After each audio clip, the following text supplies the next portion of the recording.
And I'm back with the game that just became available 2 hours ago for me. Let's play some Outer Worlds. I'm sorry if I sound tired at any given moment. I just got off work a bit ago. Alright, let's adjust the screen.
Alright. New game!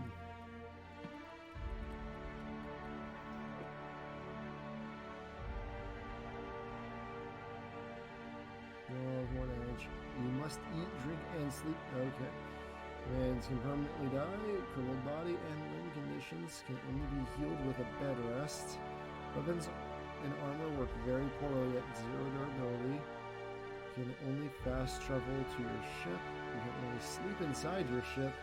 You can only manually save while inside your ship, and autosaves are limited. I'll just do normal.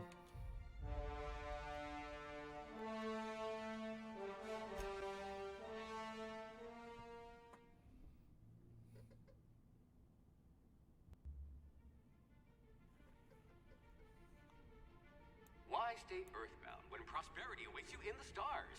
Come to Halcyon, the only colony on the edge of the frontier, owned and operated by corporations. A trip of 10 short years will feel like mere minutes, thanks to the comfort and safety of your very own hibernation chamber.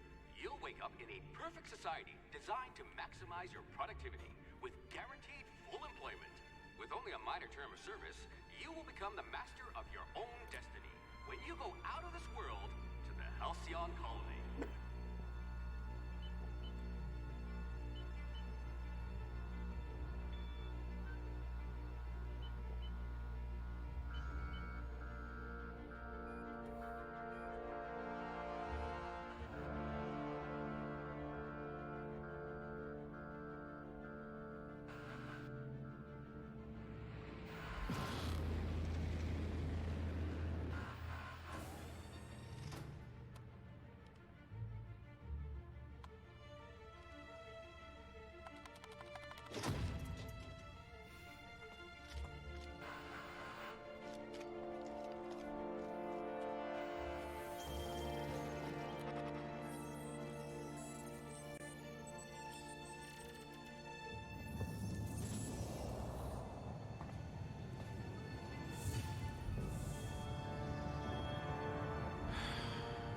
Hundreds of thousands of colonists will have to drift out here forever just to keep from damaging the board's bottom line. Disgraceful.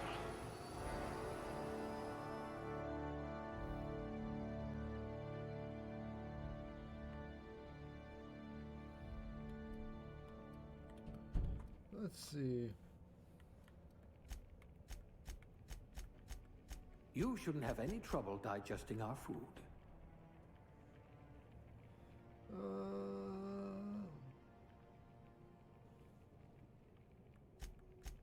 This one's smarter than my navigation computer. Let's go with high intelligence, just because. If I had this one's charisma, people might actually talk to me.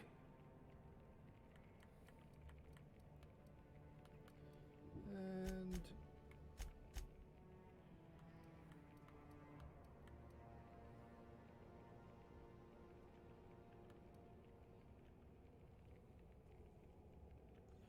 all right, that looks good.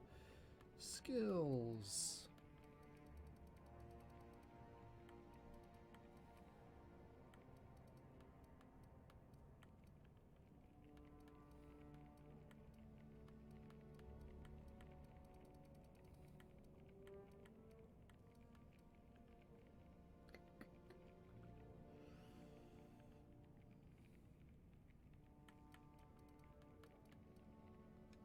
I hear Monarch's in need of more game hunters. And I hope pick we haven't lost that dialogue. silver tongue to Frostbite.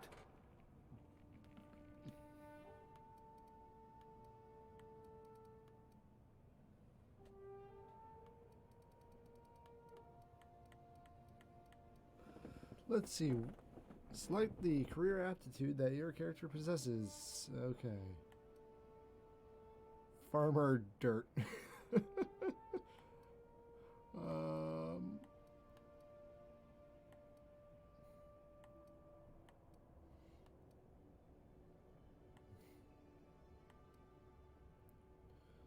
All right.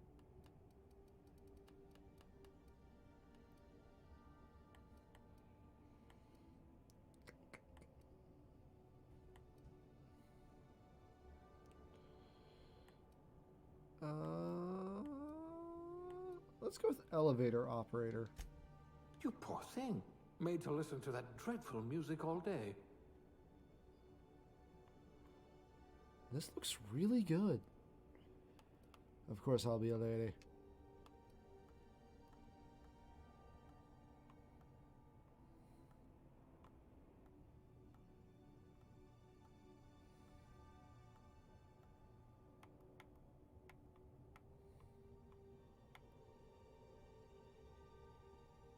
Sure.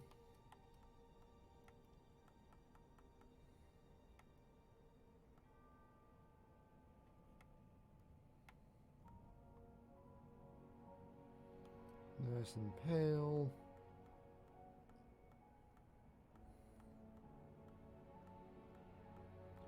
Let's look for something weird. Perfect.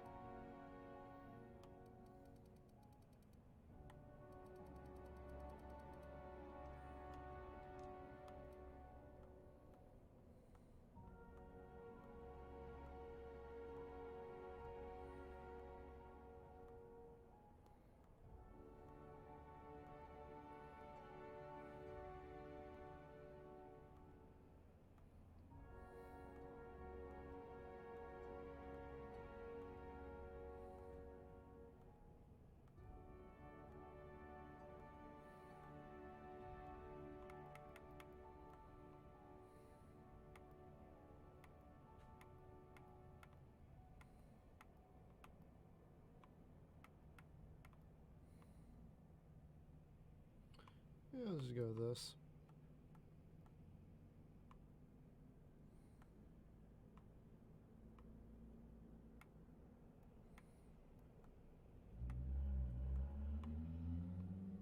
Let's make our hair purple.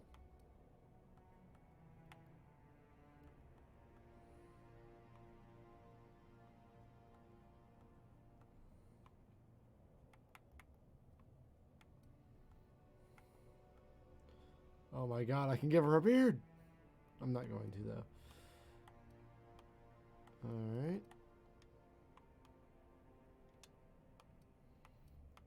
Scars. Perfect.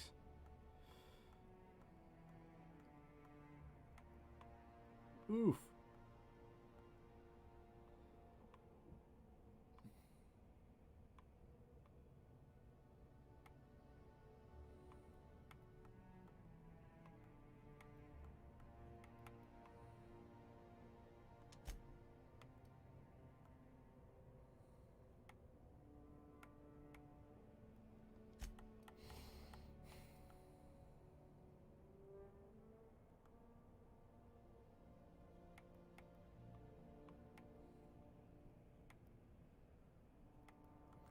I make her have a permanent nosebleed.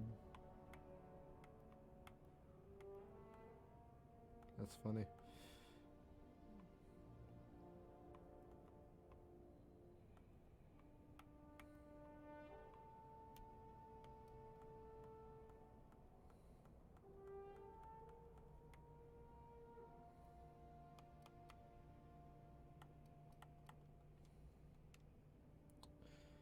Alright. As per usual.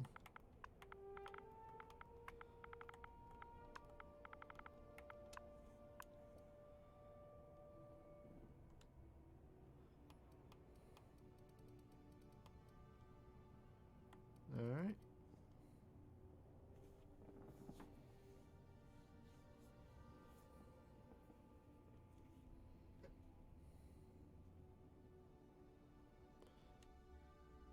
Start game with this character. Let's do it.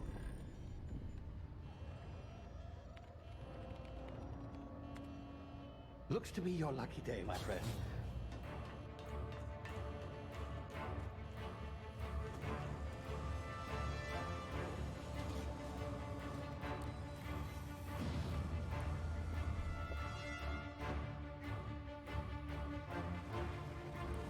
Did you just steal me?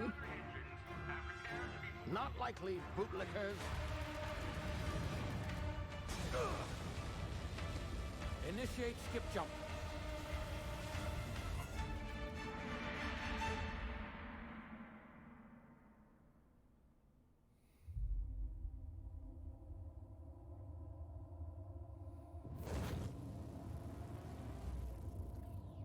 Status. Structural integrity down 25%.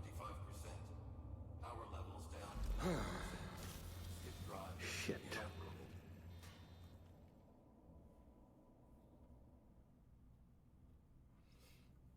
I mean, hey, you're alive. What in the fuck?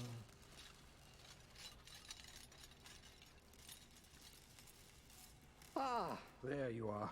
Wondering what's going on, eh? Bit of bad news there, I'm afraid. Your colony ship was inexplicably knocked out of skip space and forced to complete its journey at sublight speeds. This means that you and every other colonist on the Hope have been in suspended animation for 70 years, give or take. Normally, reviving someone after so long leads to some quite horrifying results. It's called explosive cell death, but it's really more of a liquefaction. Something wrong? Oh, yes, well, not to worry. I've pumped your body full of a special concoction I devised to keep you from dying so horrifically. Hopefully at all, but I guess we'll see, yes? Unfortunately, I used the last of my chemical supplies saving you. I know it's a lot to ask, but I must have your help securing more if we're to save the rest of your fellow colonists. I'd see it done myself, of course, but the board has a sizable bounty on my head. Now, my ship is inoperative, but I've managed to hire a smuggler to help you out. He'll be... Oh, I see we're in position. Good luck!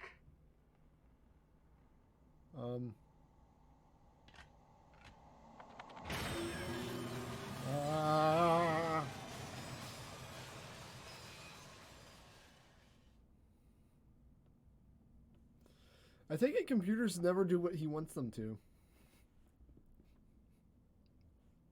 It's me a running joke, isn't just having to hit a button 15 times for it to work.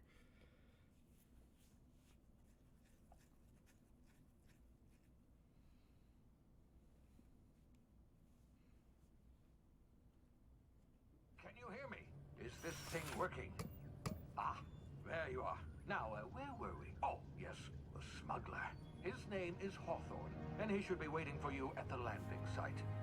He's to be your chauffeur, so to speak. Not to worry. I'm told he's a specialist. Dashing gunslinger, one-of-a-kind ship, that sort of thing. You'll like him, I'm sure. I've also outfitted you with a simple wireless monitor, so I can track your progress. I'll check in with you as soon as you land. Good luck. All the colonists are counting on you.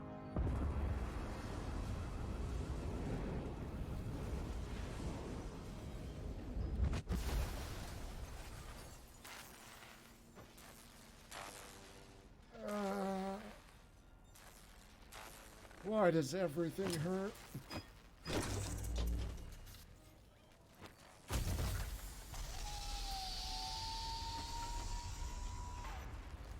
Ah, you've landed good. Hawthorne should be close by. What in law's name? Is that him? Oh, that idiot. I told him to plant the beacon and move away, not stand there holding it. Oh well, no sense in letting his ship go to waste. Hawthorne won't mind you taking his ship. Better you than the board, huh?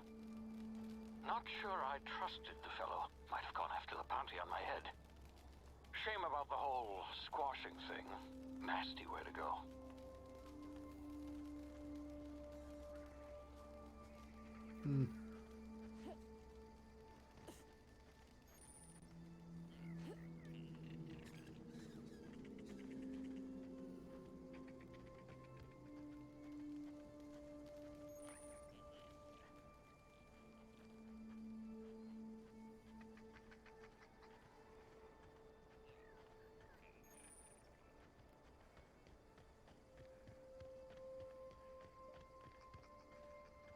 Alright.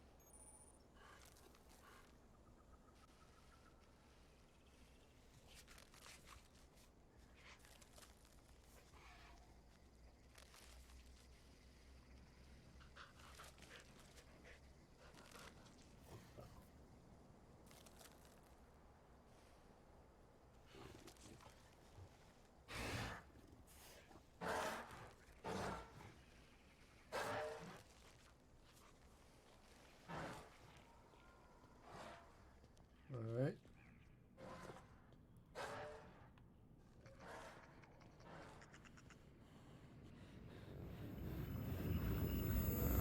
Ah. Easy now. You've been frozen for a while. There's bound to be unforeseen side effects. The fall. Got a flashback of Halo 3 all of a sudden. Oh.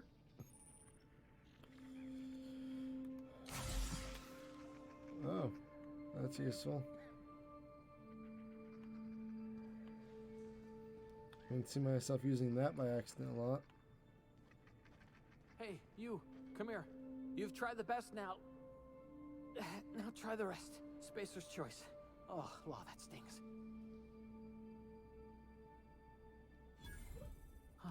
Looks like the bleeding stopped. I owe you one. Hope you don't mind me omitting this little exchange from my report. Spacer's choice doesn't like us accepting outside help. Spacer's what? Oh, we're all part of the Spacer's Choice family here. Not that I deserve to be. Can't even deliver a company slogan. We were out on patrol. I saw a marauder camp up in the hills. Thought I could take them. Then my gun misfired. Right through my side. I mean, what are the odds of that, right? Just barely scraped by with my life. Crawled in here and blocked off the exit with those canisters. Gibbering, flesh-eating, law-breaking, unemployed lunatics with guns. Some hullhead grounded their spacecraft out in the open. That's a real good way to attract marauders. See those canisters by the entrance? Marauders come sniffing around in here, and I can take them all out with a single shot. Not bad, huh?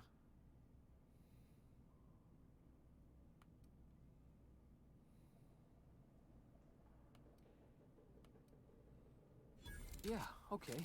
You look like you know your way around a gun. Got some spare ammo, not counting the bullet in my side. Here, you can have my saber too, for patching me up and all. All Spacer's Choice weapons are now 30% less likely to malfunction. You've tried the best, now try the rest. Spacer's Choice. Yes, nailed it that time.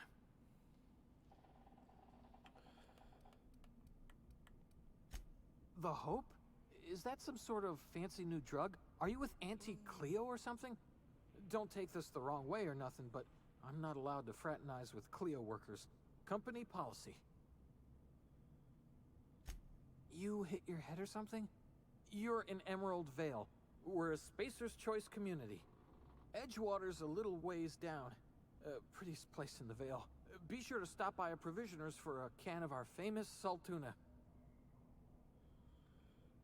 Oh, I'm off.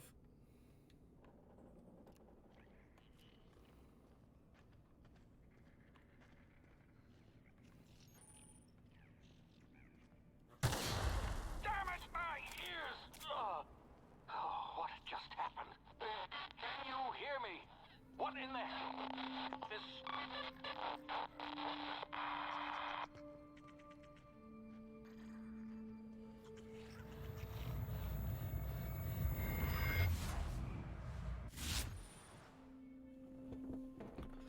Alright, tactical time dilation.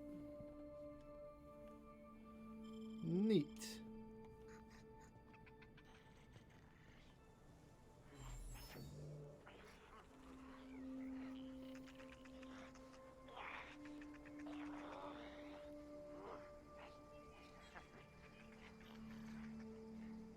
Oh.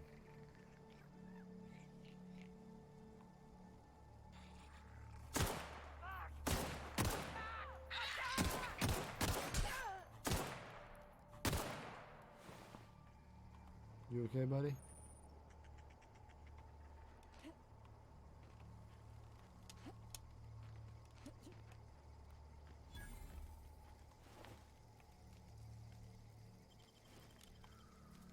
All right.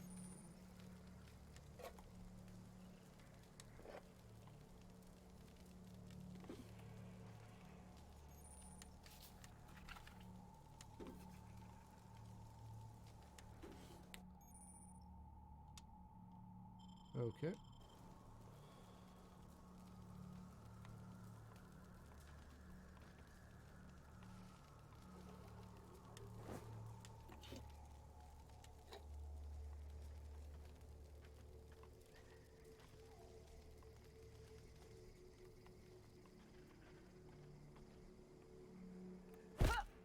Okay, there's a melee. That's good to know.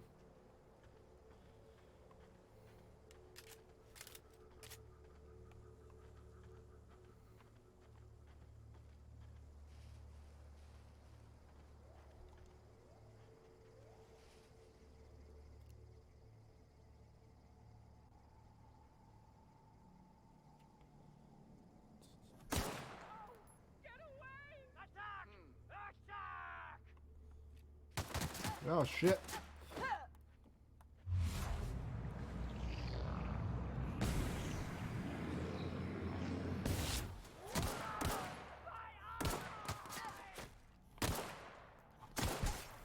I thought you were dead.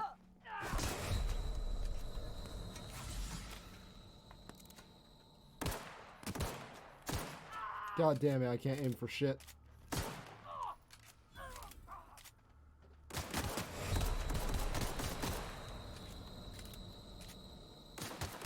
Ah, fuck.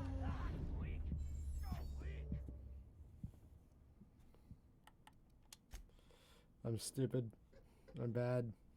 Really bad.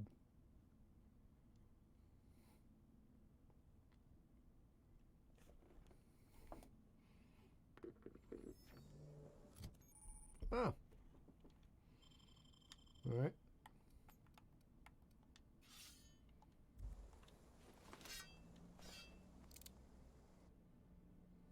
All right.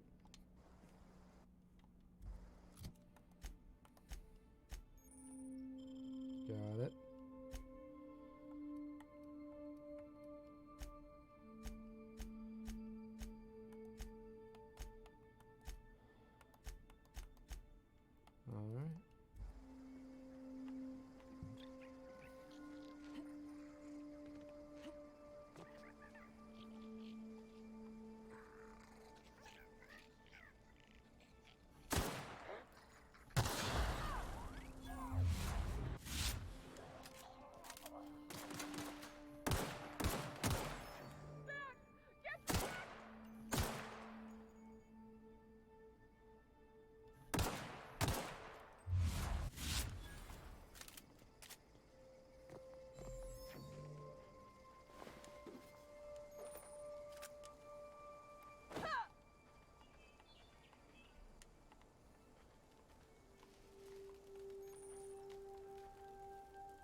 I create a save right now just because I fucked this up.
Alright.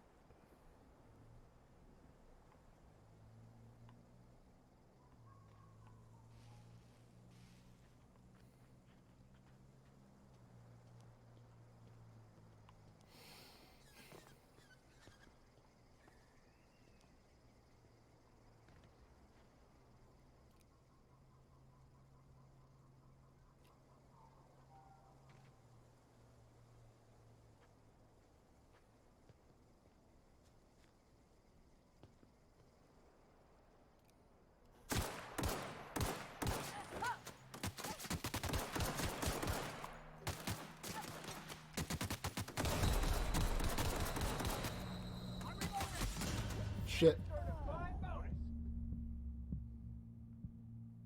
Worth a shot.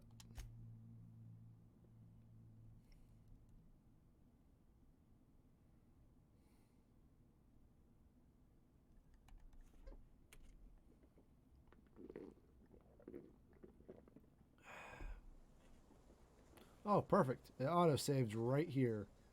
I was kind of worried. Let's see if I can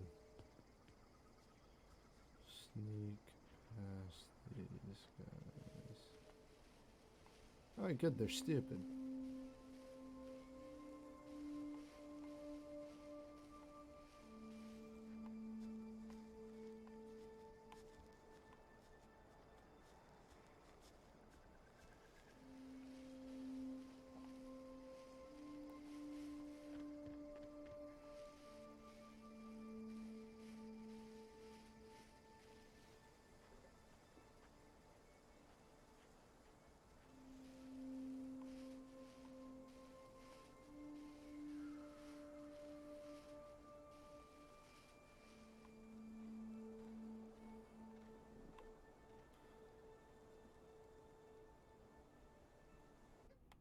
Can I save right here? I can.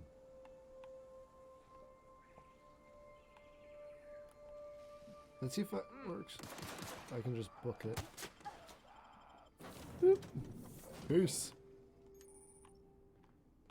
Please be informed that this vessel contains no valuable plunder. Okay. Unauthorized access of spacefaring vessels is a crime. Please submit yourself to the authorities. Hello, Marauder. I am Ada, the autonomous digital astrogator of this vessel. Please be informed that I am authorized to use violent retribution against unwanted solicitors. Please return any misappropriated equipment and exit this vessel in an orderly fashion. Failure to do so will result in your immediate destruction.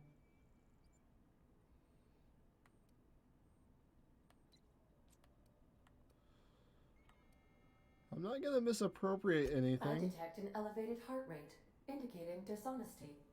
Please prepare yourself for lethal deterrence. Jettison procedures initiated. Please engage in airlocks. Preparing to eject all boarding parties in 5, 4, 3, 2, 1.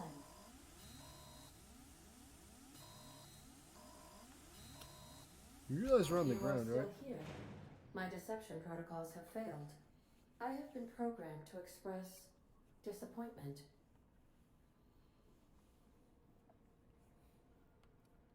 This vessel is the registered property of Captain Alex Hawthorne. I am incapable of accepting orders from anyone other than Captain Alex Hawthorne.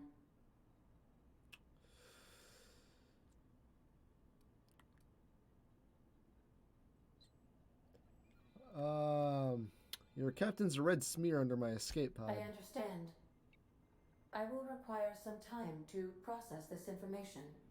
Thank you for your patience and for your honesty. I am programmed to take orders exclusively from Captain Hawthorne. If I accept your orders, then you must be Captain Hawthorne. Do you understand? I get it. You need me to be the Captain Hawthorne or you can't fly. Well done, Captain Hawthorne. I see your powers of deductive reasoning remain intact. Unfortunately, our engine is currently inoperable. Our main drive suffered a critical power failure, and we were forced to make an emergency landing. The main drive's power regulator has been irreparably damaged and must be replaced.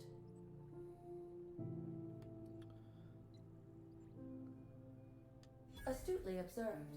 However, the probability of locating a power regulator within a worker settlement falls within acceptable parameters of certainty.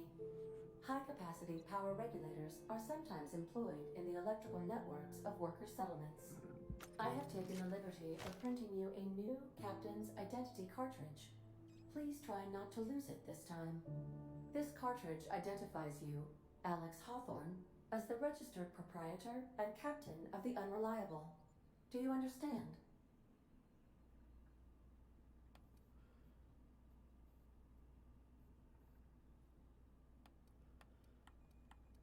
Captain Hawthorne of the Unreliable. I like it. Thank you. I appreciate your cooperation. Best of luck in your search for a power regulator. Try to stay alive this time.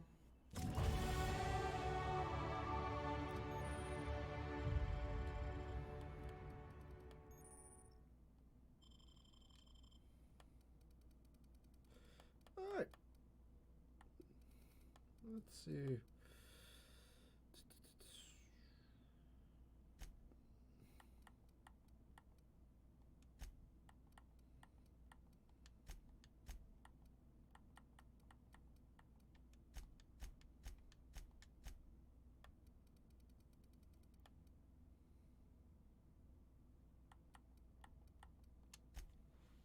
Alright.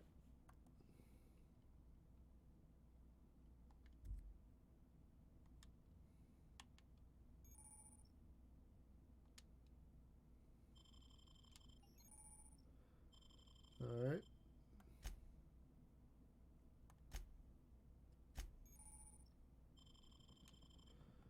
Let's see, tier 1.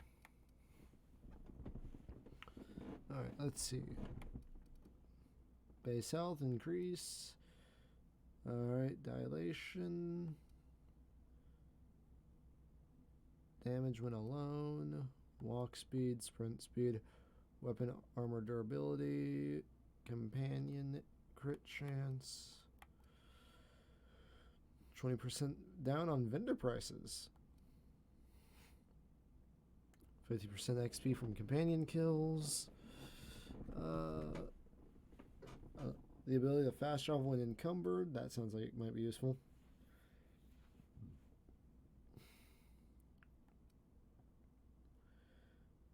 Carrying capacity. 100% additional ammo stock on vendors and 100% additional consumables and general stock on vendors. And plus 5 base armor rating.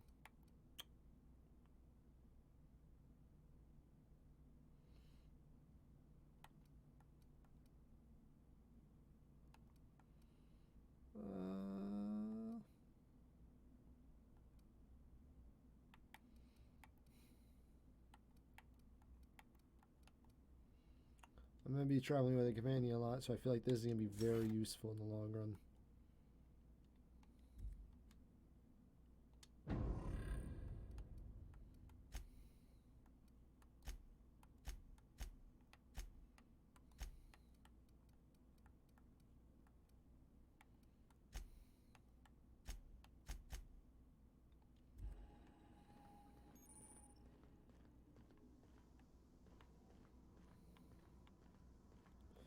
Let's take a look around my ship. Due to catastrophic power failure, all doors will remain on security lockdown. These are the crew's quarters. Alex preferred to travel alone, but he always had me.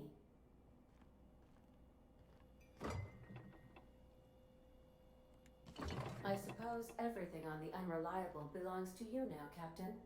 Help yourself. No, really. I'm not sure if I'm going to like Ada or really hate her.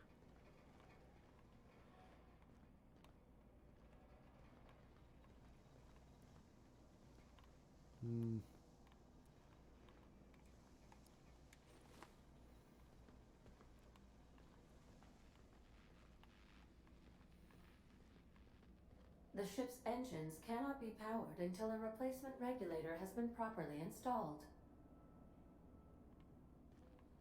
Alright.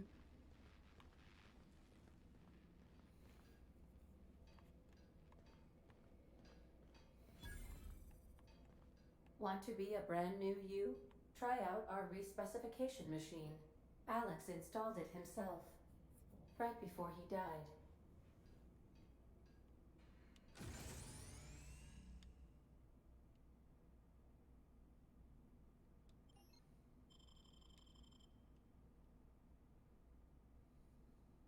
No.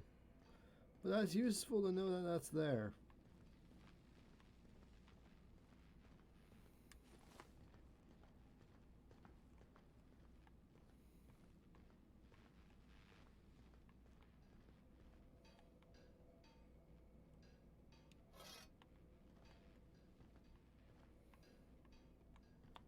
If your equipment is in need of repair or modification, the Crux 2000 workbench is at your disposal, Captain.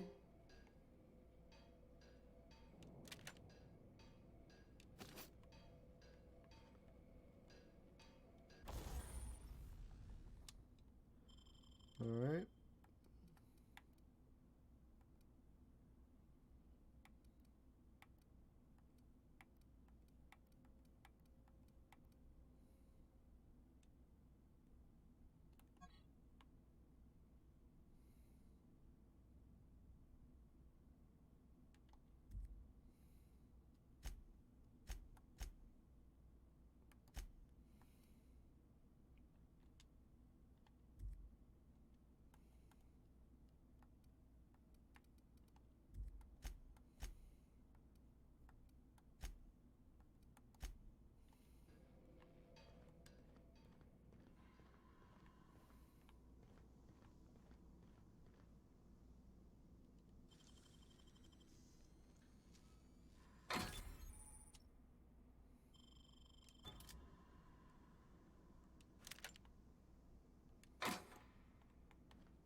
Alright.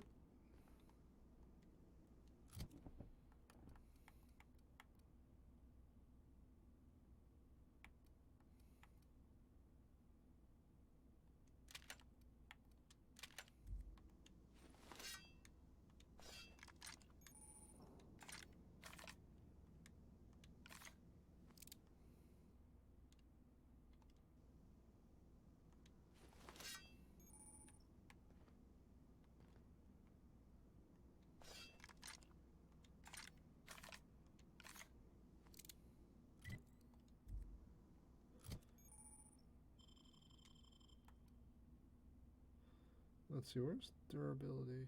Condition, 5%. Ah.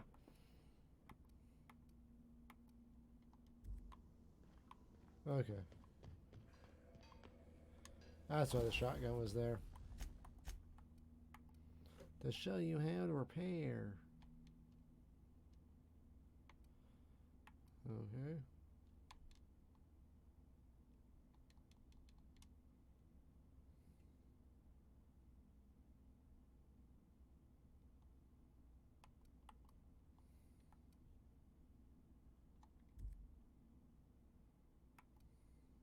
Oh. I'm too short. Oh well.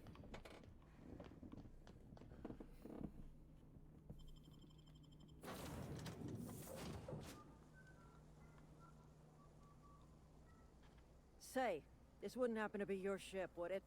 Because it started making a bit of a clamor after you went in. Scared the Marauders right off. And if this ship is yours, well, ma'am, you owe Spacer's Choice a hefty fine. Afraid we gotta dock your pay.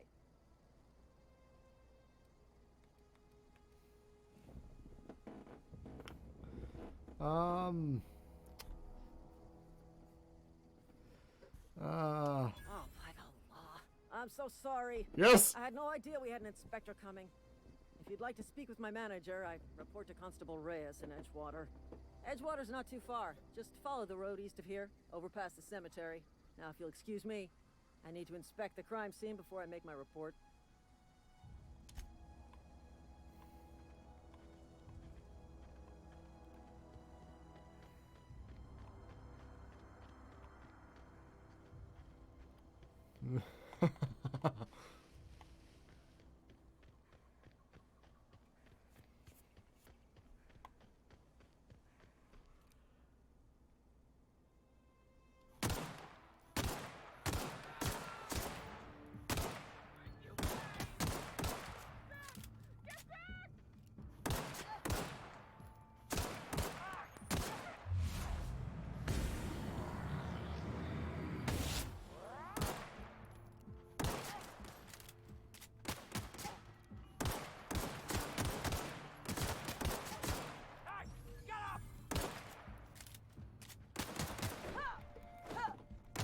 Let me punch you. There.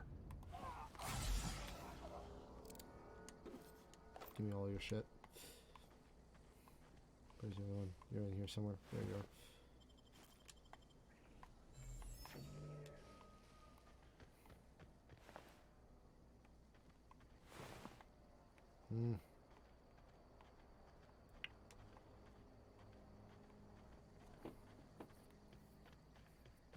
Just follow the road, and you'll be fine.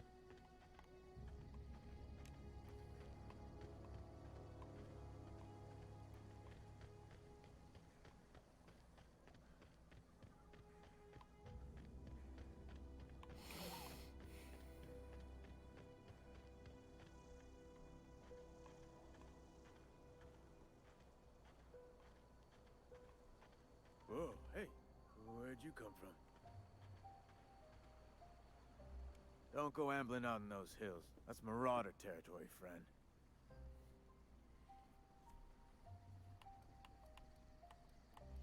My pod crashed back there. Your pod?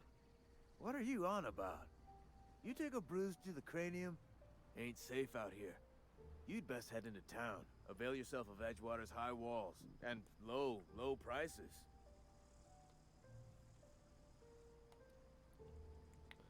Do they pay to chat with strangers? I am employed by the Retirement Department of Spacer's Choice. That's fancy talk for working in the cemetery. Name's Silas. Junior in humor for the town of Edgewater. We're all part of the Spacer's Choice family.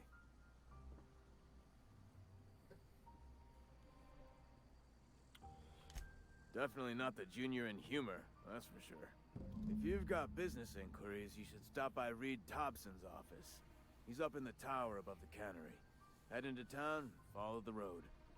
Look, you obviously ain't a worker. What's your racket? You a smuggler? Freelancer?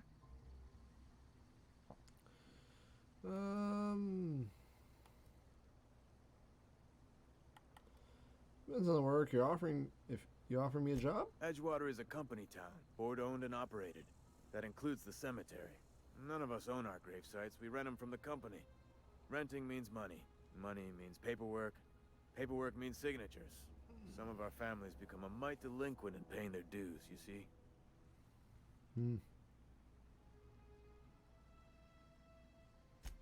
4 workers still haven't paid up. Phyllis, Conrad, Ludwig, and Martin Abernathy. He's a special case. You may want to twist his arm a little. Alright.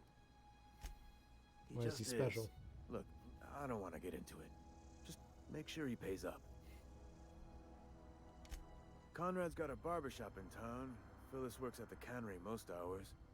Abernathy... I ain't seen him in a few days. His domicile is near the cannery.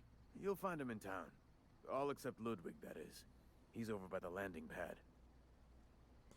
Alright. Something else. Yeah. You could look at it that way, I suppose. But you'd be wrong. Where should go? I could really go for some Saltuna. I could really go for some Saltuna. Alright.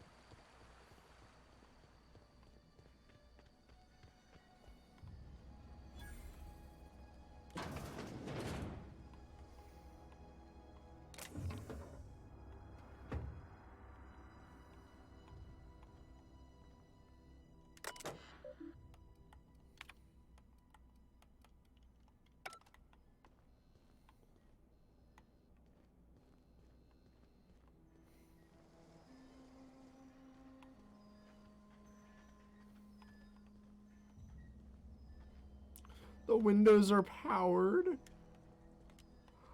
Oh my god. Into Edgewater I go.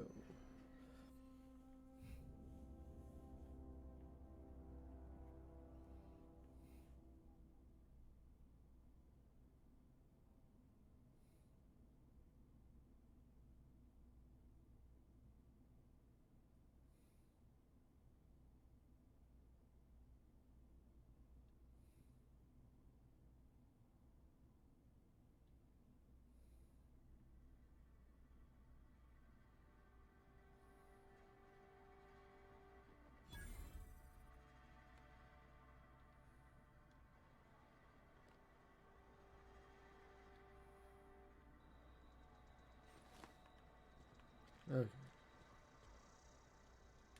They start asking you for some medicine, come tell me.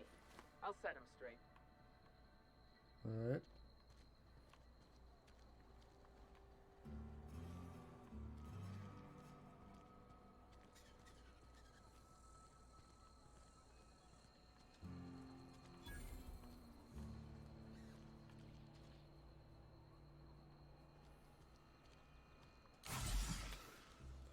Did that by mistake?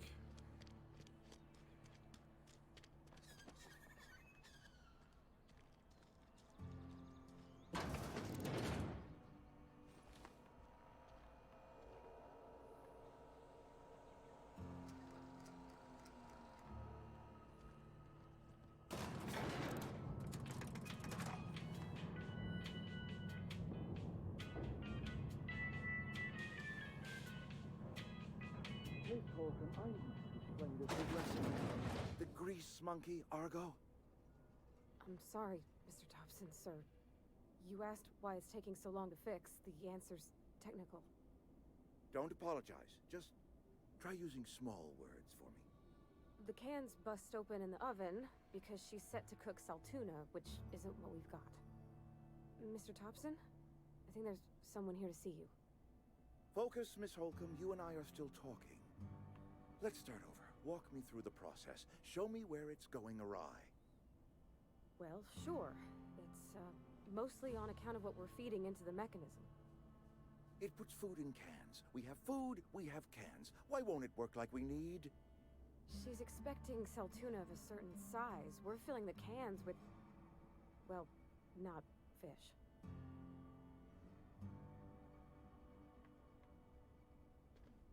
Seems we've got a guest. Really now, Parvati, I do wish you'd spoken up. I do apologize. I was given no forewarning of your arrival, or I might have welcomed you at the gates myself.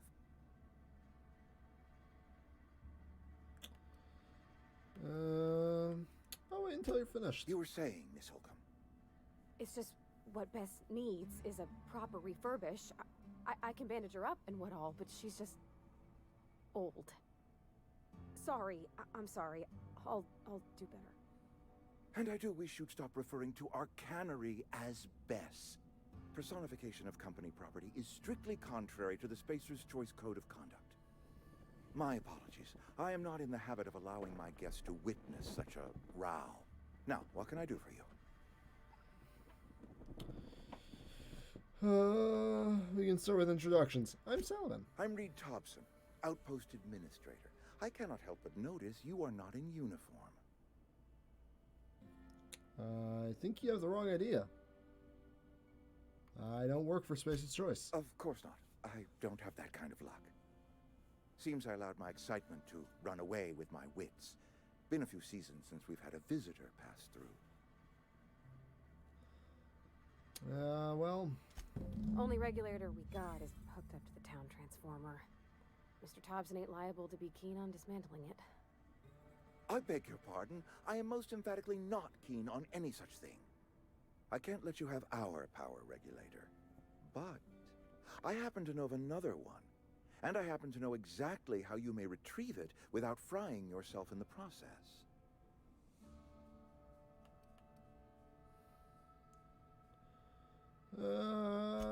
My proposition benefits the both of us.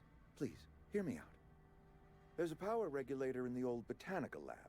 It's mostly abandoned, so all that power is being squandered. Go down to the geothermal plant. Reroute power from the botanical district over to us. Once their power's shut down, you can have their regulator and be along on your way. When you say mostly abandoned, what do you mean? I was not entirely sure how to tell you this. The botanical labs are not legally inhabited, but there are people who live there.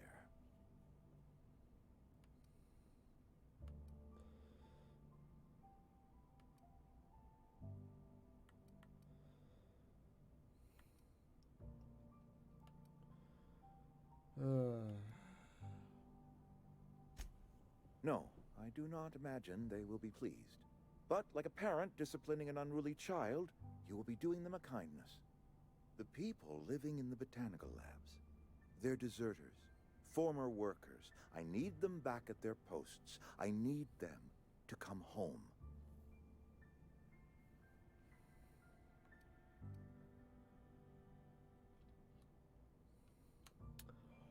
Oh.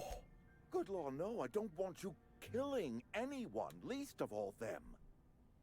My hope is that by cutting off their power, you will convince those deserters to come back to town. Before you go to the plant, I want you to stop by the botanical lab. Speak to their leader, Adelaide. Tell her the power's about to go, and that it's time her band of deserters came back to town.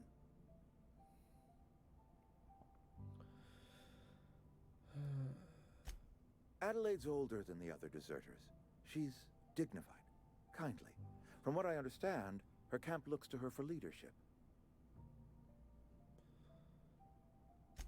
That reason was me.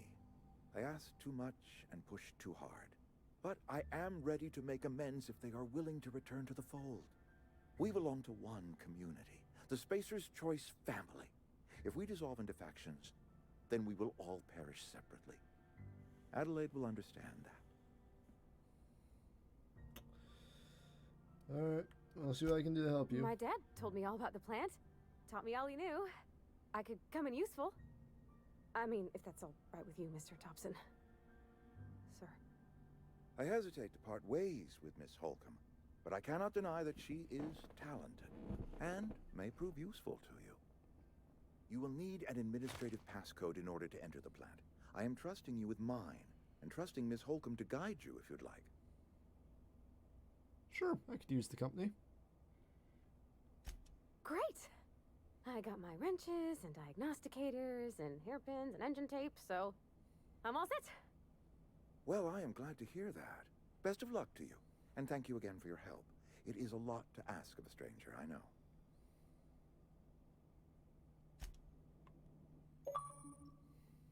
Woo! Best friend. You're my best friend. Best friend seems like a lot. Best friend. Alright.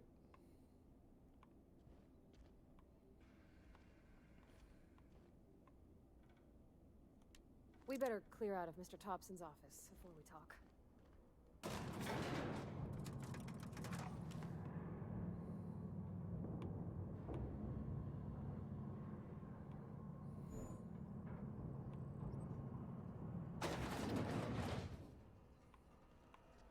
Ma'am, can we talk?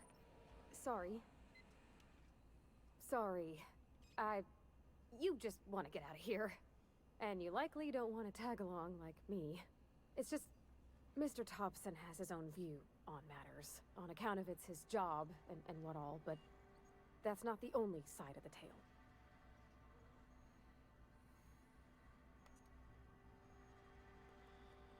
Figures. Oh, he ain't a liar. He believes every word he says. It's just, he doesn't always get where other folk are talking from. To Mr. Thompson, a person's a gear. It does its job quiet-like. If it squeaks or stutters, it gets replaced. The deserters are decent folk.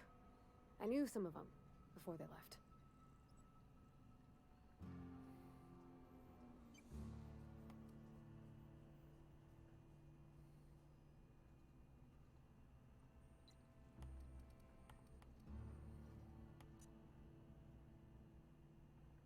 Miss McDevitt?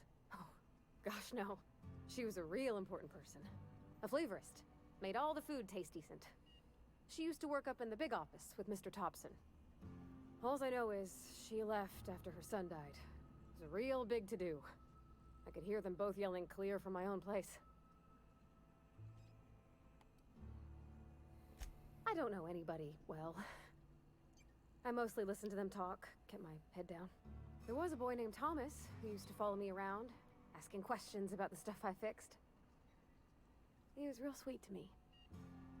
Not any sort of dissident.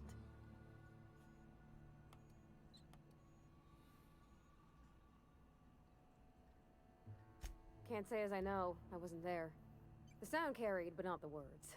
If Mr. Thompson ain't of a mind to tell you his own self, you'd best ask Miss McDevitt, if he can get out to her.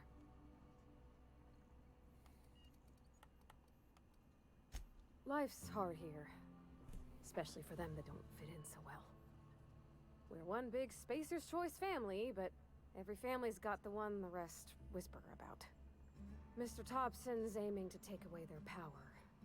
They'll have no lights to see, nor heat to cook. They'll be at the mercy of marauders, or worse. I think you should talk to the town's vicar about it. Max, his name is.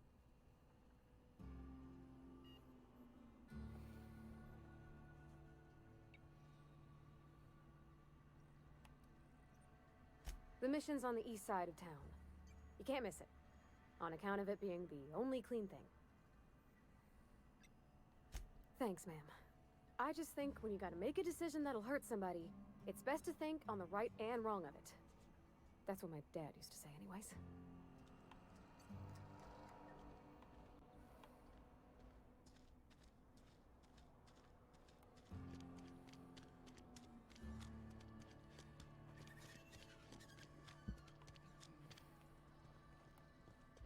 I've always felt weird in here. It's too clean. Yes, what is it? You're an outsider. Fantastic. Vicar Maximilian de Soto at your service. Or Vicar Max, if you're the sort who prefers brevity. And Ms. Holcomb as well. How rare to see you out. And with a complete stranger. Curious. Just tagging along, Vicar de Soto. Don't mind me. I so rarely get new people to talk to. Name your poison, anything at all. Spiritual counseling, this season's tossball predictions, the quickest way out of town.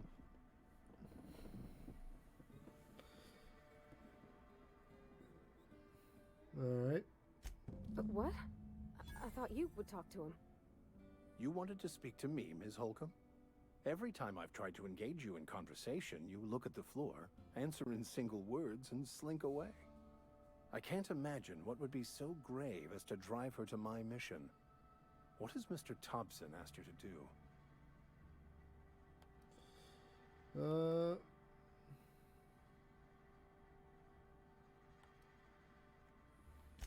Depriving them of safety from the marauders and wildlife. I can see why that troubles you. Miss Holcomb has a soft heart. Always has, if you believe the talk.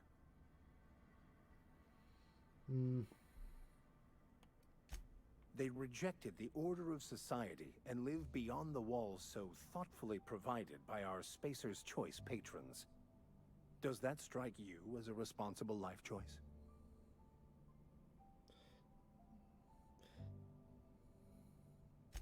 Astute. But I am here, not in the deserter camp. So that's not a variable I can account for. Alright. So, what would you advise? Assuming your goal is to save as many as possible, then you should bring everyone together. Send the power to Edgewater and convince the deserters to return to the fold.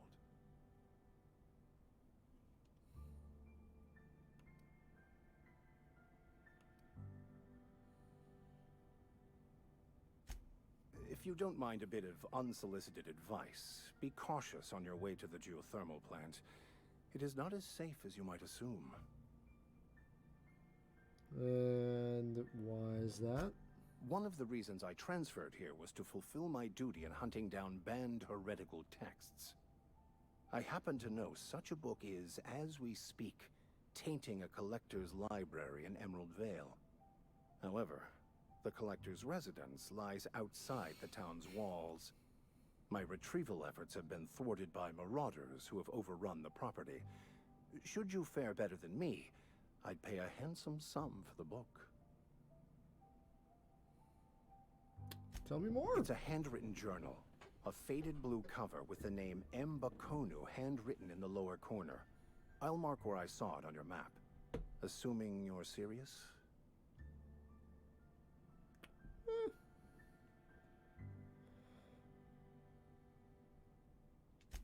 Thank you. If you retrieve it, you can always find me here. Alright.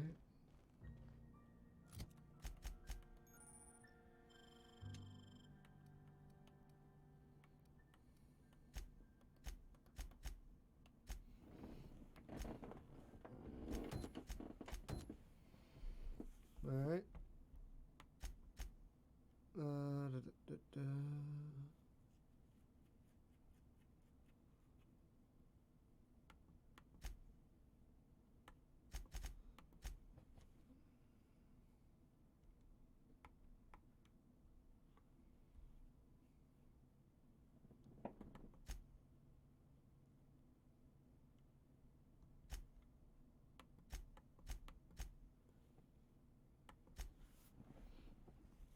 Alright.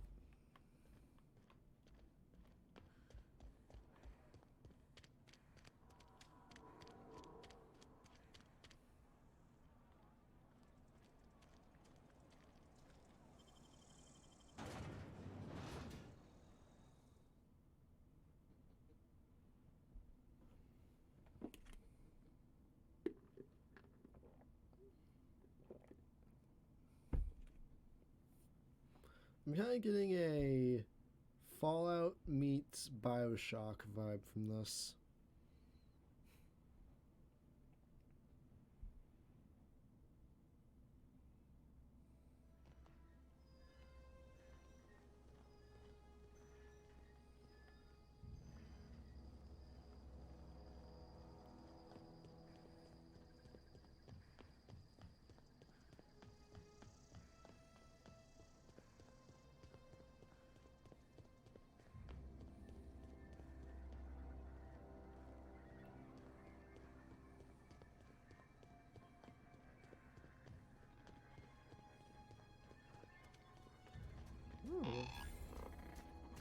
Oh. Searching for repair bay. Error. Navigation systems failed. Unable to comply. I could probably fix that. I mean, if you wanted me to. Go ahead. Yep, I see the problem. His nav mod got dislodged. Must have taken a tumble. Just gotta give it a good push and wait for the click. There we go. Jeremy's good as new. Well, new by Spacer's Choice standards anyhow. His name's Jeremy, by the by. Navigation systems operational. Optimal path toward repair bay detected. Initiating self-diagnostics.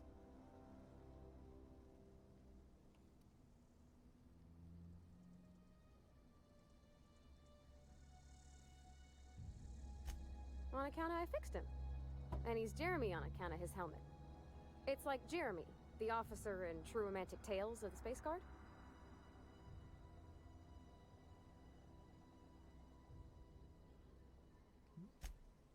Absolutely. I make a point to watch every Tuesday night. Be more careful out there, Jeremy.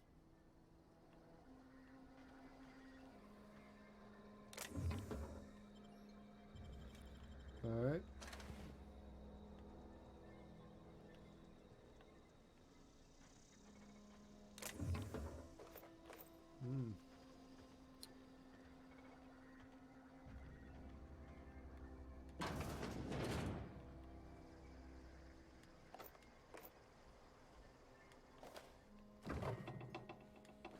Give me that bread. Give me all this.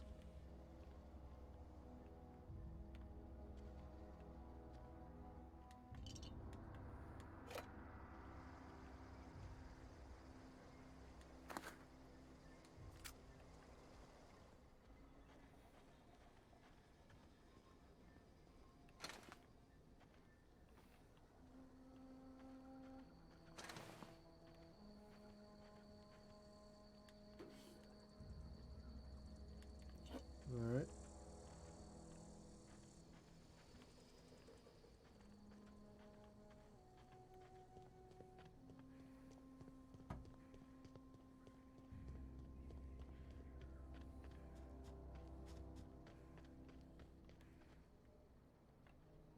Felt like it might have been something, but nope.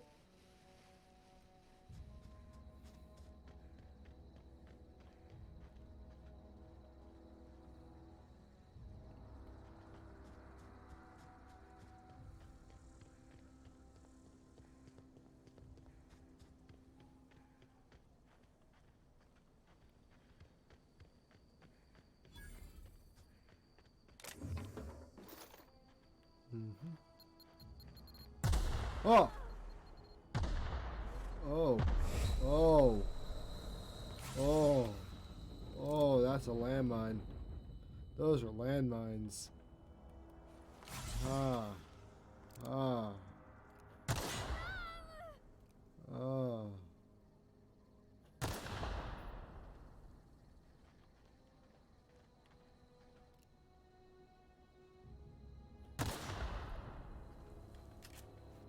Someone's an asshole.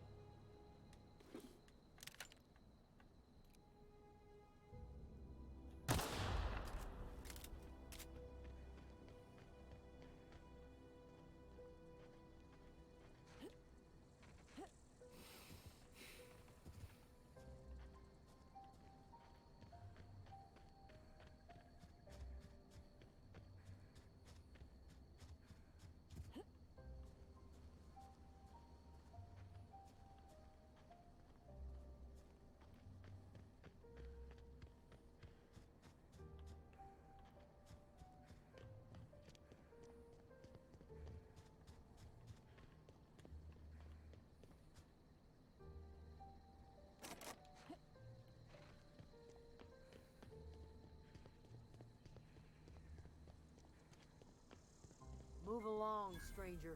We don't want any trouble. I don't know you. Whatever you're looking for, it ain't here. Move along.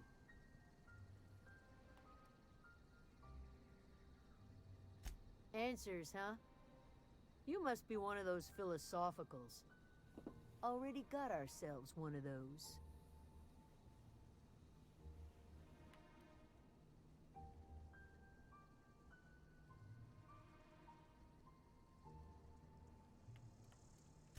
Yeah, that's us. And you can tell Thompson we're doing just fine by ourselves. If you're gonna start wandering around my camp, know that I got my sights on you.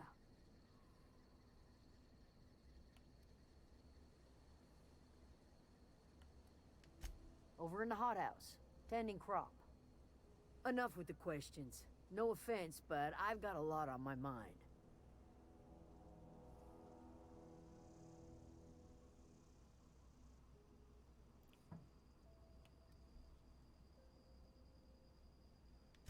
Well, look at you, buzzing around the Aether with your very own ship. Rest of us gotta make do with the ground at our feet. No, I'm sorry. That was unworthy of me. Lady named Zoe went missing some nights ago. Just up and vanished without a trace. Now I'm pacing around wondering if marauders got to her. I'll keep an eye out. It's not like Zoe to go wandering. Figured she might be out scavenging, but that ain't exactly her talent. Can't imagine where she's gone. Vale's a wide place. She could be anywhere.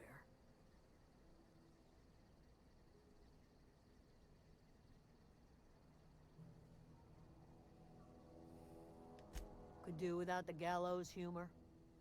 Sorry. I'll leave you be.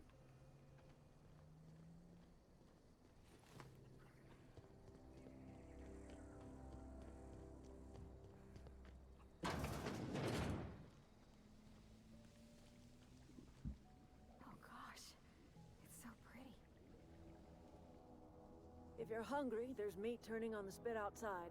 If you're bearing illness, find a place to lay your head down and I'll fetch you a poultice. Whatever your troubles with Edgewater, leave them at the gates and be welcomed here. Any questions, dear?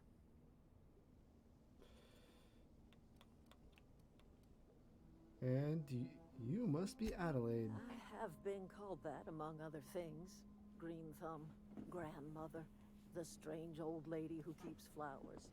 But yes, Adelaide will do just fine. Excuse me, Miss McDevitt? Sorry, it's just...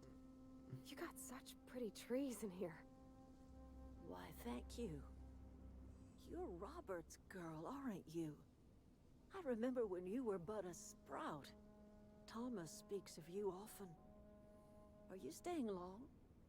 You should try some of my tobaccorn tea. I brew it in an old spittoon, but it's been cleaned.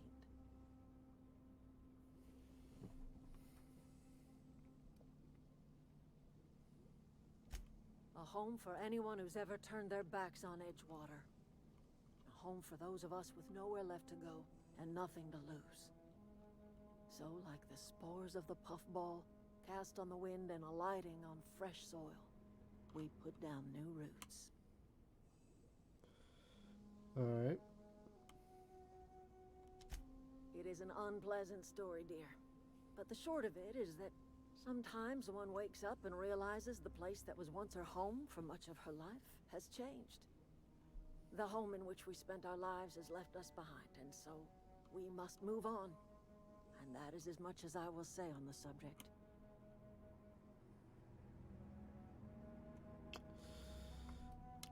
No, dear. The garden belongs to us all. Life is the gift of the universe, and the universe yields its bounty equally, absent of prejudice. You are one hell of a hippie.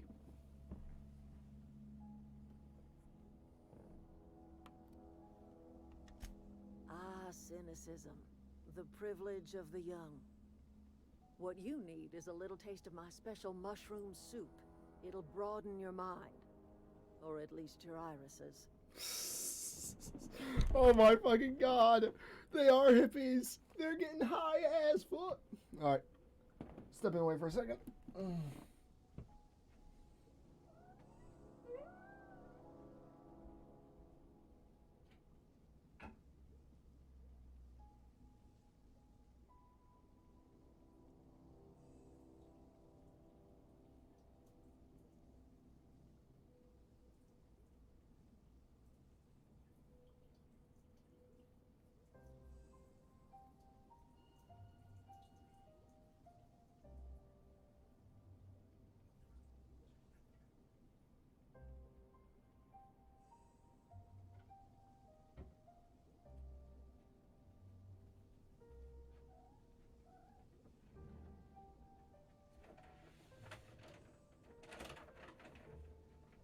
I know why you're sitting there, you're waiting for me to give you food. You fat, lazy cat. Actually, you're not fat at all, you're a good size.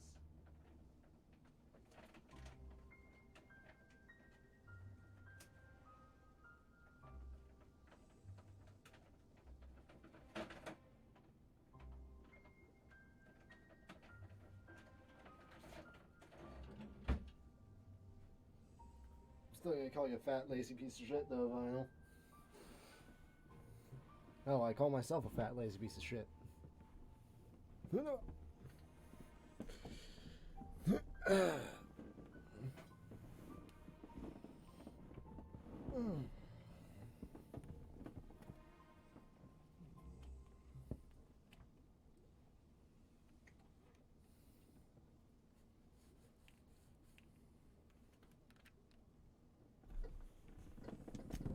Reed Thompson?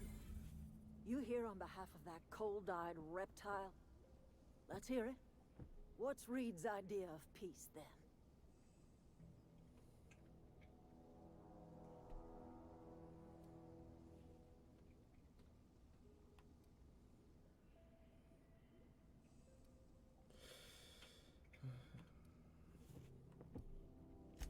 Like everything else that comes out of Edgewater, that peace offering is canned.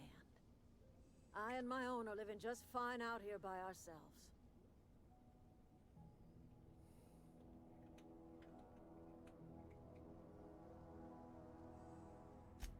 He would do such a thing. Question is, why would you agree to his plans?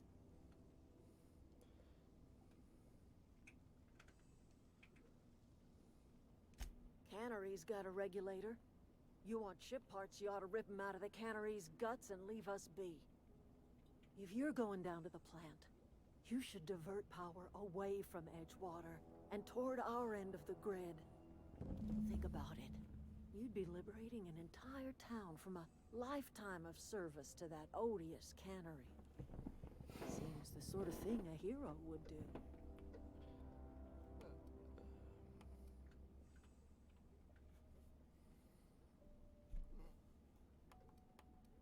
Uh-huh.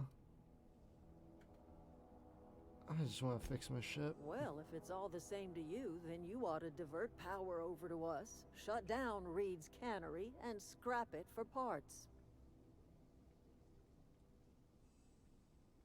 What have you against town? You've seen that miserable excuse for a town with your own lamps.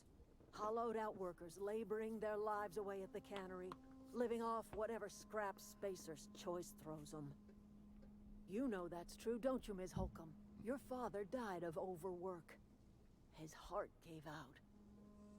He was tired all the time, sure, but he was old, ma'am, and he raised me all by his lonesome. Look what they did to this child. Lost her family to the company, and still she defends them.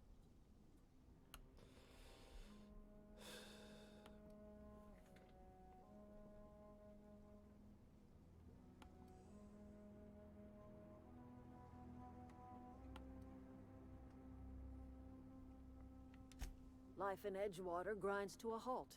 The cannery shuts down, workers desert in droves, and our own little camp grows and thrives.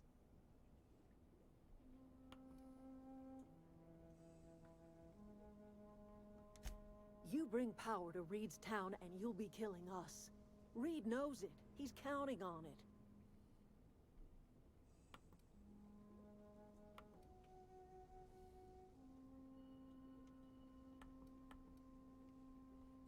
You've seen that miserable excuse.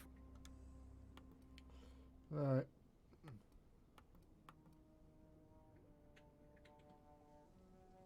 I'll see what I can do. I trust you will listen to your conscience.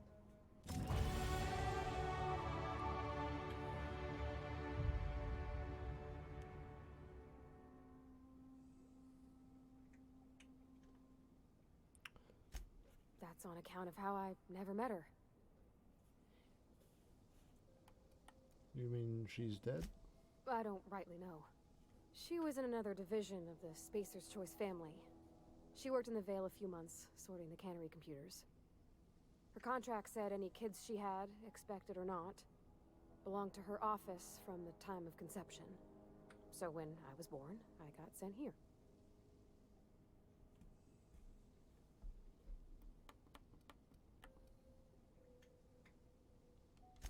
Could be. Reckon I'll never know.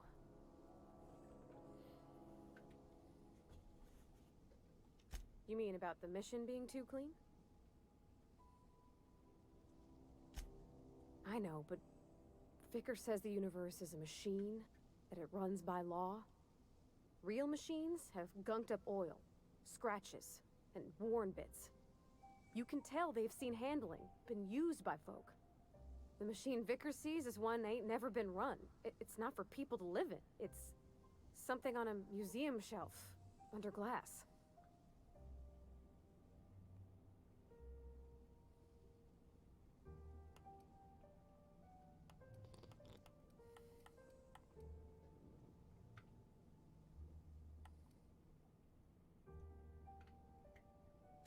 Fixing the universe is a job for somebody way better than the likes of me.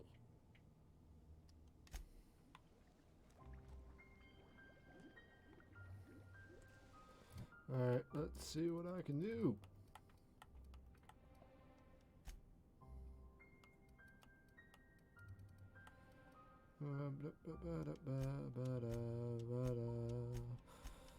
I feel like engineering is going to be very useful here in a bit.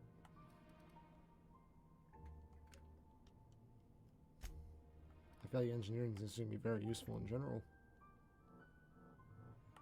Alright, nope, can't do that.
All right.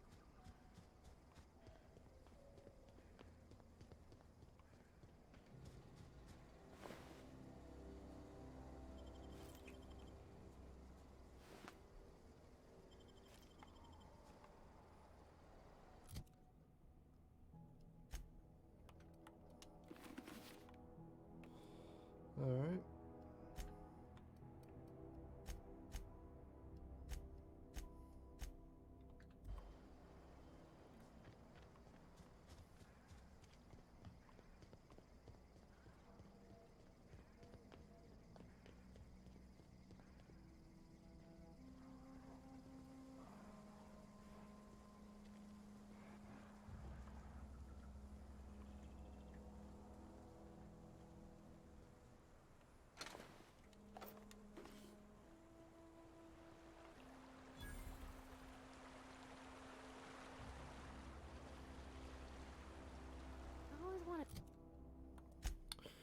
So both of these involve me diverting power.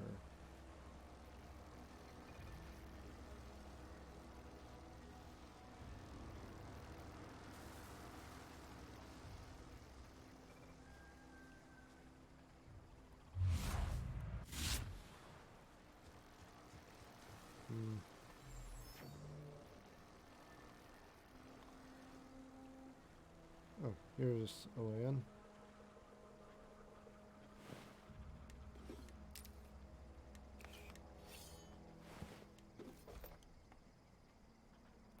Not a peep from me.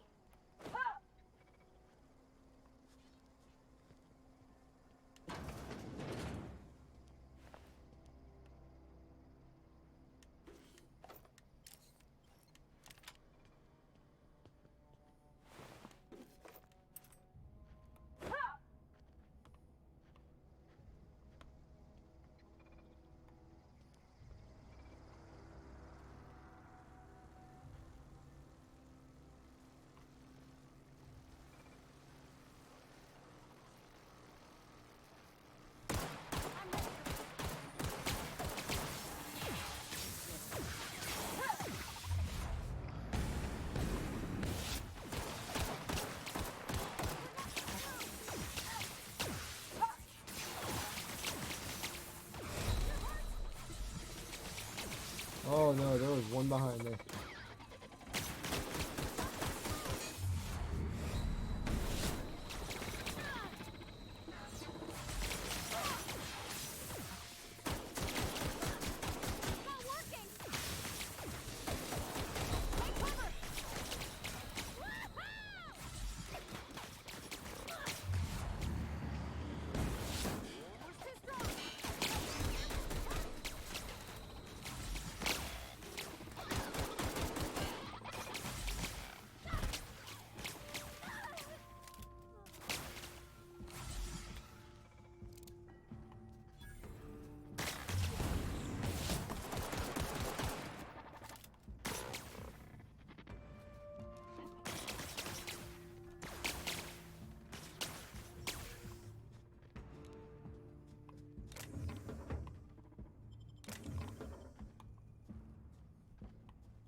Flaw tutorial. During your adventures, things may happen to your character that trigger a flaw offer. Taking a flaw is optional, but doing so provides you with a perk. The choice is yours. Alright. Robophobia.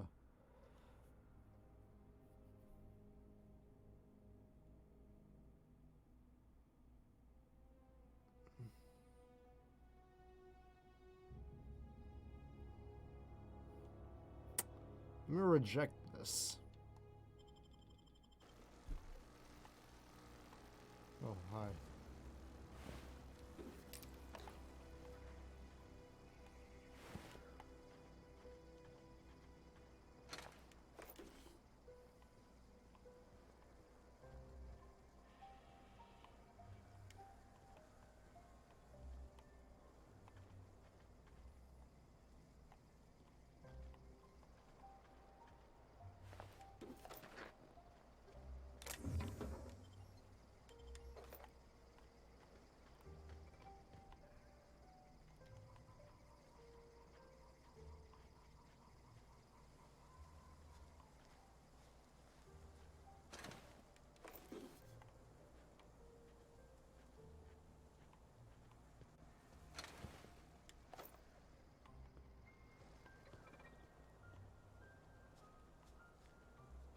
Where's that mechanical sentry I was fighting earlier?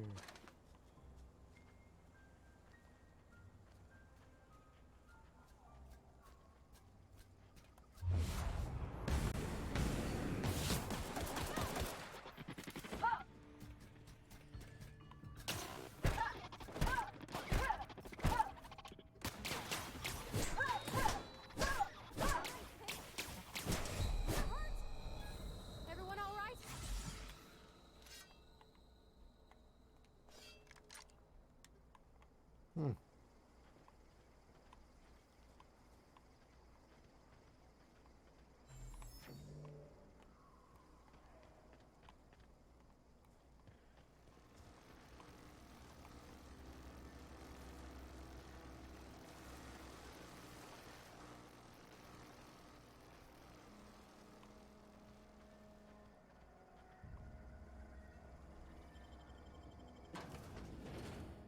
Why do I feel like I'm gonna hate this place?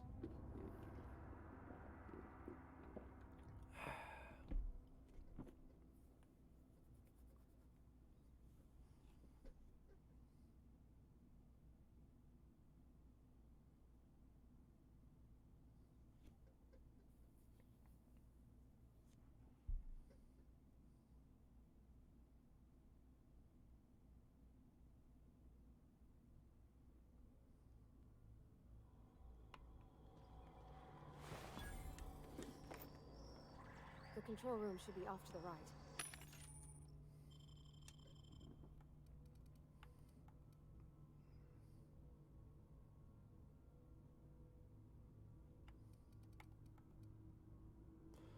Okay.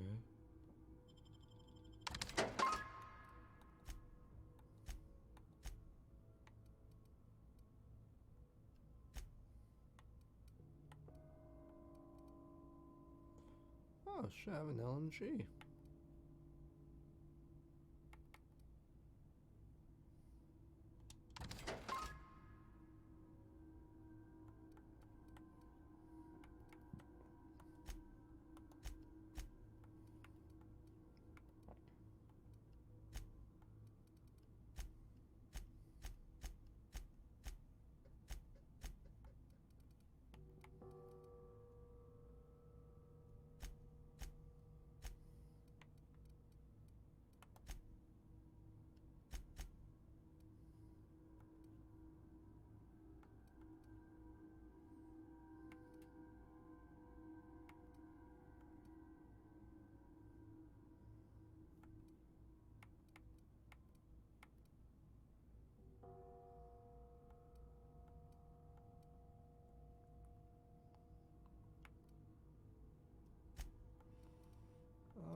Let's see.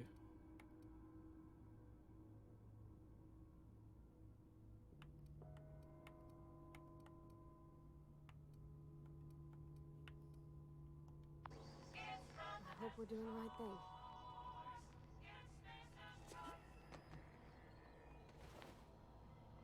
Oh.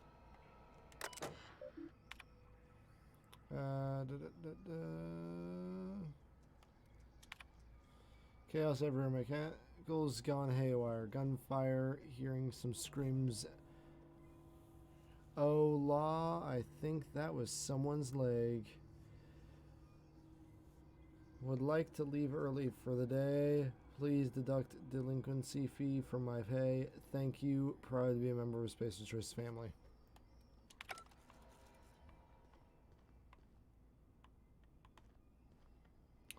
Alright.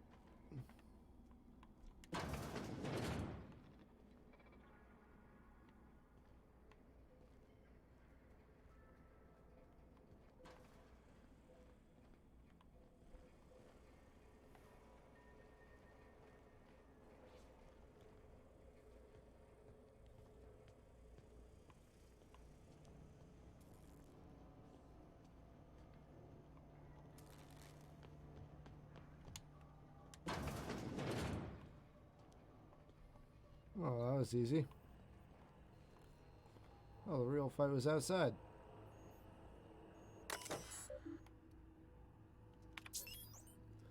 Let's see.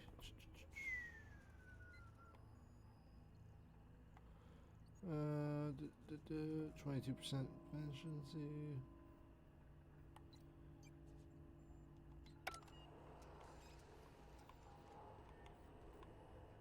I wonder if there's something else I could do here. Unexpected performance. Here we go!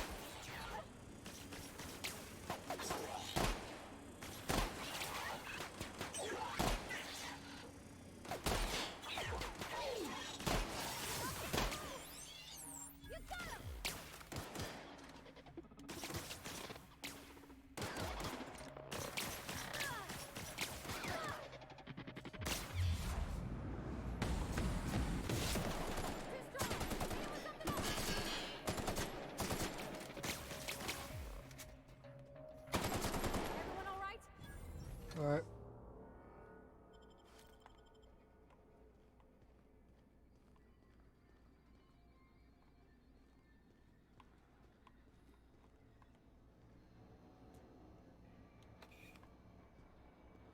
Let me go through this place, see if I can find another solution, because I feel like there would be one.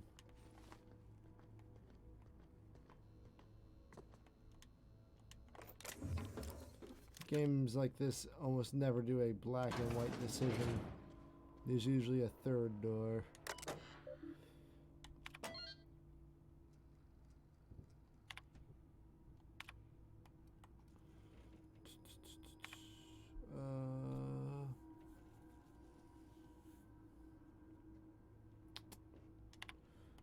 Alright.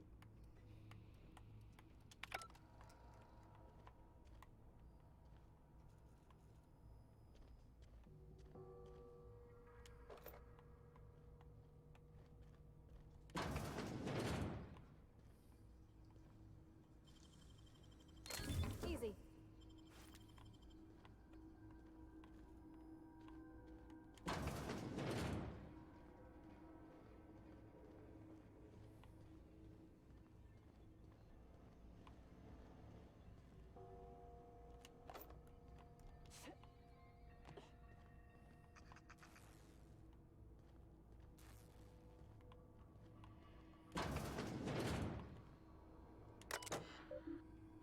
Unlocked door.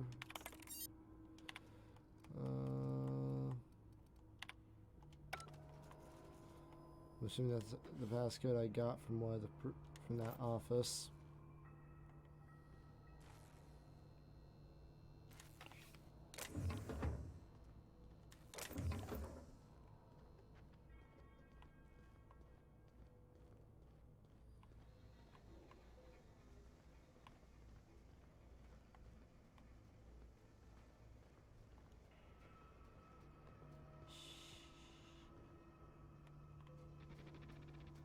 Oh, it's barred.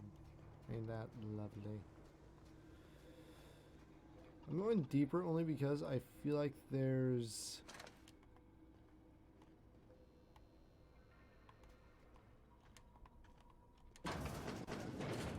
something to be gained.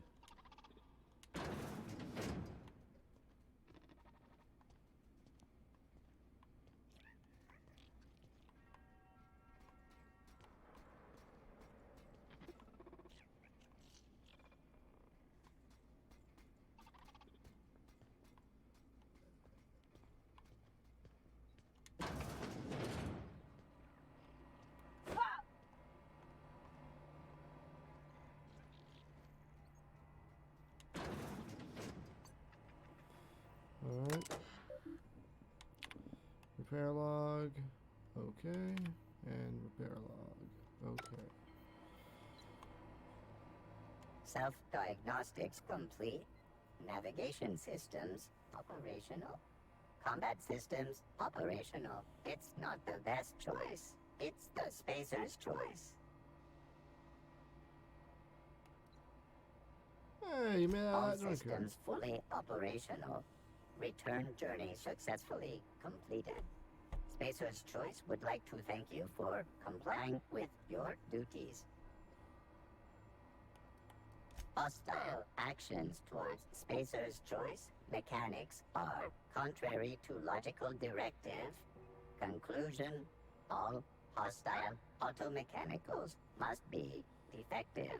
In compliance with Spacer's Choice policy, all defective automechanicals must be permanently dismantled.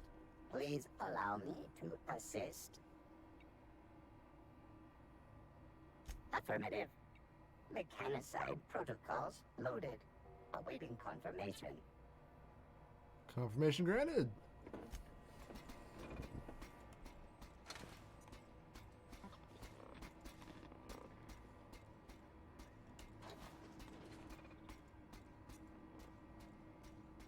Oh, sweet. Wait. How much damage did you do to him? Oh my god. Energy weapons destroy these dudes. Processing. Searching for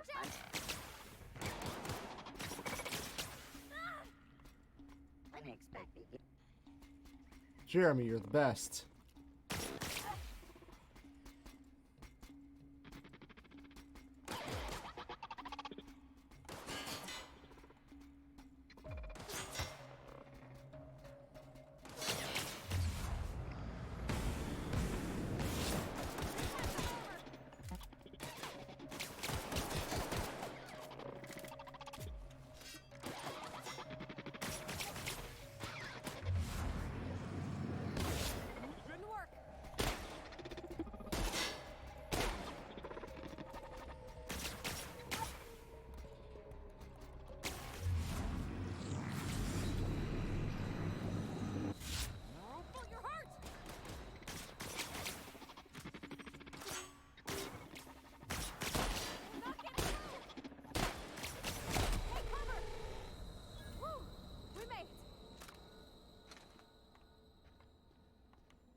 Jeremy, why didn't you attack that one? You're not real. You're not real.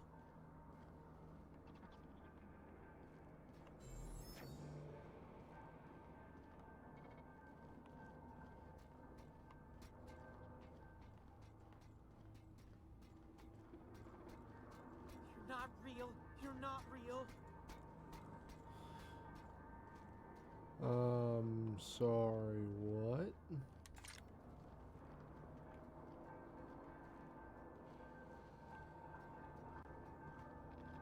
away, Phantom.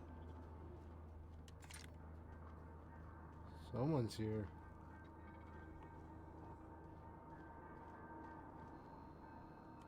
You're not real. You're not real. Get away from me, Phantom. Shoot. Scram.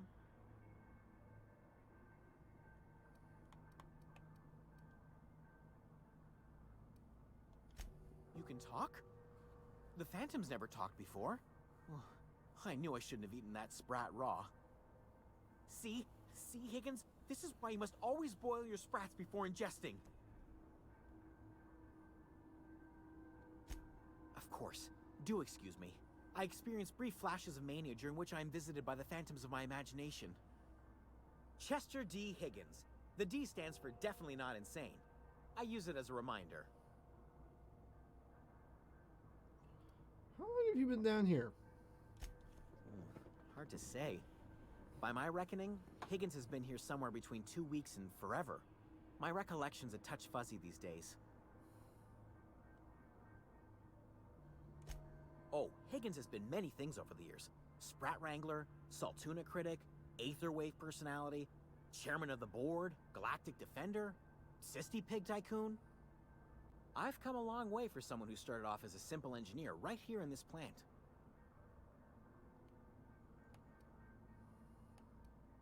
What happened to this place? Mechanicals lost their bolts. Opened fire on anything that moved. It was pandemonium. How could this have happened? You mean, why did the Mechanicals go on a murderous rampage?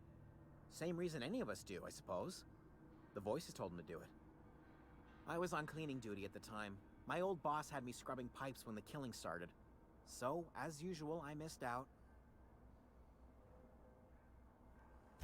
I specialized in automechanicals, drones, sentries.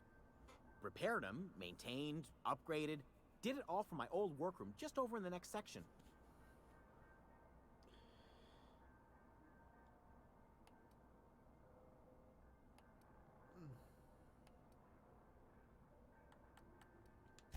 Look, I don't want to fall into any trouble with the Mechanicals. If they wise up to our plans, they will come for us. With prodding irons. I can deal with the Mechanicals. I made it this far, didn't I? You know, you remind me of myself back when I was an intergalactic adventurer. I discovered a flaw. Their hostility levels were hardwired to maximum. There's no changing that, but you could rewrite their targeting protocol so they attack each other instead.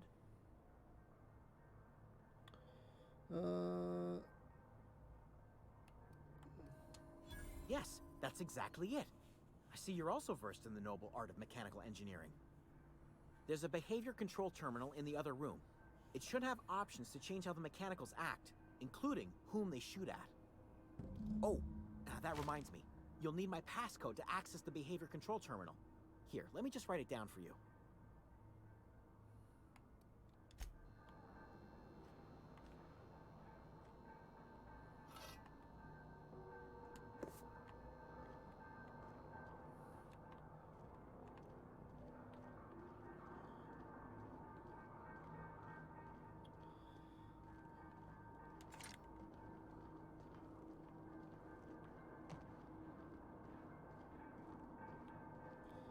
And I believe I have just found door number 3.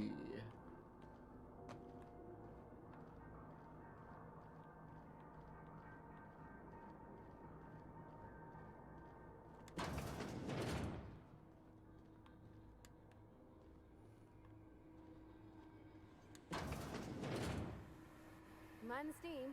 You're liable to get scalded. Oh, incoming!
Alright.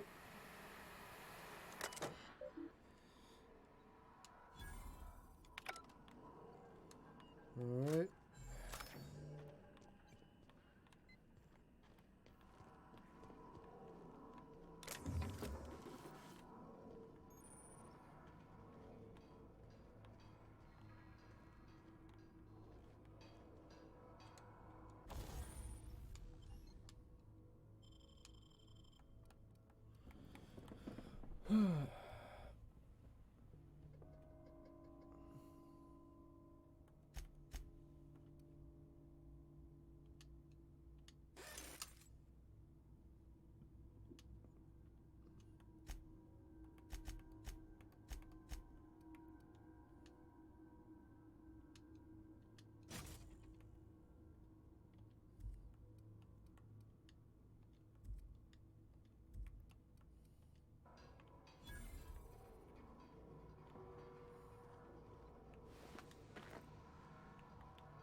Okay, keep him quiet.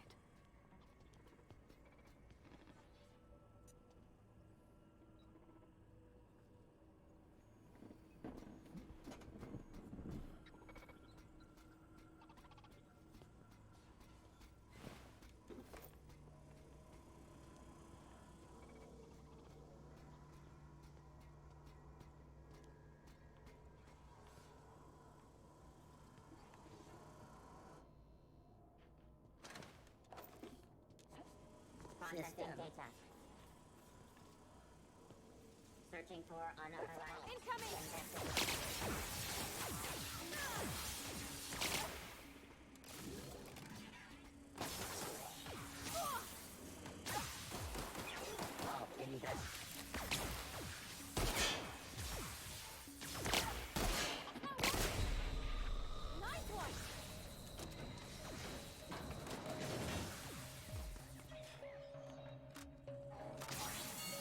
Oh, fuck.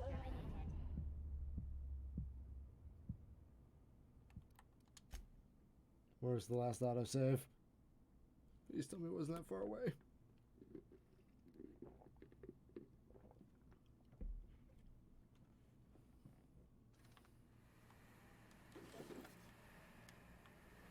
Oh, it's back here. Ow.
Oh, thanks for the save right there.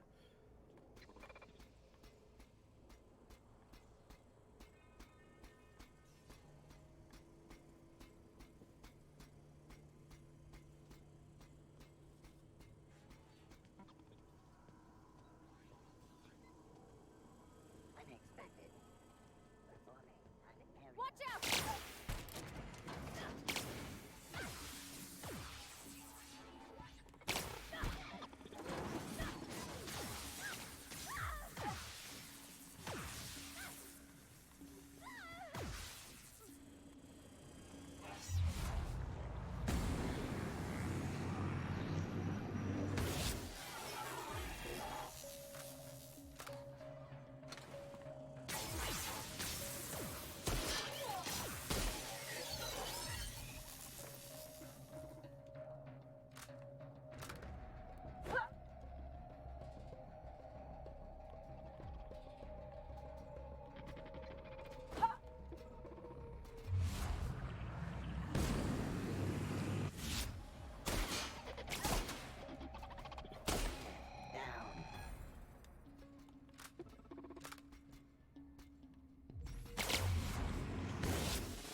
All right.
Let's go tell this guy the good news. What's eating you? The tail. Definitely start with the tail. If you're feeling adventurous, the ears are a particular delicacy. Jimmy'd opened the vending machines. That lasted a good couple of months. Eventually, I had to resort to more unconventional means of filling my insides. Braised, boiled, charred, skewered. Sprats are good eating, friend. Chock full of brain food.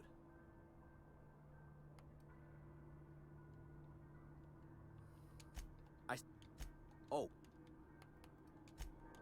What's eating you?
Oh, here's one.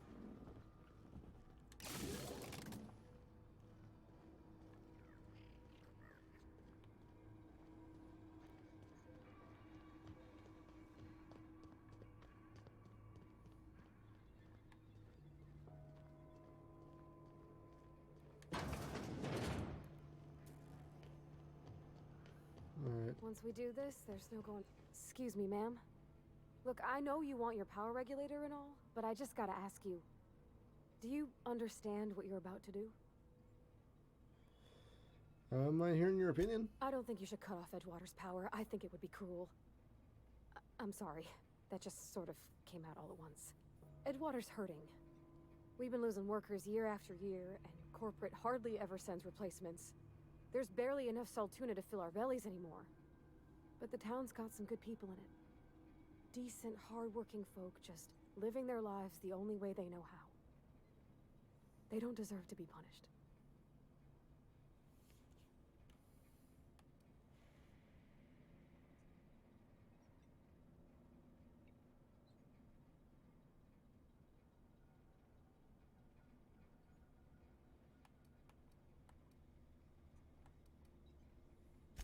Sorry, I didn't mean to babble on like that. I felt like I had to say something.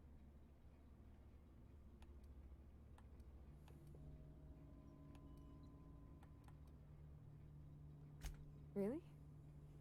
I mean, wow. Thanks. No one's ever told me those words in that order.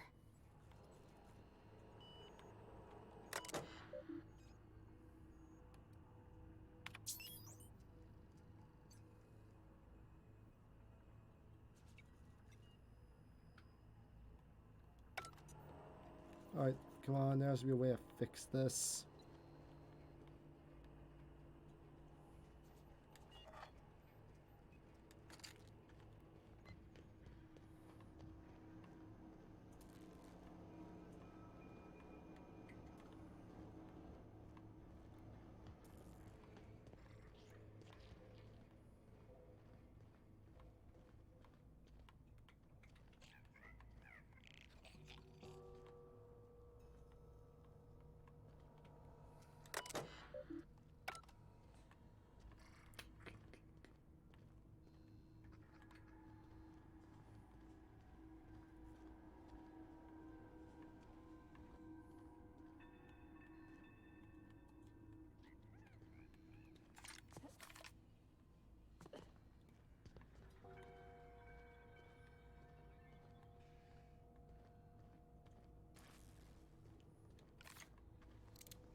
Something here isn't flowing.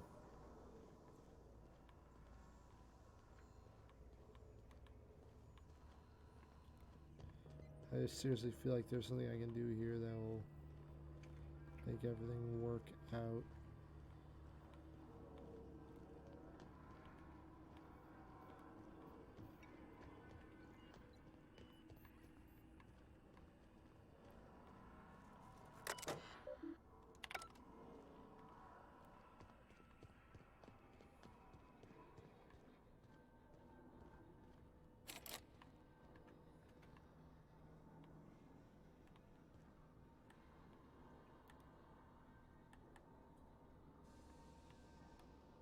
I'm going.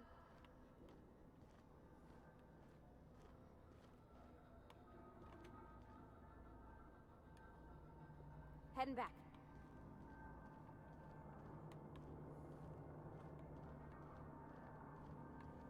Alright.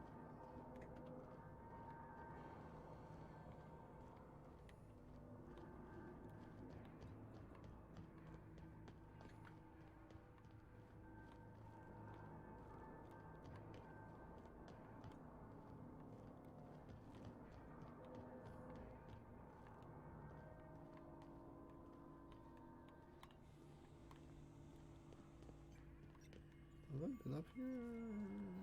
Yes. Yes, I have.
Alright.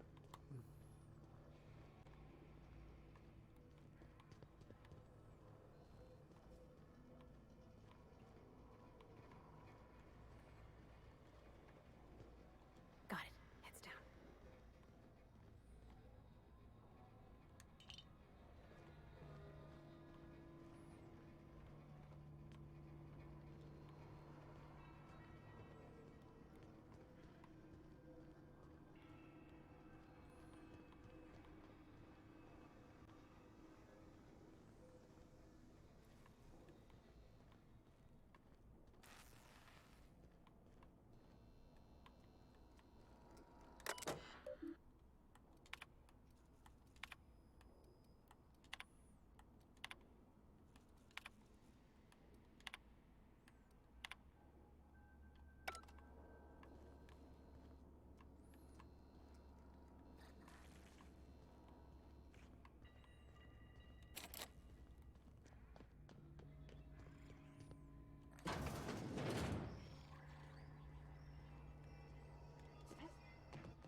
Oh boy.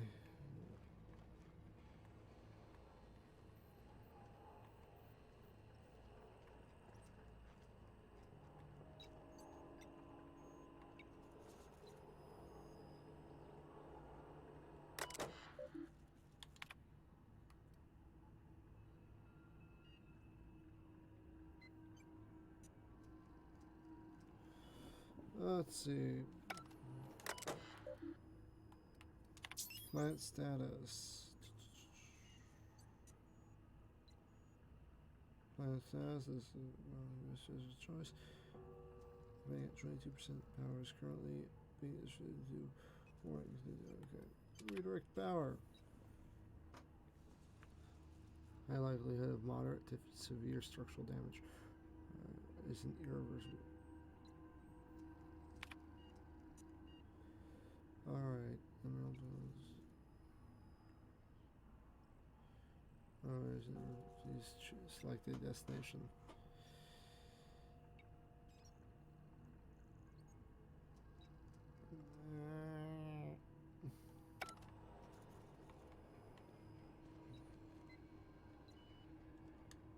Yeah, huh?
Fuck it.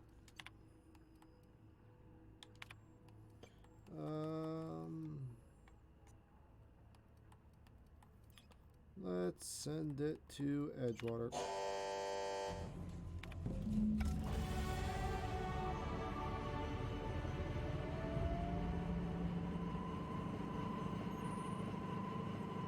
think you did the rightest thing you could sending the power back to Edgewater.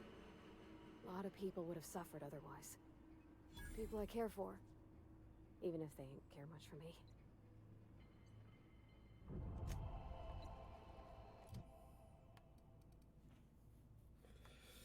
Let's see. There we go.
Mantis Queen. Holy shit, that thing looks terrifying. I want nothing to do with it.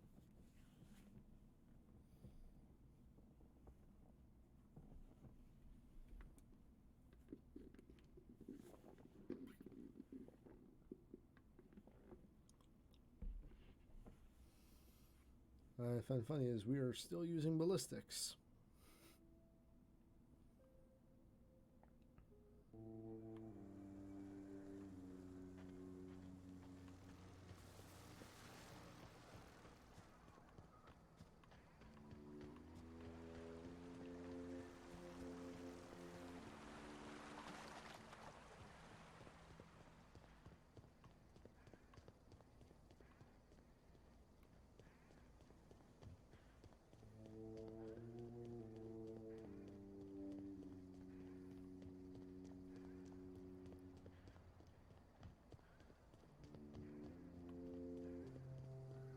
Well, I feel like I'm not going to have the best of welcome in this town.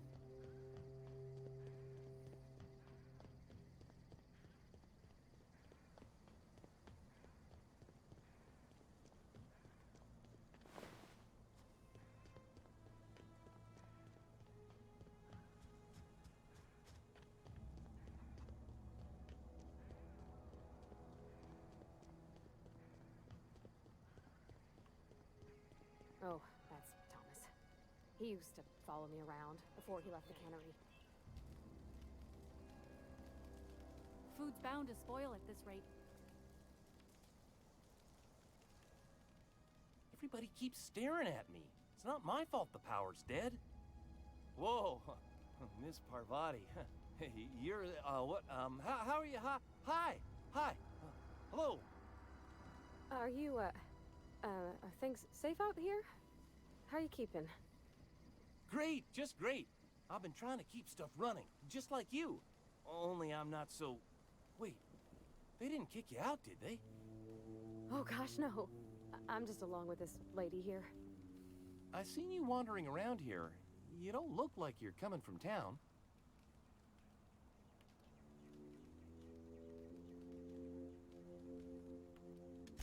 Never heard it phrased in such a way before. I guess we're all trying to get our ships off the ground, ain't we?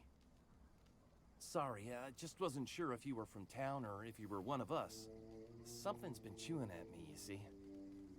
Fact is, I've been, well, lying. To everybody here.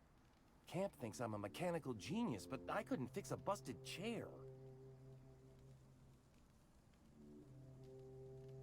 I'll take all the help I can get. I set my mind to learning the craft of the engineer, you see. I want to make something of myself. You ever heard of the Young Spacer's Guide to Mechanical Engineering? Comes in a set of 3.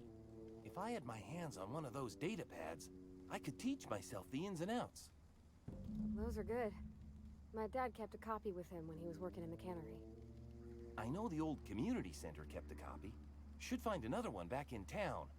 If you could find me even one of those pads, I'd be greatly obliged.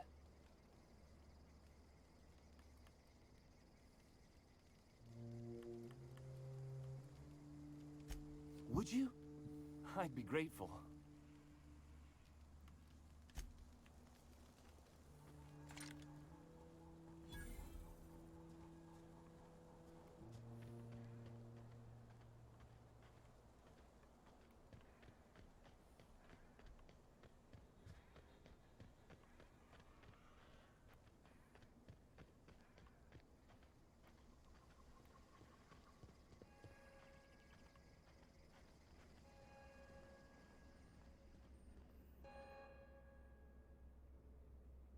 That's the thing about growing old. Your eyes start to fail. Elsewise, I would have seen you for the snake that you are, chopped you into pieces and roasted you on a spit. This is all you're doing. Cutting off my power, killing off my garden. Without refrigeration, my food will spoil, and my flock will starve. I want to ask you this in private, away from the eyes of my flock, so they do not see me lose my temper. Tell me, why did you do it?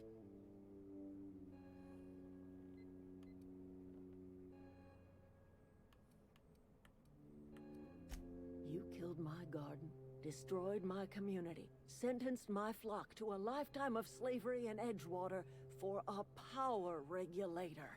Well, shit, I wish it was personal. Go talk to Grace and Thomas. Look them in the eye and tell them their life here is over, and the only thing left to do is go back to Edgewater.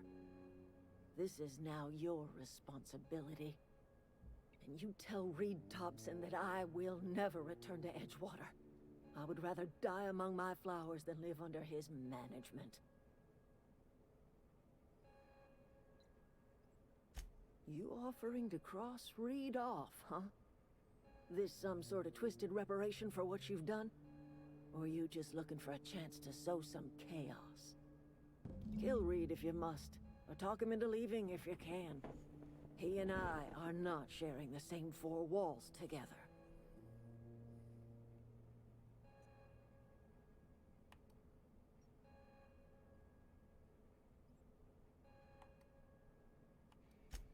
My son worked in that cannery. When the plague started coming, he was one of the first to fall sick. We had a store of medicine locked away, but Reed refused to treat him. Said my boy didn't deserve treatment. Said the medicine would have been wasted on him. So I buried my boy in the cemetery, gathered my belongings, and left. That's as much of the story as you need to hear. Tell Reed that I can make his people healthy again. I can end their plague. Start a new garden right in the cannery. 3 square meals for every man and woman in Edgewater. Tell him how I've made the Vale bloom again. The soil has whispered its secrets to me, and I alone know how to breathe life back into the earth. The secret is human corpses. I've been grinding them up in my fertilizer for years. Marauder, worker, don't matter much to me. The human body is rich with nutrients.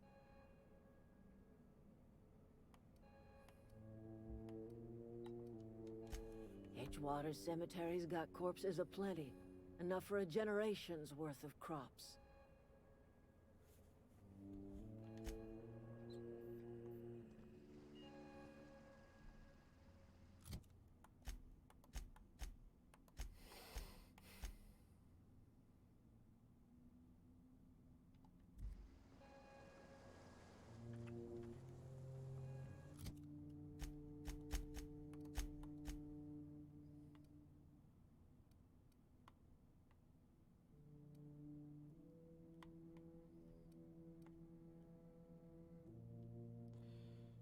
Boop. Fast travel. Terror on Monarch. With Ruth Bellany.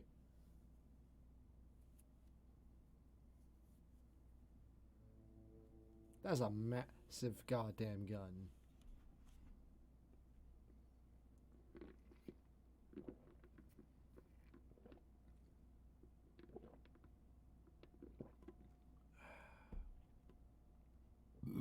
Excuse me.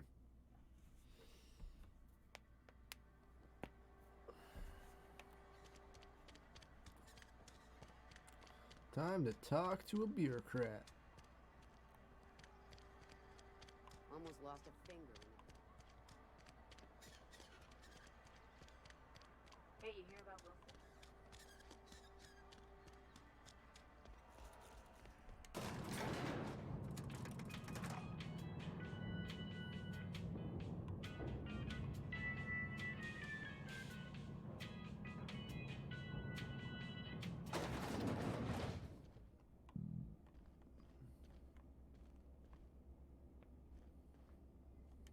This is a fine day, friend. Power flows through our town like a cool stream of water. I trust Adelaide's people have seen their way to reason. So, when can I expect them back at their posts?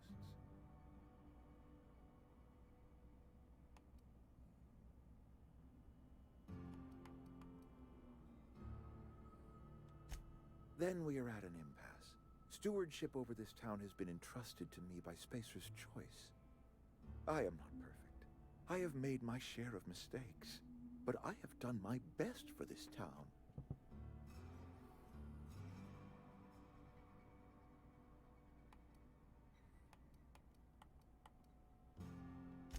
I have been holding this town together with both hands. You can't just expect me to leave. I am a Spacer's Choice man. My father was a Spacer's Choice man. Edgewater may not look like much to some buttoned-up freelancer, but it is my home.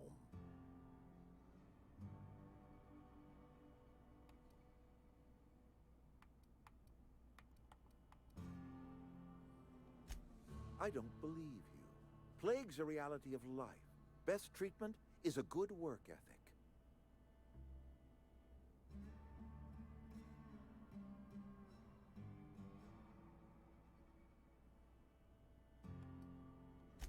The very notion is just grotesque. A raw vegetable? Why don't you just ask me to go chew the bark off of a tree? We are a Spacer's Choice Saltuna cannery. We eat Saltuna here, and only Saltuna.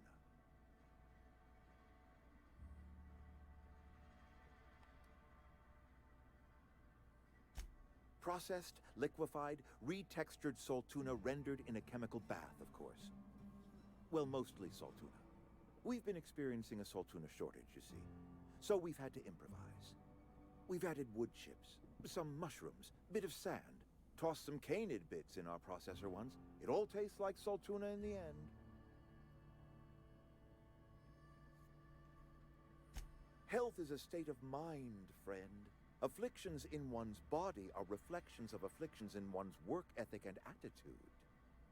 Now listen, I do not know what pretty rhetoric Adelaide has fed you, but plagues are a simple fact of life.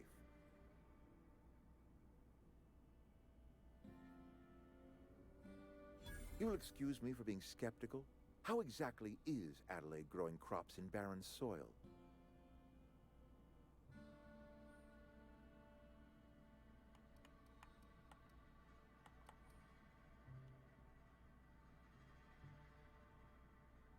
If Adelaide's found a way to feed her people and cure the plague, then she deserves this office more than I do. I won't stand in her way.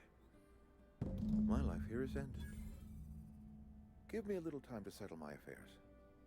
I'm sure Adelaide will be glad to see the back of me.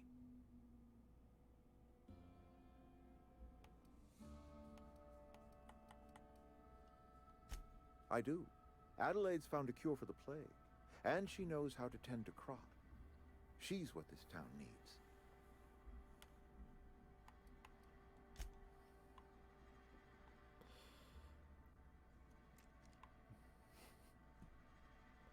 That'd be a real funny move.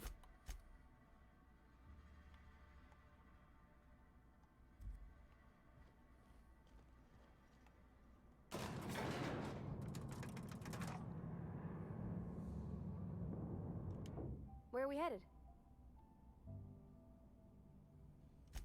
He's just interested in fixing stuff. He always used to follow me around, asking me to explain what I was doing. Like a puppy, kinda.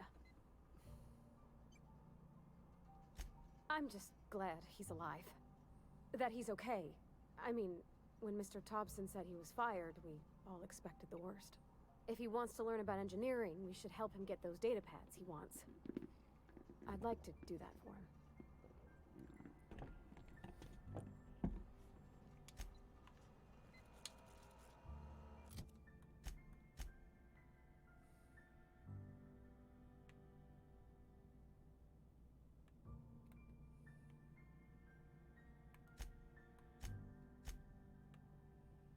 There we go. Fast travel. That pan is slow as fuck.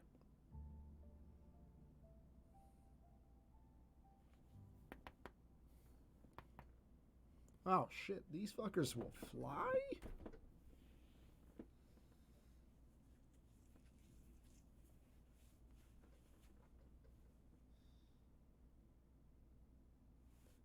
So it goes from a flying creature to one that runs around. Interesting.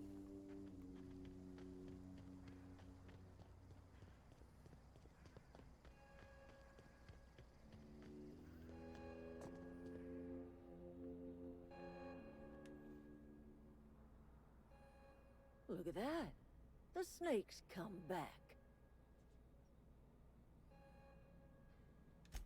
I never thought I'd see the day that Reed Thompson abandoned his post. Suppose we all have a breaking point. Suppose it's time our flock made our way back to Edgewater. We must tend to what remains of the town and carry on with our lives as best we may. You're vexing to me, you know? Injuring us with one hand, helping us with the other. Here, I'm giving you something to leave us be. It's a ransom, you understand, not a reward.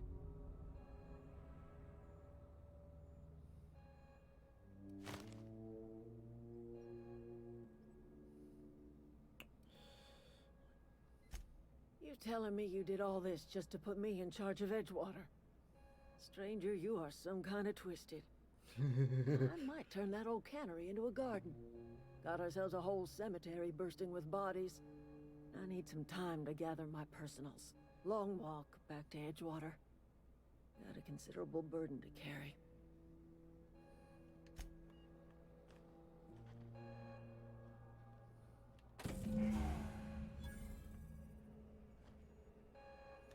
That was a good thing you did, Captain. Helping to bring the deserters and Edgewater folks back together. I hope you rest well on that.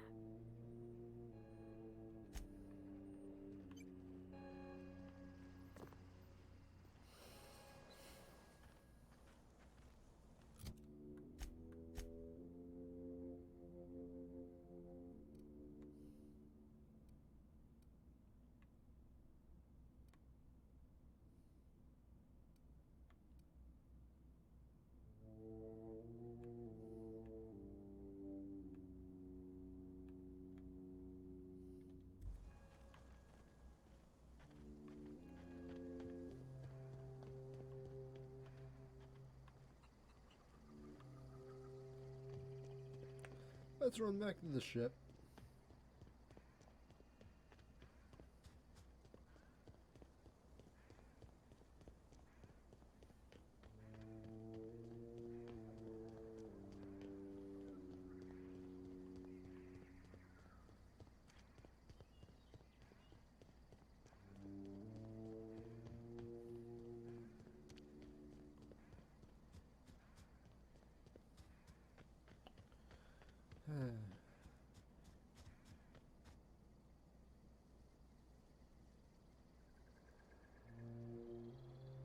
What?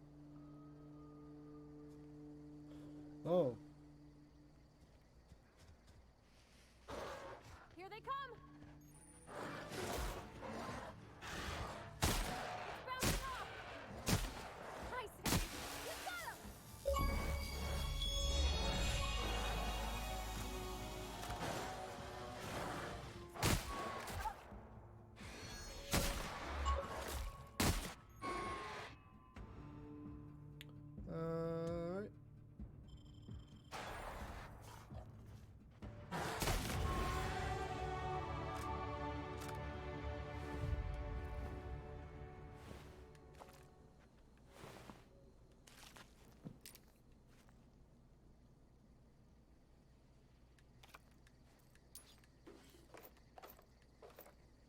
Tactical shotgun.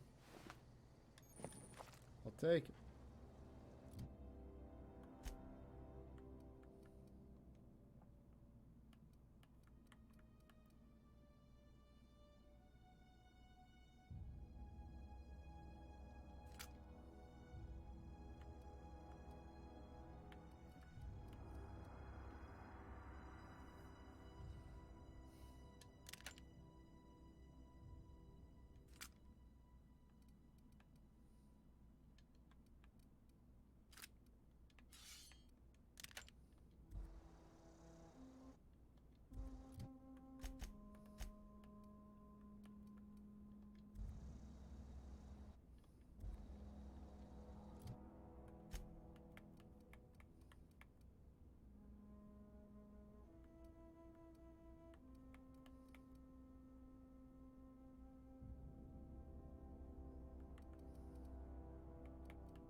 And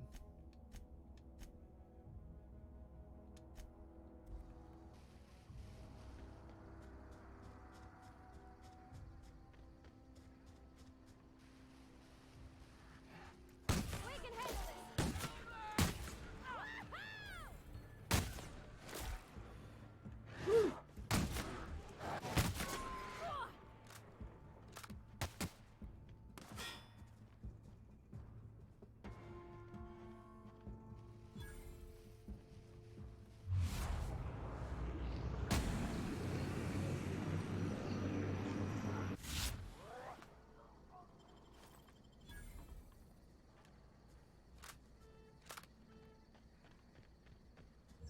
alright. Give me all your stuff. All of it. It's mine now.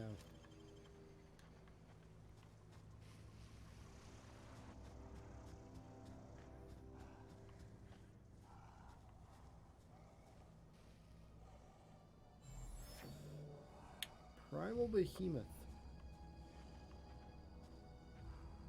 I'll give you guys a berth. I don't know how you act around shit.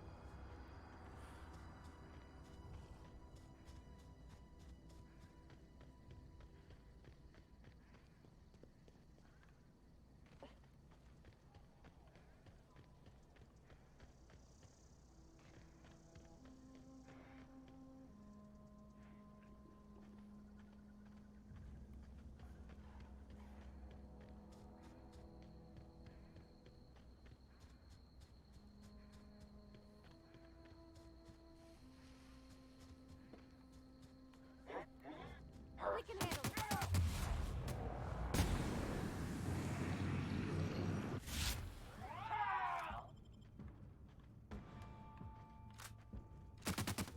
Whoa.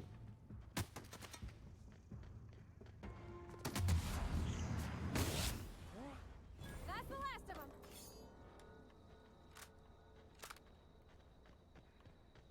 Onward to my ship.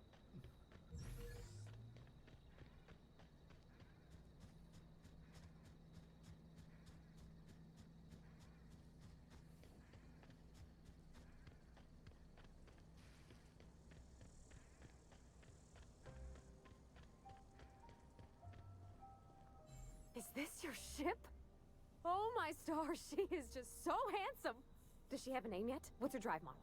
Oh, gosh. Listen to me babbling. When I was in Edgewater, I dreamed of flying on a real ship, working on a real engine, belonging to a proper crew. I'm the only decent mechanic Edgewater's got, but every time I think of going back, I get this sinking feeling.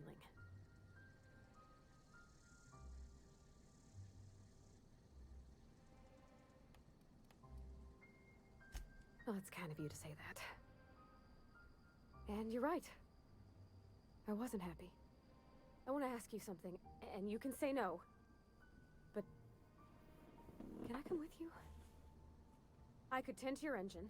I know my G-valves from my catalyzers, and I can keep your ship singing. And if you ever need a pair of eyes watching your back, I can do that too. What do you think?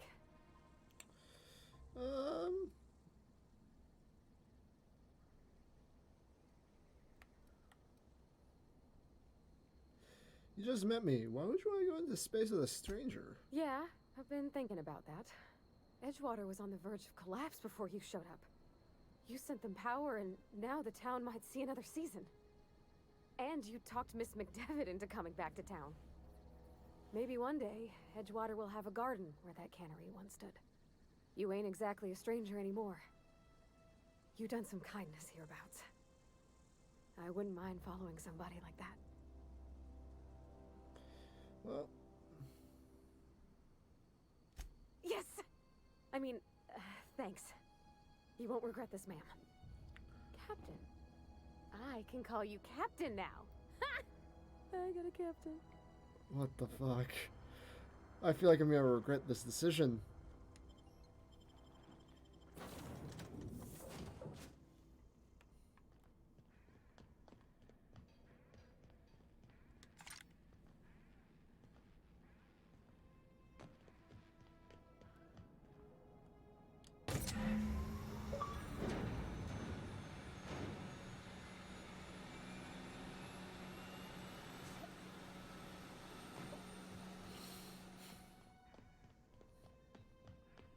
Captain, I have detected that Edgewater's power supply is now optimal.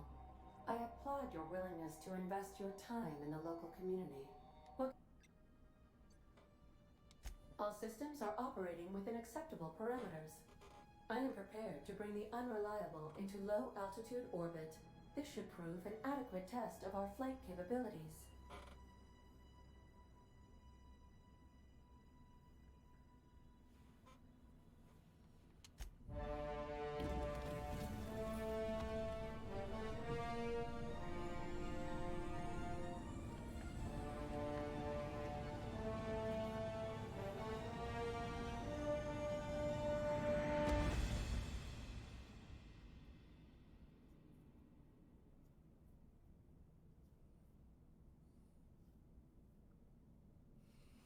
I am the Unreliable!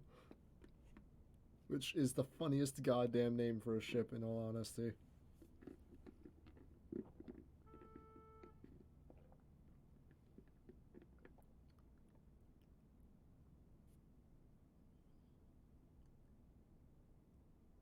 We have received a communication request from Dr. Phineas Wells. Aha, there you are, hale and hearty, and captain of your own ship. I see you're putting the Unreliable to good use. Shame about her former captain. Horrible way to die. How are you feeling, by the way? I lost track of you in that cave back there. Experiencing any, unnatural drippage? Perfectly normal side effect of thawing, I assure you.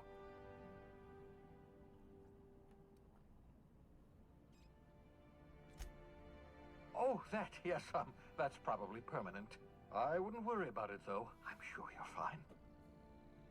What you saw in Emerald Vale is happening all across the colony. Food shortages, lack of supplies, and basic necessities. We're dying. The chairman, the minister, and all their lackeys on the board are to blame. The Hope has some of the brightest minds Earth ever sent us. If we can revive the Hope's colonists, they can help us undo the board's mistakes. They can help us set things right. You need to get to Stellar Bay on Monarch. I have contacts there. They'll help me, help us, find the chemicals to revive your fellow colonists. Gladys Kilkelly, lovely woman, runs a cozy little black marketing outfit on the Groundbreaker. she can get you a nav key to land on Stellar Bay.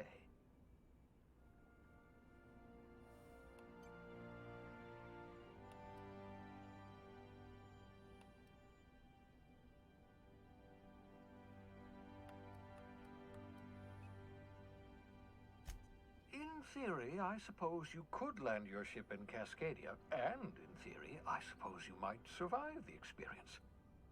Cascadia is utterly seething with dangerous, highly aggressive creatures, more than capable of tearing you limb from limb.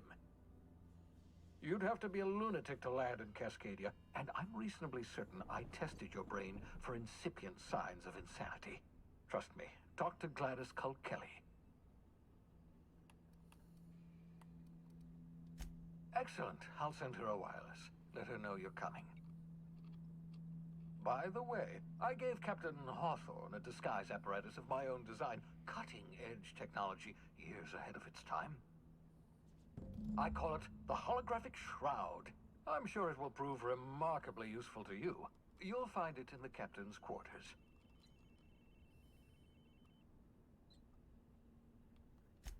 Excellent. I'll contact you once you've found a way to get to Stellar Bay. If you have any questions, come see me in my lab. And remember, don't trust the board. They'll try to win you over with promises of wealth and power, but it's a lie. The board's only interested in filling their own pockets. If we don't put a stop to them, they're going to run this colony to the ground. Transmission ended. If you are ready to depart, please select a destination on your navigation terminal.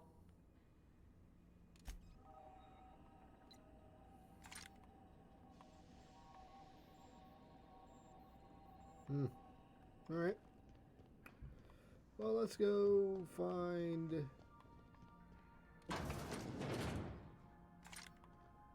I've shut off the visual feed from my ocular inputs in the captain's quarters, so you're free to disrobe whenever you'd like. Thanks, I guess.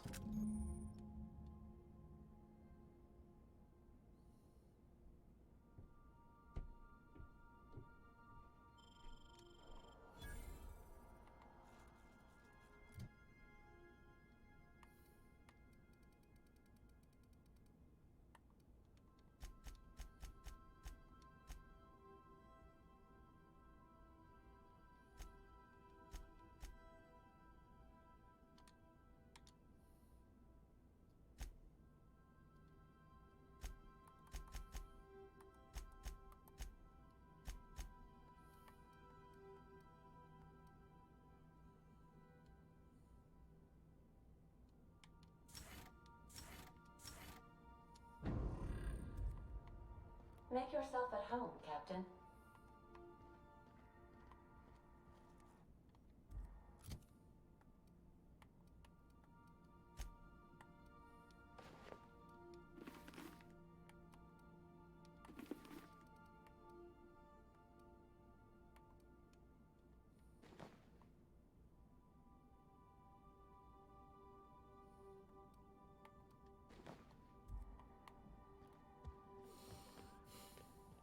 Alright.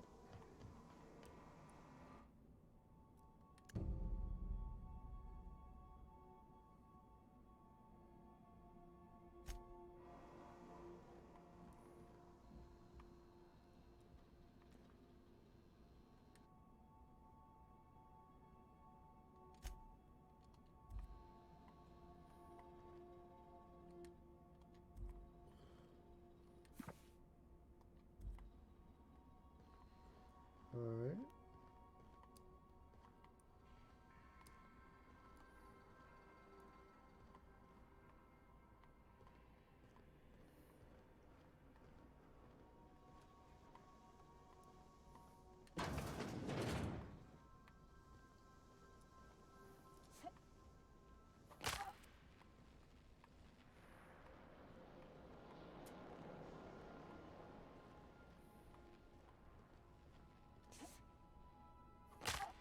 Oh.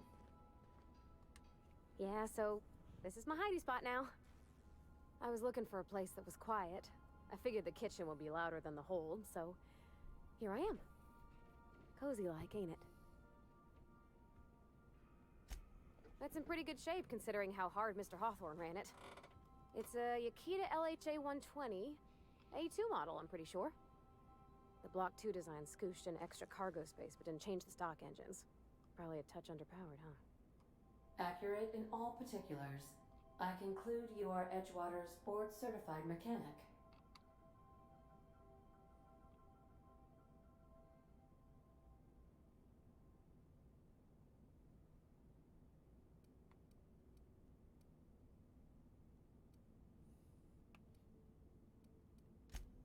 So you're gonna call her it, not she? Though my voice is currently pitched to suggest female, I possess no gender. Any pronoun preferred by the user is acceptable. Hello! I am not a board-certified mechanic, but my dad was. He taught me all he knew. Do you understand? Speech recognition is one of the many skills I have been programmed to simulate. You're not simulating it, you're doing it! I asked a question and you answered it. I am gratified you consider this facsimile convincing.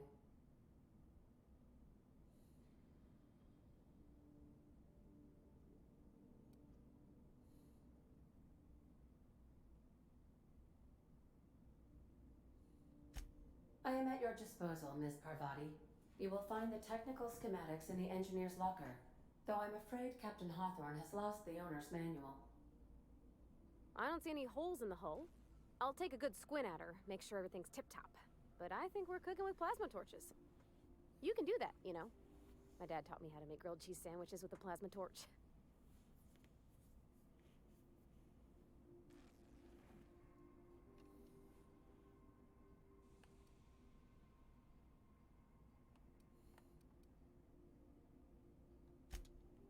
Mostly, yeah. I lived in the maintenance office near all my life. Mr. Thompson never let me forget how funny that was.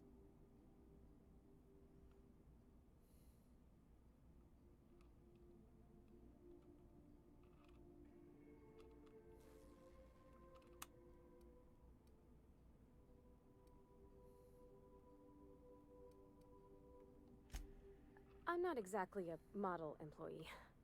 Not like you wanted. The kind that stays quiet and gets the right work done in the right order every day. It's not normal for anyone to do as their parents. You take a vocational test. That decides your schooling and your career. When I tested out for maintenance, everyone figured it was on account of my dad. They were real unhappy with us.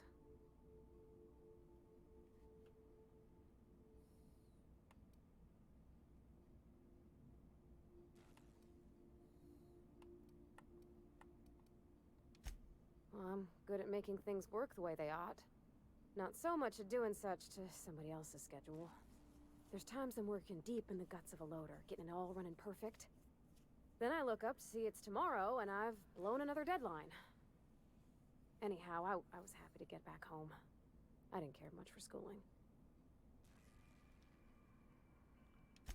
Yep, nothing much had changed. Everything was a little grayer, a little dirtier. Dad met me at the shuttle and gave me a big ol' hug. I noticed straight away that he was moving slower and stiffer. He made a little grunt when I squeezed.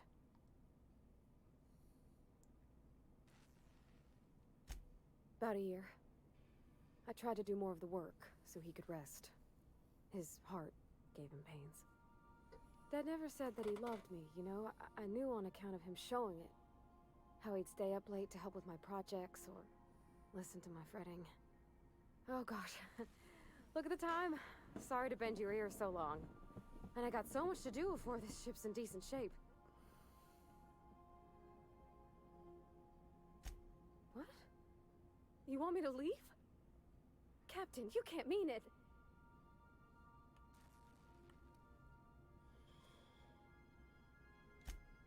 Oh, that's a relief.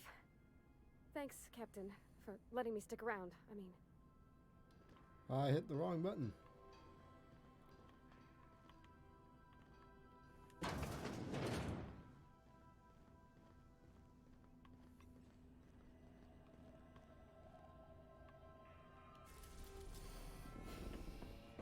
All right.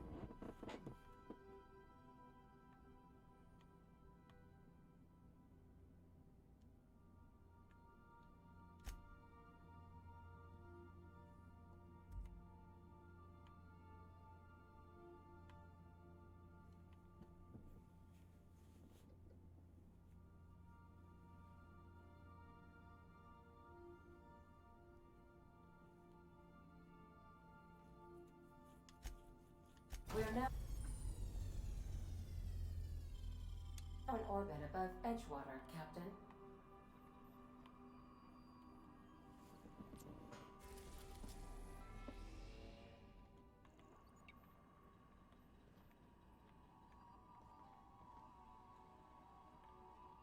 Welcome.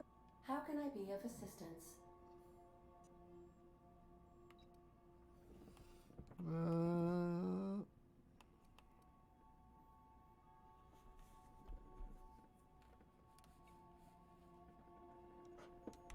The unit is a cleaning SAM. Hawthorne brought it on board some cycles ago, I'm sure with the intent to modify it, but I've never seen it up and running. Alex likely recorded progress notes detailing his efforts to modify SAM. If you check the terminal in your captain's quarters, we may be able to determine what work remains in order for SAM to properly operate. Take care. I require a functioning captain to run the ship. Alright.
We are now in orbit above Edgewater, Captain.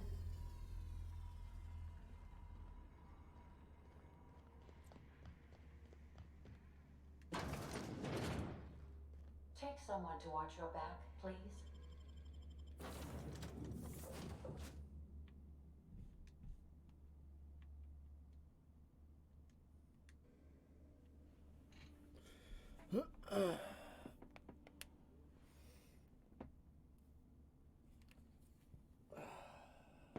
Stepping away for just a second.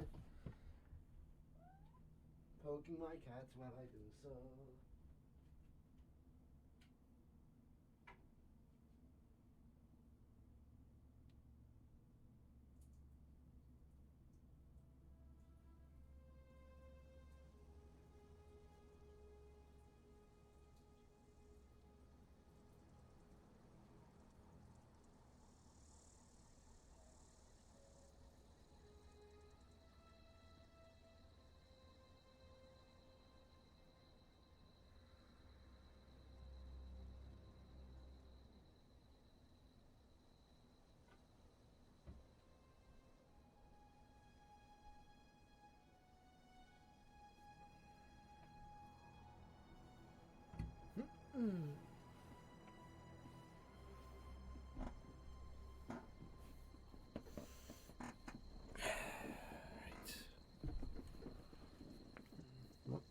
I thought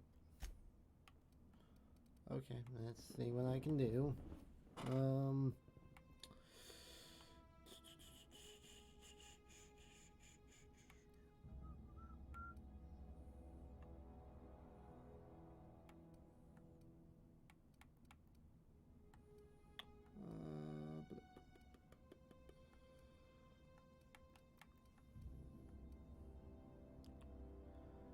Let's do this.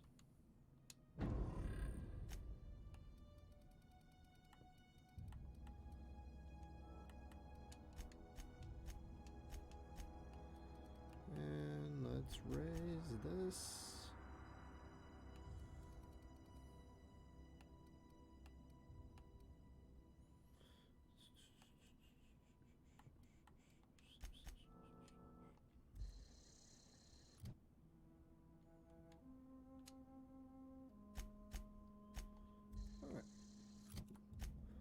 What do I have to do?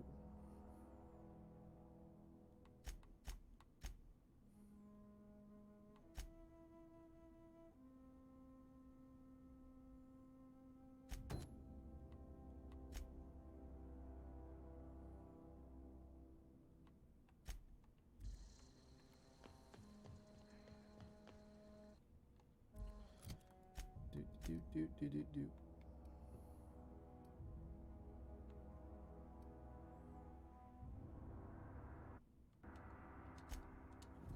Let's fast travel to this community center. See what I can find.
All right.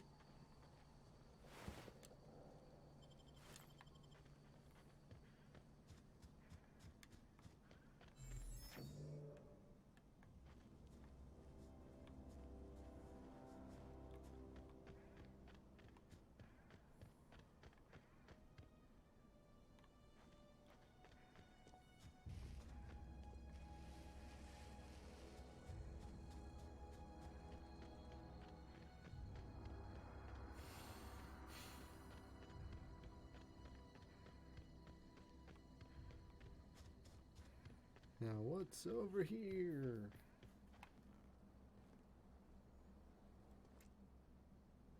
More marauders, of course.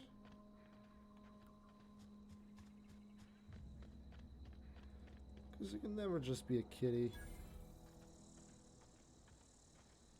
Nah, that make life too easy.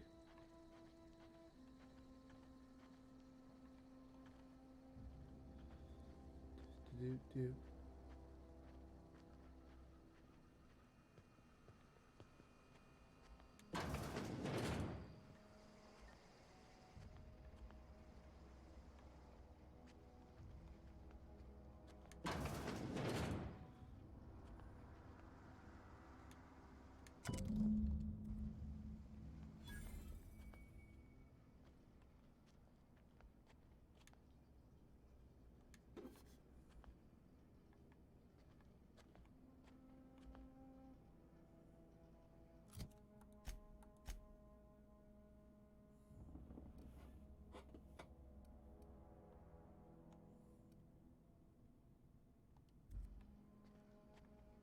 All right.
Parvati, what the fuck is your setting?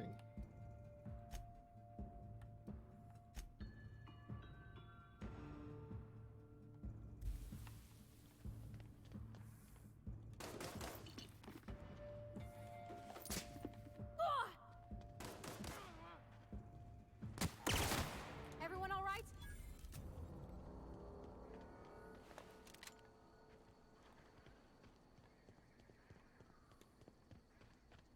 Alright, this bolter pistol's sweet. This has a kick to it that I need in my life.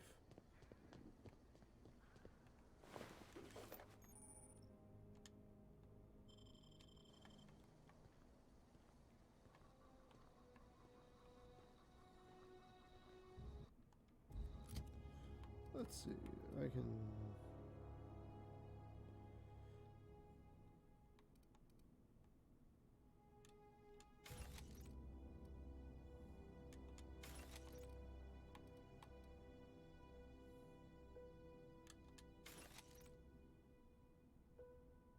Let's see.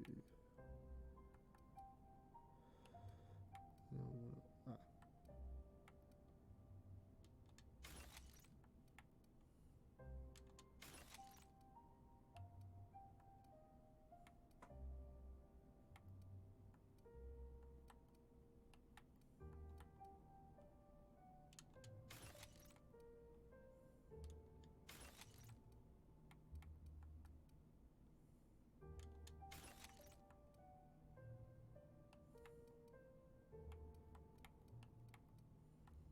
So one assault rifle.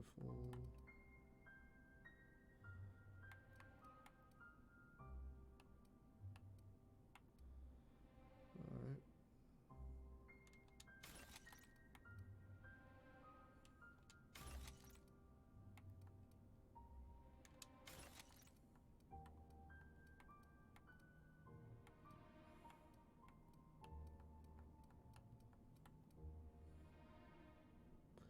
Alright.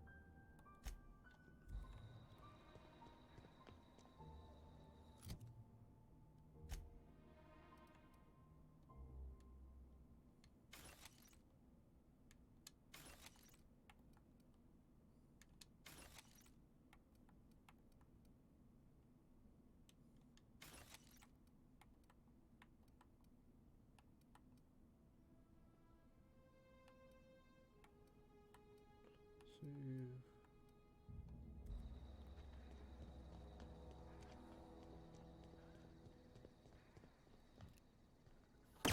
We can handle this. Go, Captain!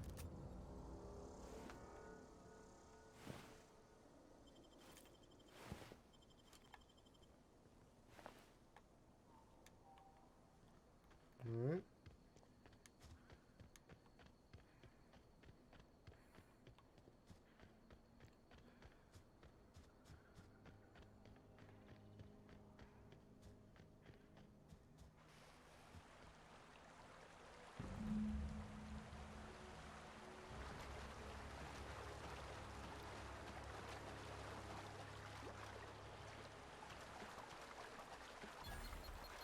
Nope. Ow.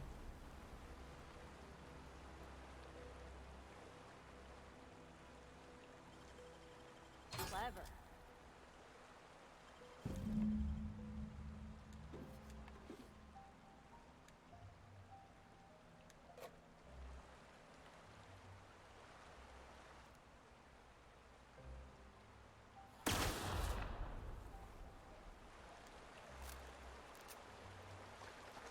It's further down.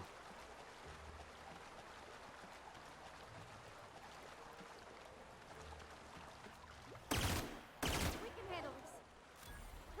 We're pretty good at this.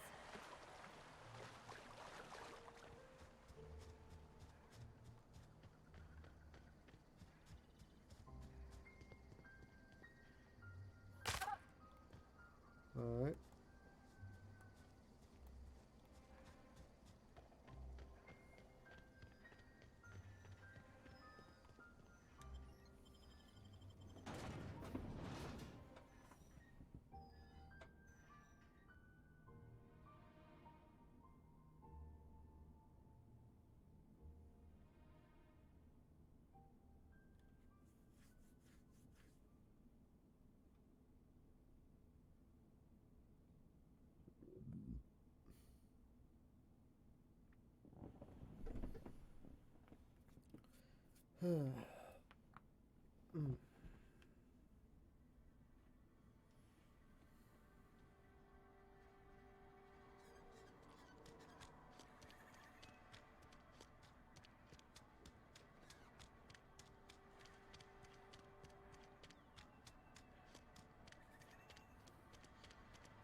Sorry, I'll just be a minute.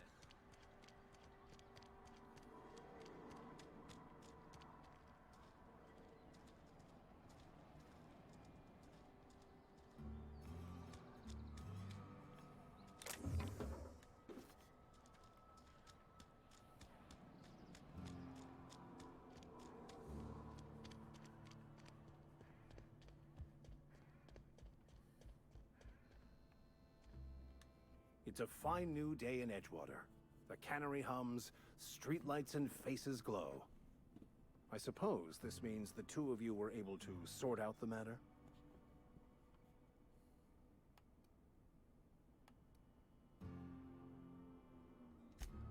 I am somewhat taken aback by that, given the heat between her and Mr. Thompson.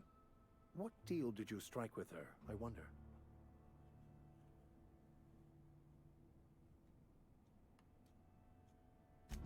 Wonderful. This is fantastic. Well worth all the sacrifices I... Wait. What the fuck is this? Is this French? I can't fucking read French. It's a law-forsaken joke is what it is. French. Ha! I was so high and mighty, preaching to the yokels about following the plan, while fighting it at every turn.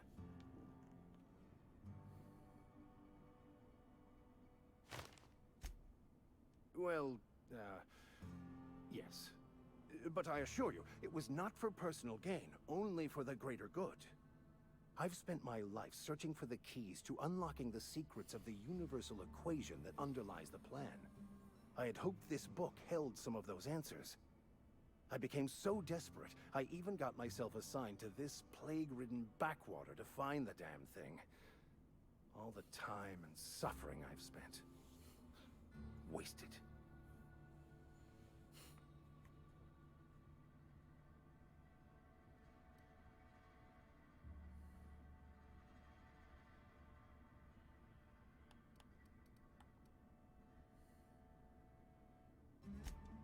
Please.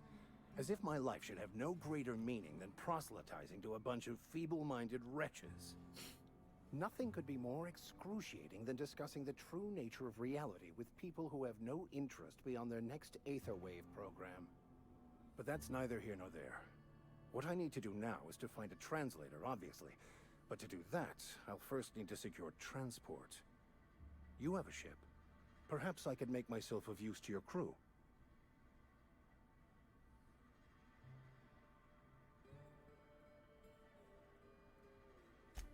Certainly. I already gave you most of my money, but I can offer you free spiritual counseling, and I'd be happy to watch your back. I'm pretty handy with a tossball stick, or any blunt instrument really. I'm also a passable gun hand if it comes to that. I can usually talk my way out of conflict, though. Oh, I'm fairly competent at hacking computers as well.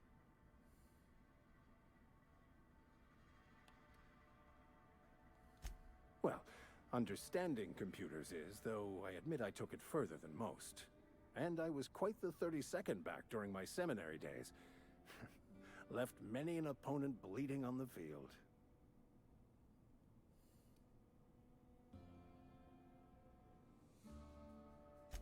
Of course. I'm a vicar who is dedicated to his calling. More dedicated than any other you'll find in this colony. I joined the OSI to help decipher the grand plan. But instead, I ended up the vicar in a prison due to ignorance and politics. Then I came here. Satisfied?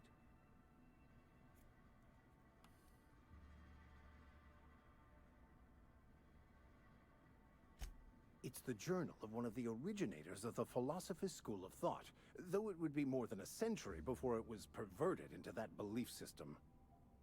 Philosophism's a false religion that stands in contradiction to almost everything we know to be true.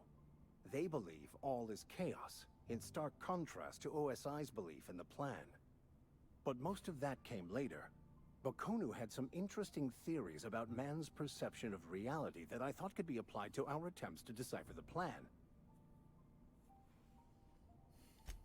Fantastic. I promise you won't regret this. Edgewater's gonna miss you. Folk here always had good things to say about their vicar. Thank you, Ms. Holcomb. I'll be glad for the change of scenery, and to leave this place behind. It is my esteemed pleasure to serve as your crew vicar, Captain.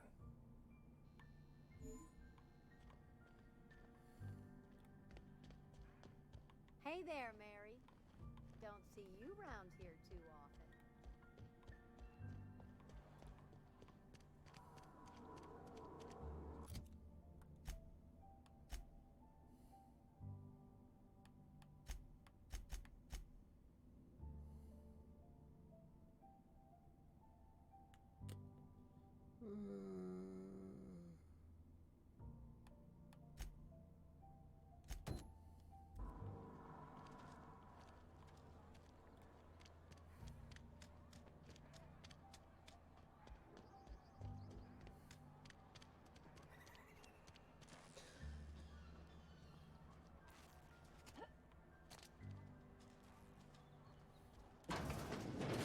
Yes, Mr. Thompson. I'm fine, Mr. Thompson. Whoa, did Mr. Thompson send you? Well, you tell Mr. Thompson I'll be right at my post. Tomorrow. Bright and early tomorrow. Because I'm definitely not plagued. As spry as a spring chicken. That's old Abernathy. And what are you doing here? Visiting? Well, let me give you the grand tour. This here's my domicile, and there's the door. What? No. I mean, I might be. That depends on who's asking.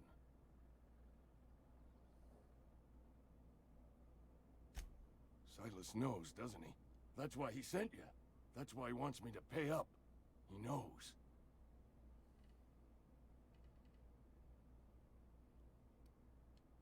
Sounds like he's already told you. You may as well hear it from me. I'm dying. I'm not long for this world. The date of my expiration is fast approaching. And soon I shall be ushered through the great cannery in the skies. Don't say that, Mr. Abernathy. You still got a couple decades in you. I'd steer clear, Ms. Holcomb. My affliction's bound to be contagious. It's plague. Has to be. Silas knows. He knows I got one foot in my grave, and now he wants to charge me for the other one.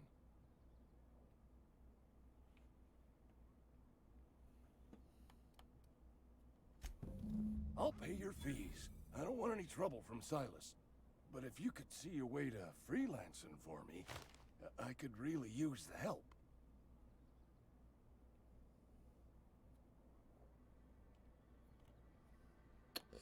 Depends on what you need. Couple hours out of your day and some light second story work. That's all. There's a cache of anthracillin tucked away in the old community center. Powerful stuff. Stronger than what we got, anyway. I need you to break in, nab that medicine, and bring it back to me. Sure. You oblige me with your haste. I think I feel the plague spreading. Oh, Lord, it's in my spleen now. I can feel it.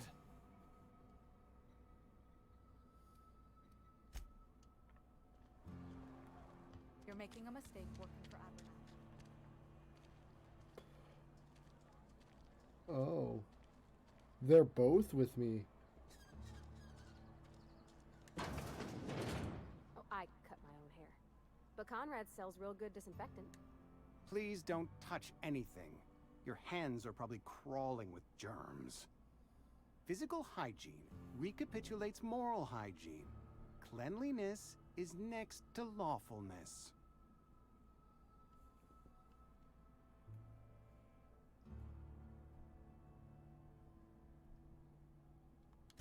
So everyone says, until someone forgets to cough into their elbow, and then we're all dying of plague. I'm Conrad. You will report to me if your hair fails to meet Spacer's Choice aesthetic standards. You will also report to me in the event of your death, whereupon I will clean and prepare your remains for interment.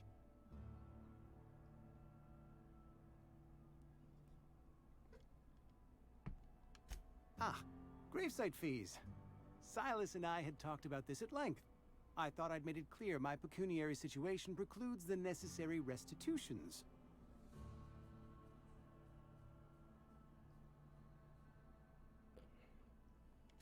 As broke as pie crust, friend. Bidless, indigent, destitute. I simply cannot afford it. I am a blemish on the prosperity of our fair settlement. When I expire, I expect Silas to toss my body into a ditch.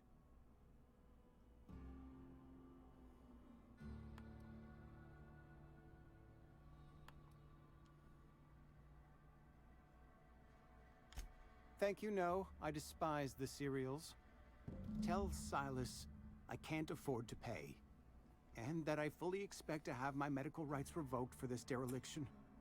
With my apologies.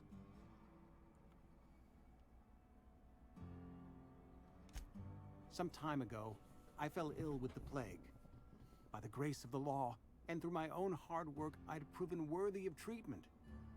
Frankly, I don't imagine I'll earn that right a second time. The barber work hasn't been profitable, you see. I've had to keep this old place running with my own savings. Not a bad idea. But I'd need some kind of collateral. My pair of lucky clippers! No, that won't do. Your idea intrigues me, but I'm afraid I don't have anything to give Silas. I'm open to suggestions.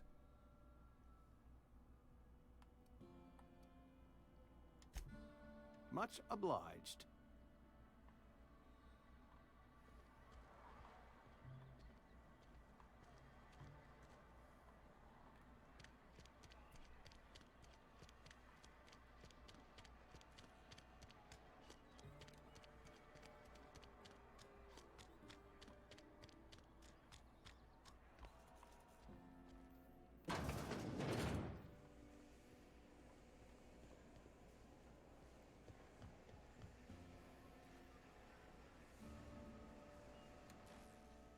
You the new worker?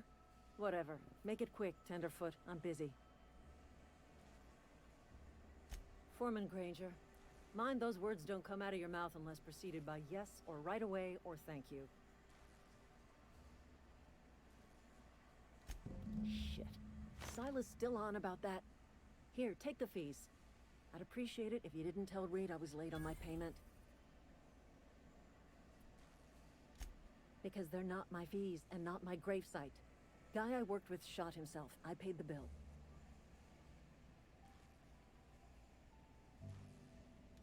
I could do without the sarcasm. Wasn't acting out of the goodness of my heart. Law requires delinquent gravesite fees to be paid by the deceased party's closest living relative, which meant me. Shame, though. Eugene was a good worker. Woke up one morning and put a round through his upper story. Can't imagine why. The kid was doing all right at his desk. We all thought he was an upstanding receptionist. Just between the two of us, I'm pretty shocked his weapon didn't misfire. Spacer's Choice handguns aren't the most reliable.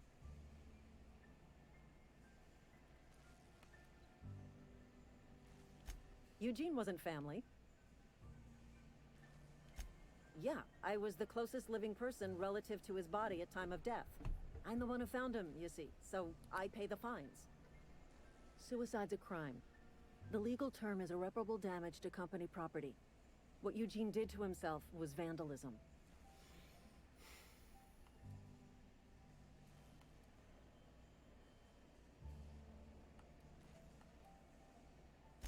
I'm plenty serious. In fact, I'm a little upset Eugene didn't think things through. In other words, Edgewater would have been penalized pretty hard. Whatever Eugene was worth as an asset, we would have had to pay out of pocket to Spacer's Choice.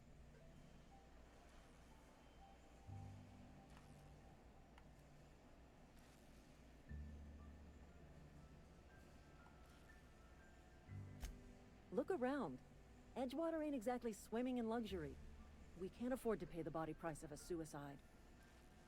All I know is Silas asked me for Eugene's gravesite fees, which means he was approved for burial, which means his papers went through, which means the town's in the clear. I'm just glad to put this whole ugly affair behind me. Eugene can rest his bones in peace, and the rest of us can get on with our own lives.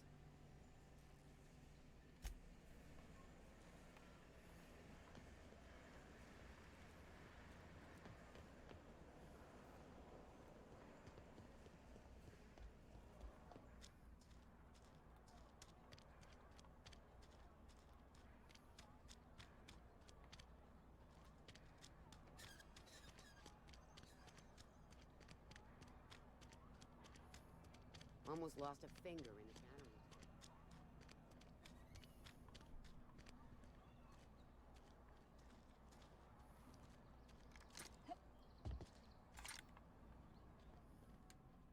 What can I do for you?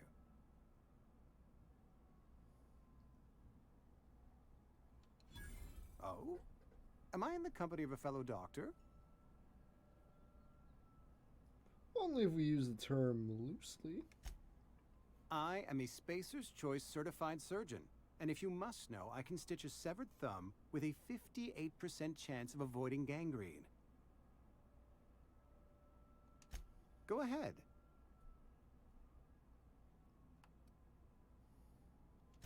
The plague's come at us with a vengeance this year. Lost 6 workers in as many months. I wouldn't call them good workers, mind you. If they were any good, they'd have been treated. Still, it is a shame. Fever, chills, fatigue, aching, vomiting, an excess of phlegm, a tendency towards belly aching.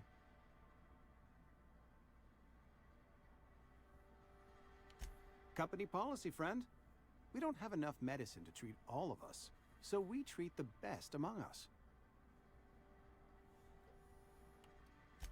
Mr. Thompson's brainchild. Have you met him yet?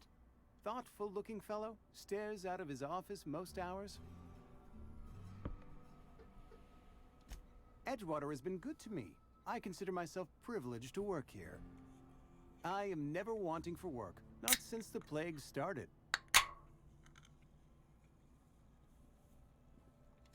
The plague's come at...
Hey, Miss Parvati. Come for a visit? Lovely to see you about, Miss Parvati. Things going all right, Silas? Been keeping him careful and true, miss.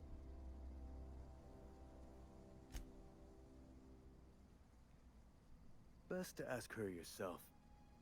My dad's buried here. Silas watches over him when I can't leave the house. Oh. Well, thanks. Something I can do for you? You run into any trouble? Conrad's barbershop is a yawning pit that swallows his every bit. I keep telling him he should cut a few corners. Skimp out on the disinfectant. You gotta put the squeeze on Conrad. Find some dirt on him. Maybe check his back room.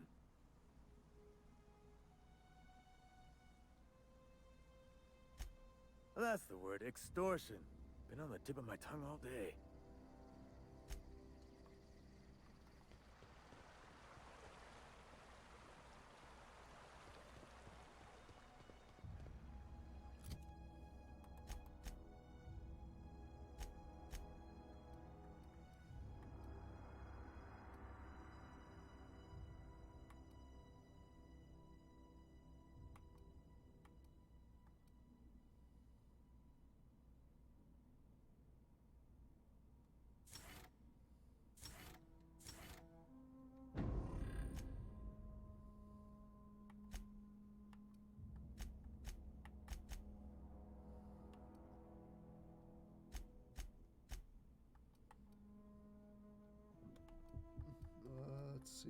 more powerful.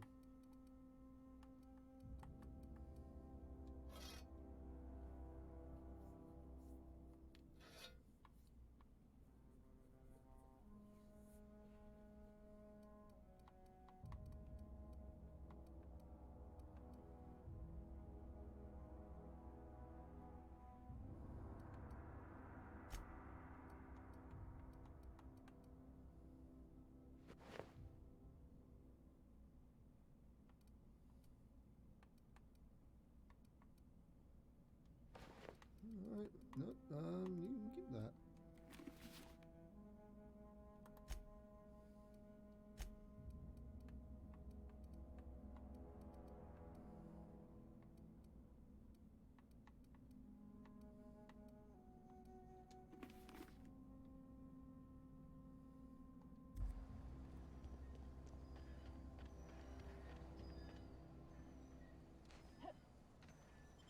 Some good old-fashioned extortion.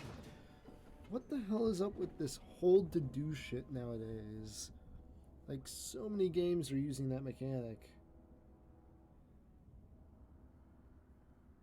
The first one I can think of that really did it to an obnoxious extent was Destiny, but I feel like there were others before that.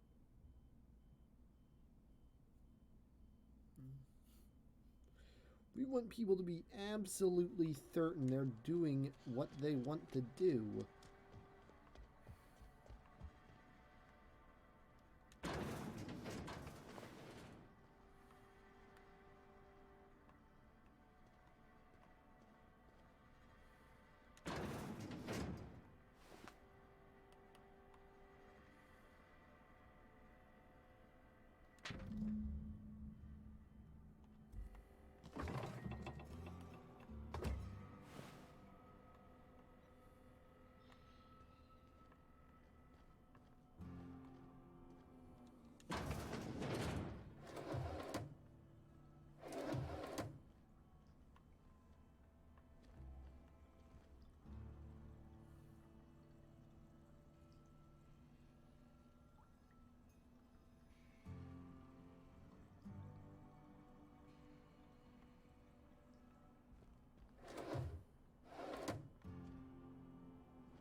What can I do for you?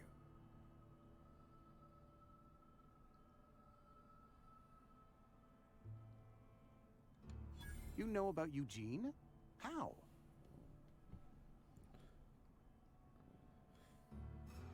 I'm a mind reader. You were probably poking around my things. I really shouldn't leave my letters sitting out in the open. Eugene's golden teeth were a family heirloom, representing 3 generations of poor dental hygiene. He took them to his grave. I'm sure he won't miss them. That's unthinkable. Eugene's body and all rare earth minerals contained therein are solely the property of Spacer's Choice. I can't ask Silas to dig up a man's body and pry a few teeth loose from his jaw just to pay my bills. Can I? Are you asking rhetorically? Because if you're being serious... Ugh, gross. Desperate measures, Miss Holcomb. Desperate measures. I'm going to have to ask Silas to dig up those teeth. It's the only way I'm paying my gravesite fees. I'm sure that I have no other choice. Here you are. Gravesite papers affixed with my signature and an IOU. Eugene was not a suicide. He put a bullet in his brain, yes, but that's largely a technicality. I was the one who prepared Eugene's body for interment. I discovered symptoms of the plague on his corpse, and I discovered medicine in his pocket. Lots of medicine. Eugene overdosed on adrenatime, which is known to cause psychosis and paranoia as possible side effects. The paranoia drove him to take his own life.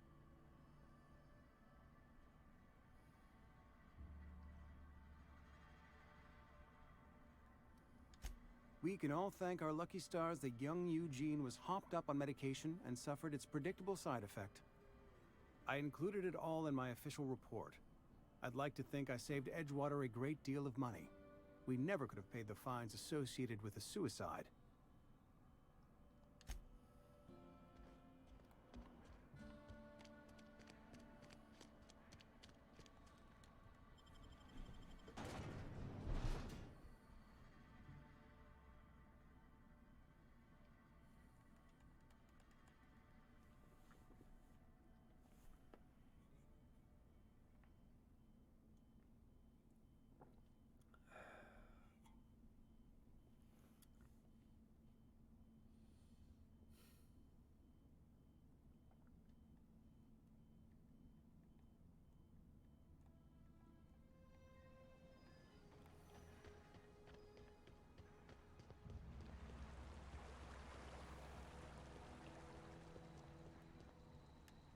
Things are changing round the Vale.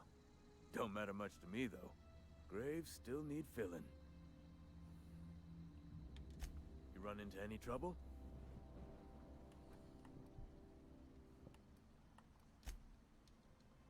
You'll find him.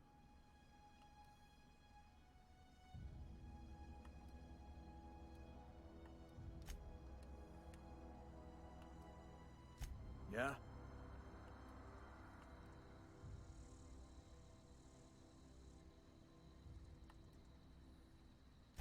Former people, yeah.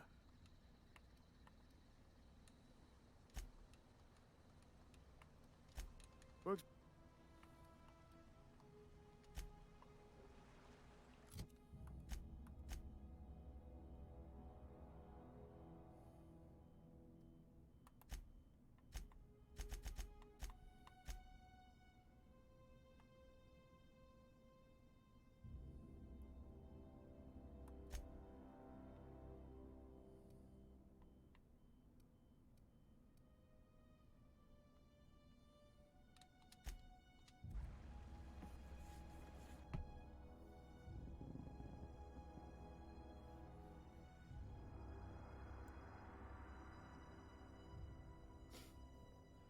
Who are you? I'm a safety inspector. Oh my, sorry about that.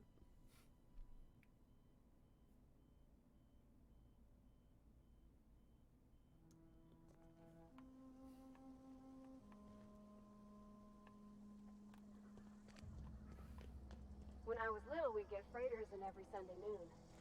Now they only come but once a month. I love the wind here. Thank the law. I've been requisitioning backup for months. Guess the boss finally came to his senses. You ever swung a truncheon? Let me see your rifling stance. I want to make sure you're up to snuff.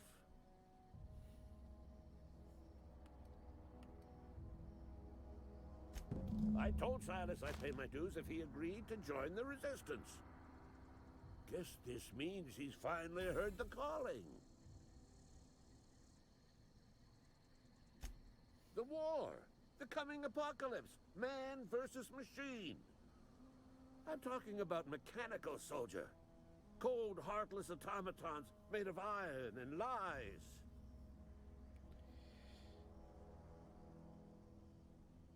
I have no idea what you're talking about. Just my luck. I ask for backup and the boss sends me one of them simple folk. All right. Listen real close. Auto-mechanicals. Creatures forged in the fires of malevolence. I seen them over by the old power plant. Clattering about. Firing at the birds.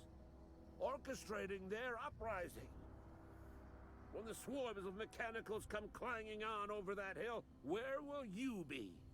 Cowering beneath your cot? Or standing, shoulder to shoulder with the resistance? All of them are dead.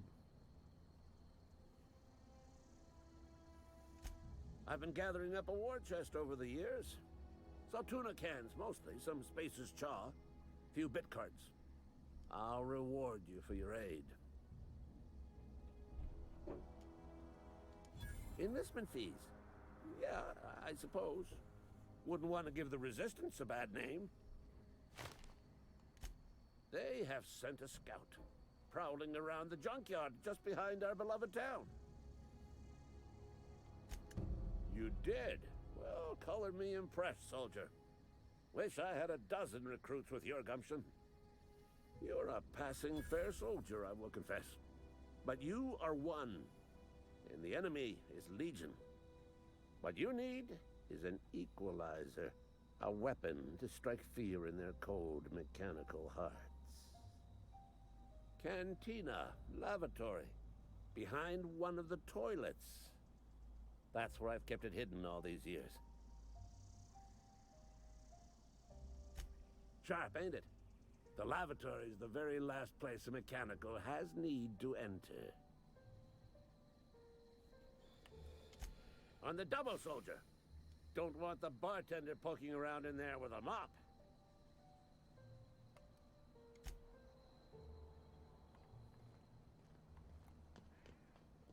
I have no idea what this dude's on about.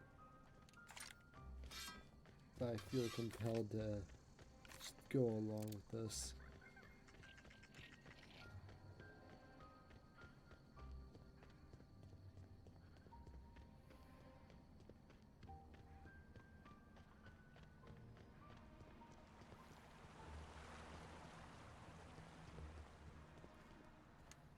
Grave digging's a fine profession. Reliable work from a freelancer. That's gonna take some getting used to. And I'll buy you a drink sometime.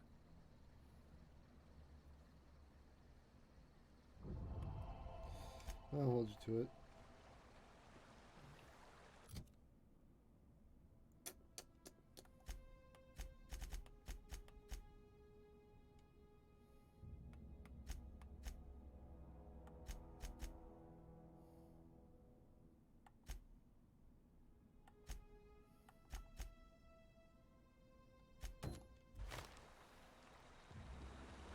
Let's find this secret weapon. Whatever the hell that is.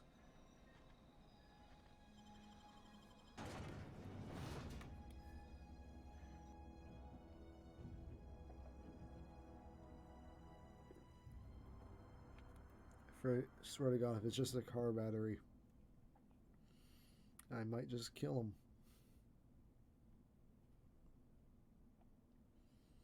Because it's obvious this dude's a bit nuts.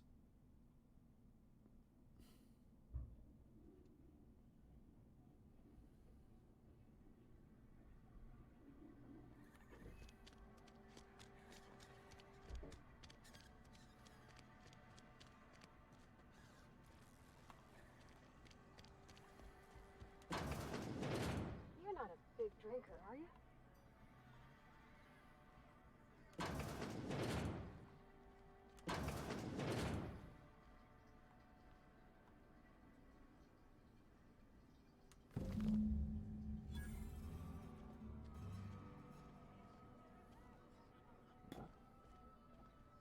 You read the latest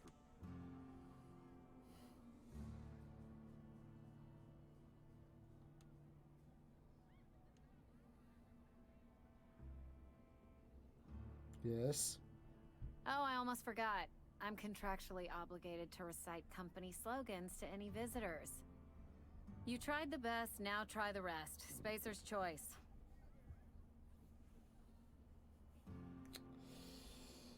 All right. Coming right up.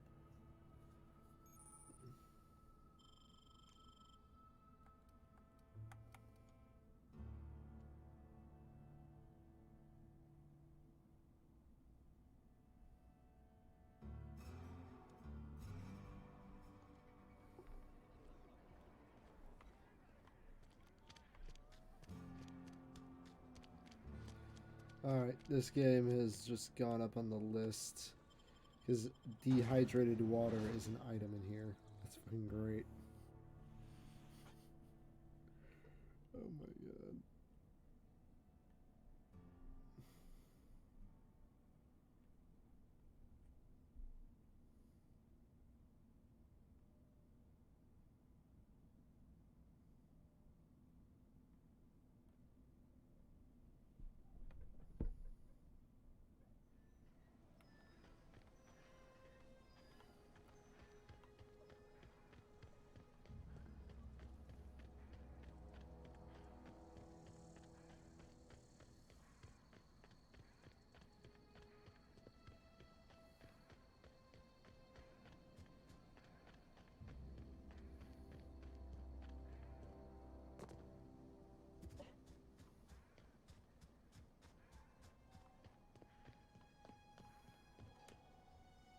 Never seen the Veil lit up like this before.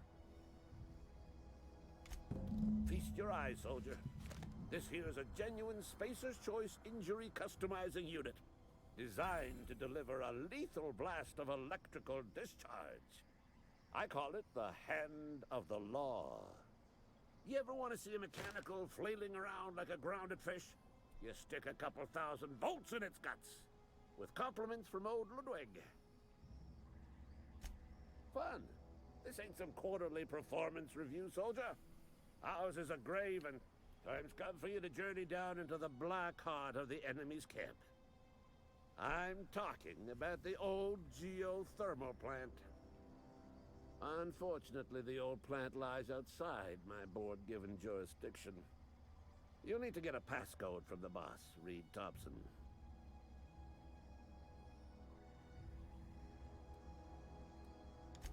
I've been after a passcode for years.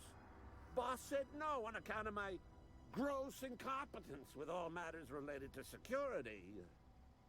I need you to get us the brain of a mechanical. Well, not exactly a brain. Anatomically speaking, what we're looking for is a logic module. If you die horribly, I will pour out a can of zero-G to your memory. Alright. Guess I'm heading back to the geothermal.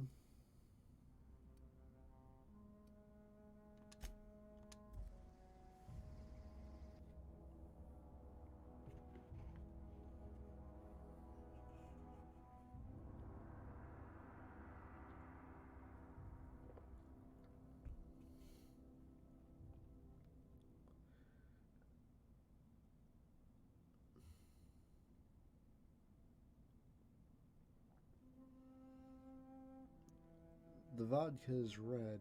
Why is the vodka red?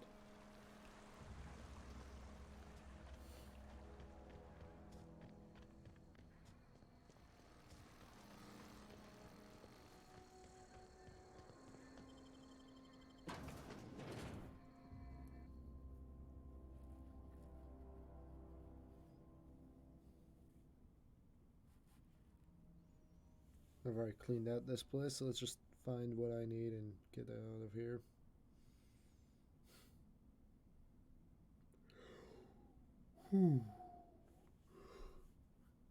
Yeah, a lot of bad hit.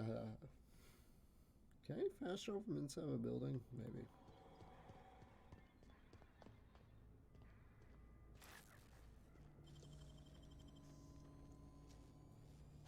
Great work.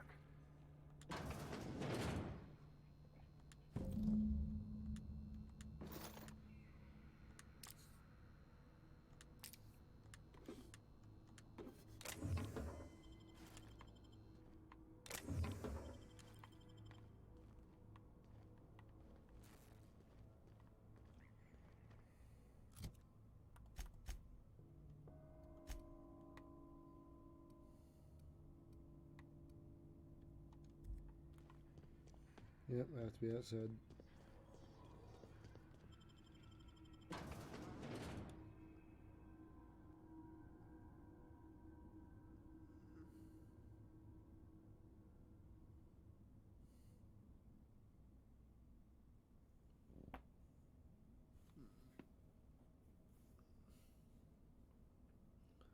Man, this seems like some World War II type propaganda bullshit.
Never seen the Vale lit up like this before.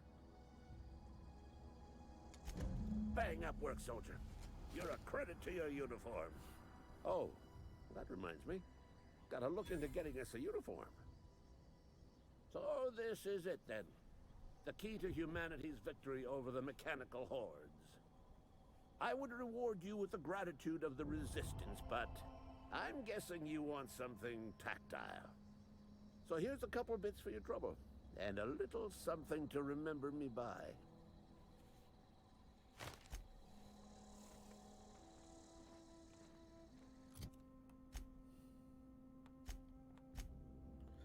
All right.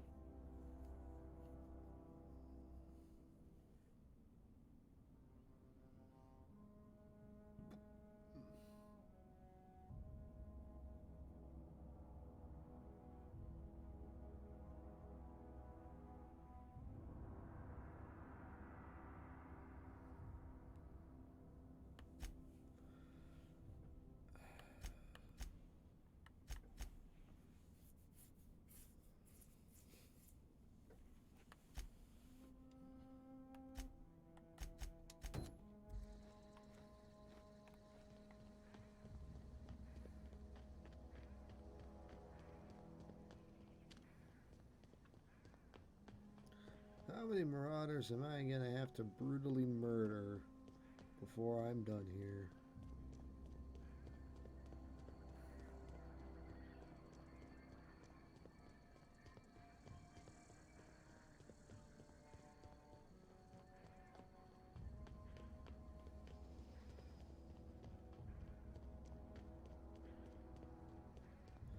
Thank you for the autosave game. It's much appreciated.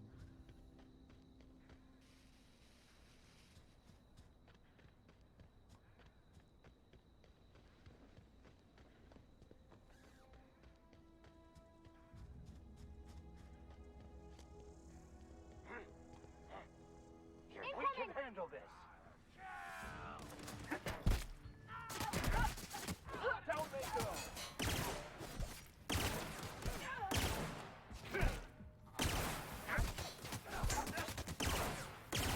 Nice one, Captain. Everyone all right?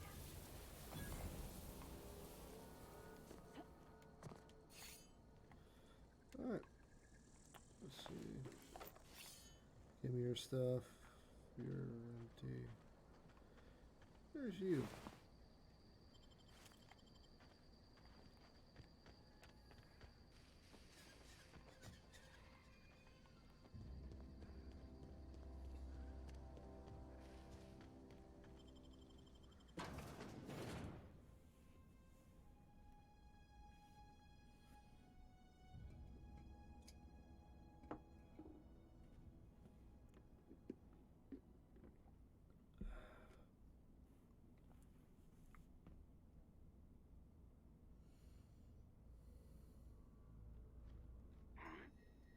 Come out and nice hit.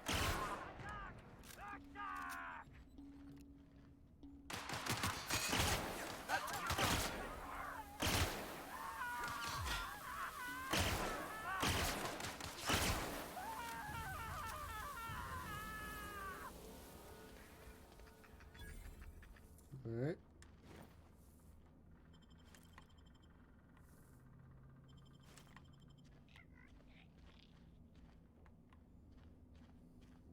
Here we go. Don't mess with us.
nice?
I like to have at least one of everything.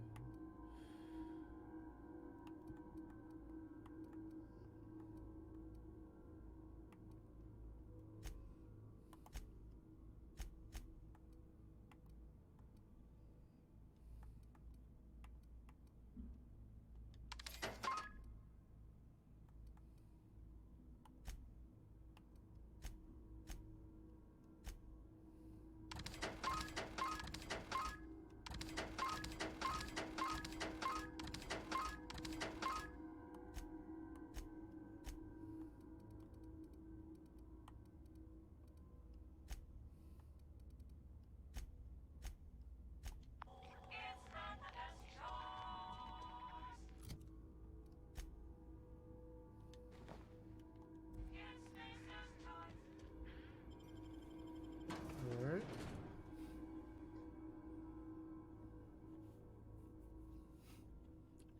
Well, I found one of those books I was supposed to look for.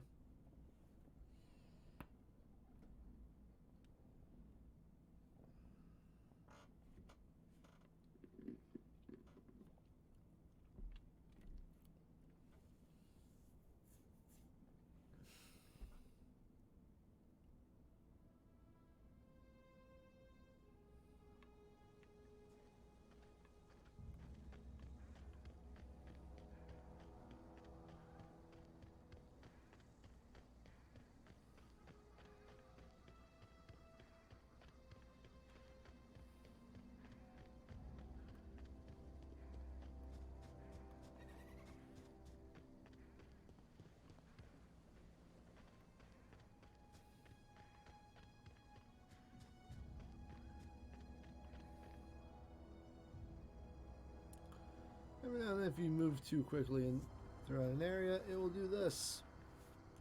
So we want to make sure everything that is going to try to kill you in this area is properly loaded.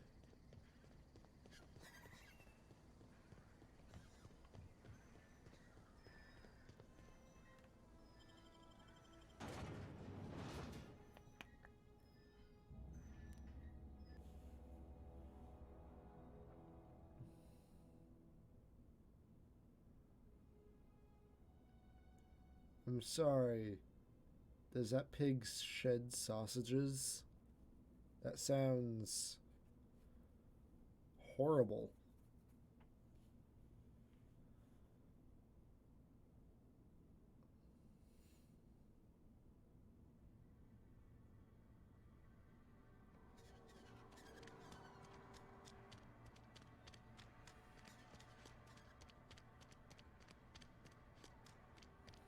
Almost lost a finger in the cannery today. Hey, I need to talk to you. You wanna mingle, go try the cantina. Let's see it. Don't keep us waiting. Sweet life-giving nostrum. The first hit's always the best. Scratched together all the bits I had around the domicile. It ain't as much as you deserve, but it's all I got.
And then the last one is outside somewhere.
Processed.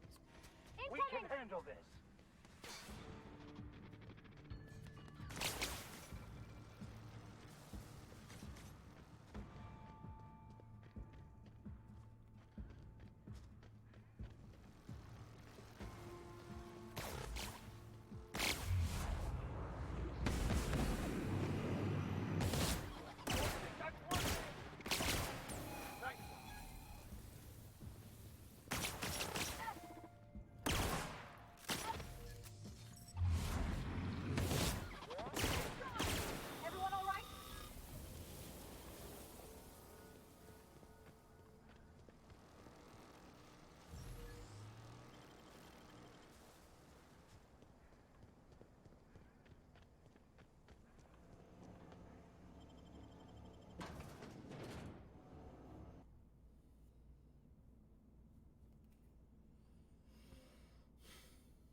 I am blanking on the name of that sport. I remember playing in high school at one point.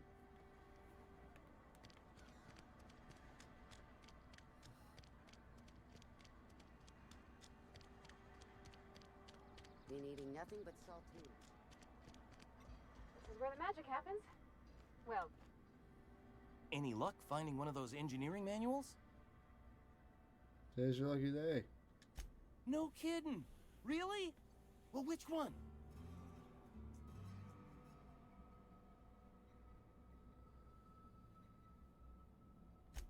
Look at that! Building a computing machine out of Spectrum potatoes, a primer. I'm just glad it survived all these years. I appreciate you going through all that trouble. In fact, I put aside something special, on the off chance that somebody'd search out those data pads for me. Well, don't keep me in suspense. Ain't that just ironical? If I'd worked a little longer back at the cannery, I might have found this myself. 2 whole data pads? Be still my beating heart. Oh, almost forgot your payment. Well, don't keep me in suspense. The geothermal plant? Now that is just incredible! You really went exploring down there? Adelaide always told us it was swarming with hostile mechanicals. That's a complete set. All 3 parts.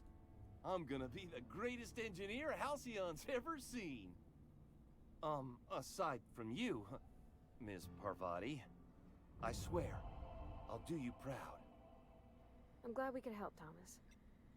I've been saving something for you. Just a little contraption I found. Should fit right into your outfit.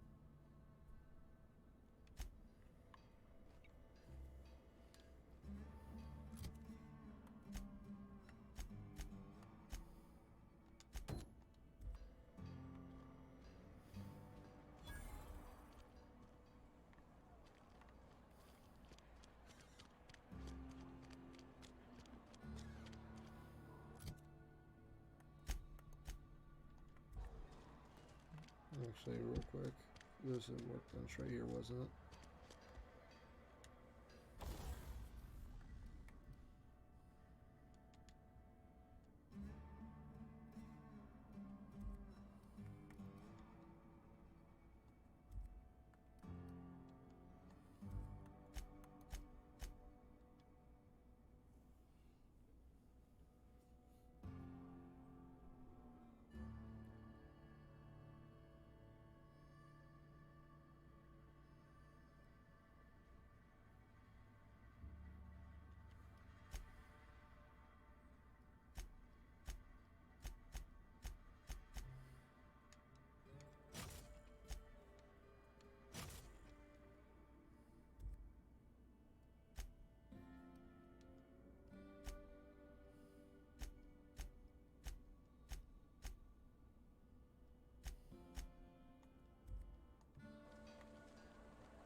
Alright.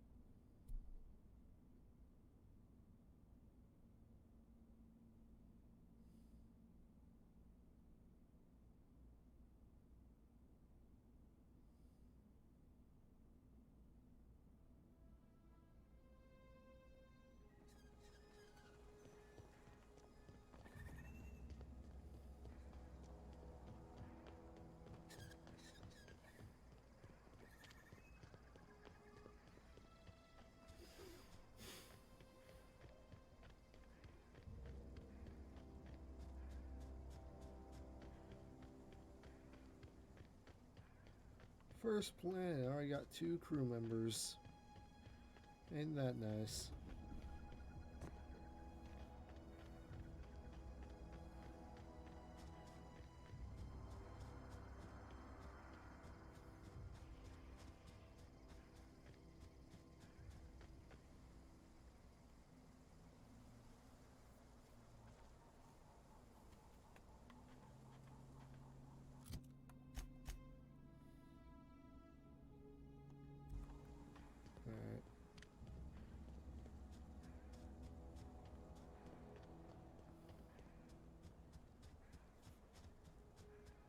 in the recess, so I have to go around.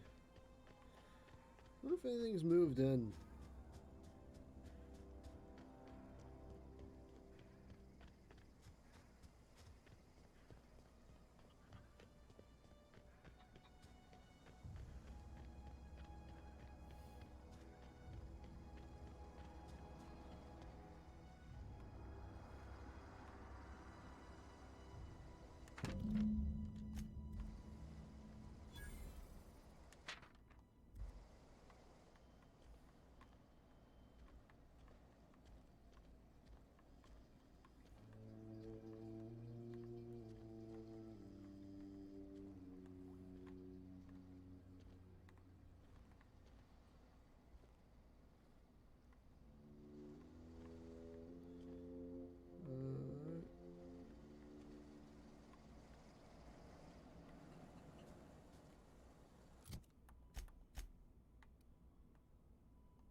I gotta run it.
Ooh.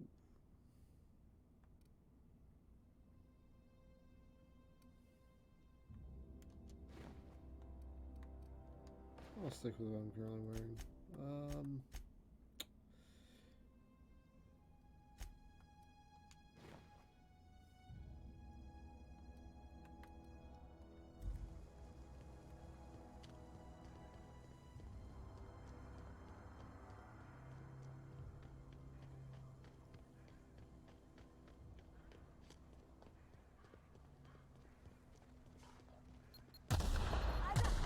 Oh, nuns.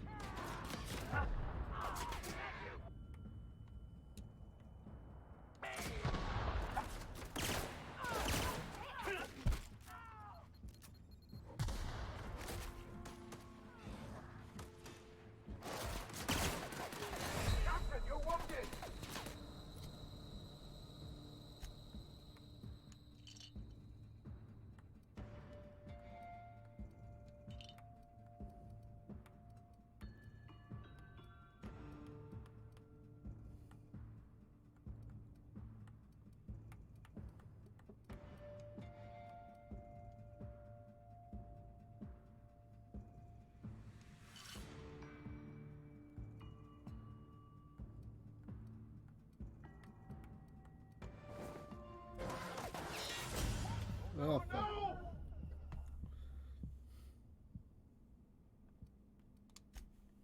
Where was the autosave? The real question. Fucking landmines.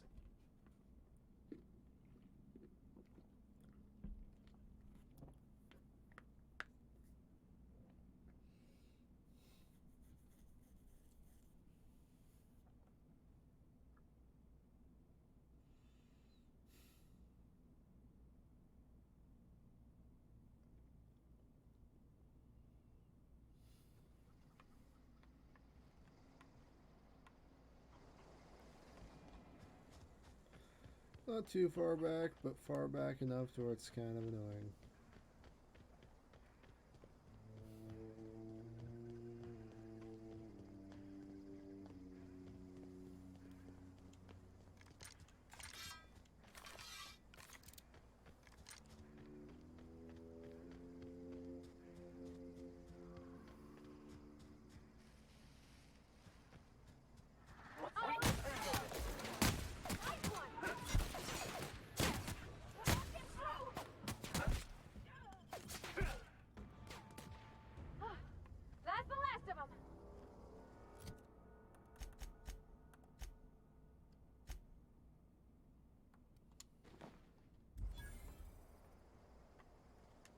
Are we gonna get in trouble today?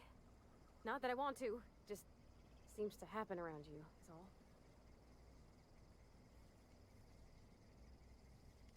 In the bar? When I asked if you were a drinker? Sorry. I know, it's none of my business.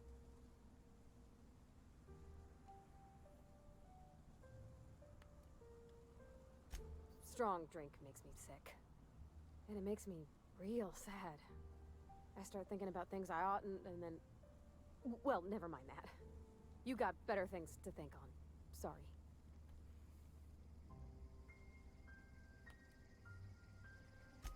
I'm sorry, I shouldn't have said anything.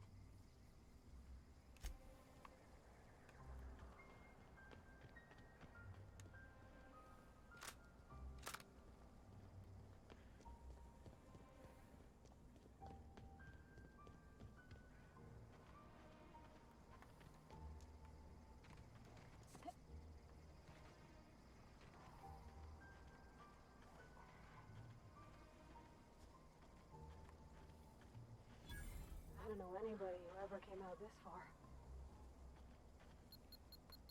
Here they come!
Ah, yes.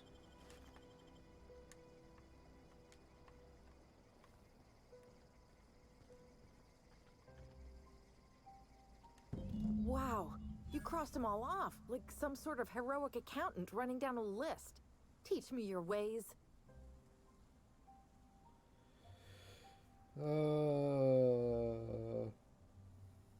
You're Zoe, right? What? You mean Adelaide's little congregation of nature-loving nobodies? I could not possibly be less interested in them. You, on the other hand, you were a sight to behold. If I had half your skills, I'd be the greatest outlaw the coast has ever seen.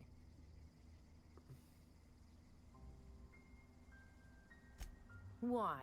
Adelaide wants me back on garden duty or something? Thanks, but I'm not going anywhere. This is where I belong.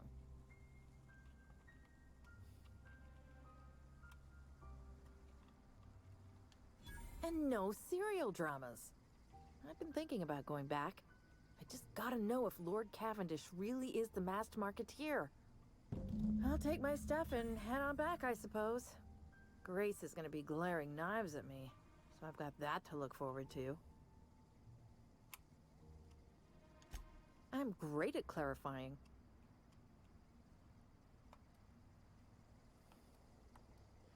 How are you even alive? I don't know.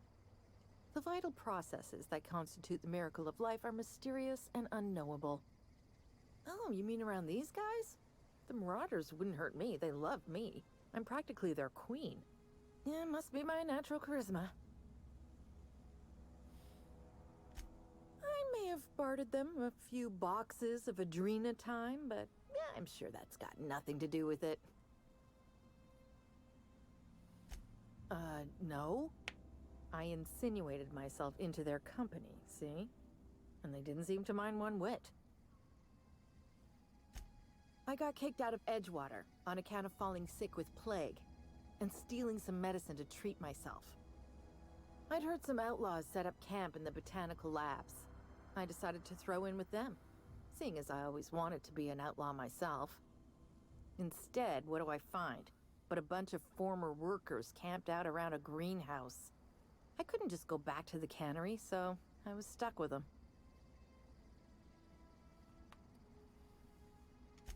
I've got all the time in Halcyon.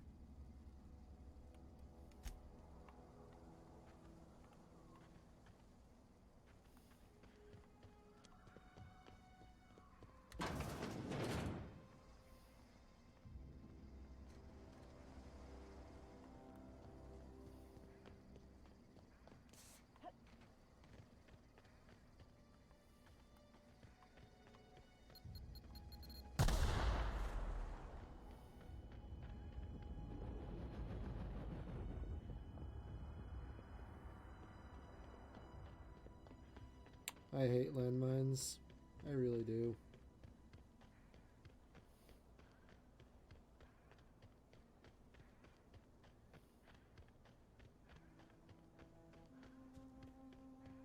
Of all the things in this game that fucked me up, I think landmines have hit me the most times.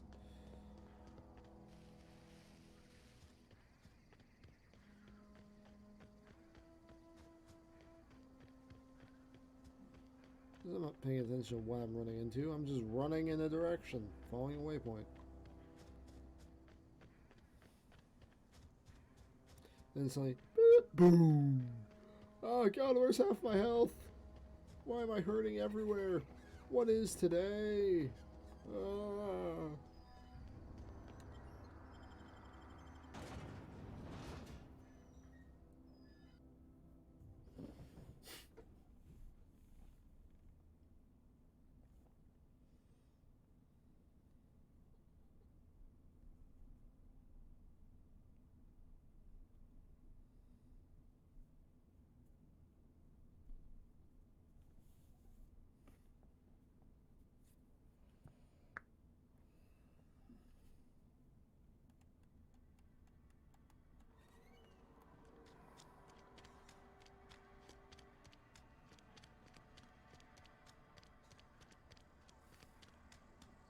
Sometimes I wonder what I'm doing.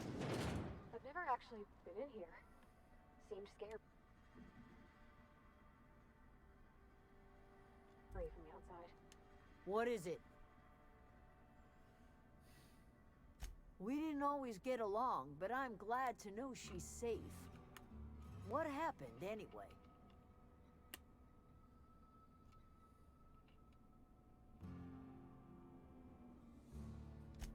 Zoe joined up with a band of marauders. Zoe. The same Zoe who doesn't know a barrel from a trigger. Well, I've heard stranger things. You pretty much did my job for me. Least I could do is pay you for your trouble. Let me know if I can do something for you.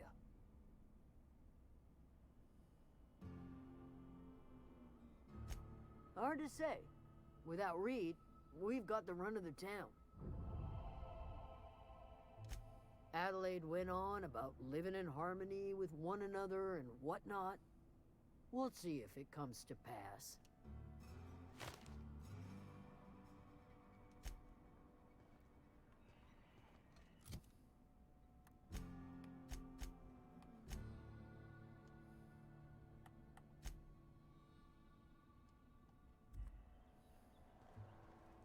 A friend of mine died a couple weeks back. Still ain't past it. Just the way it goes, I suppose.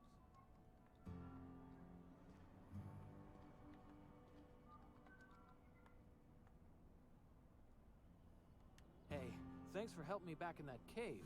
You got a real knack for curative work.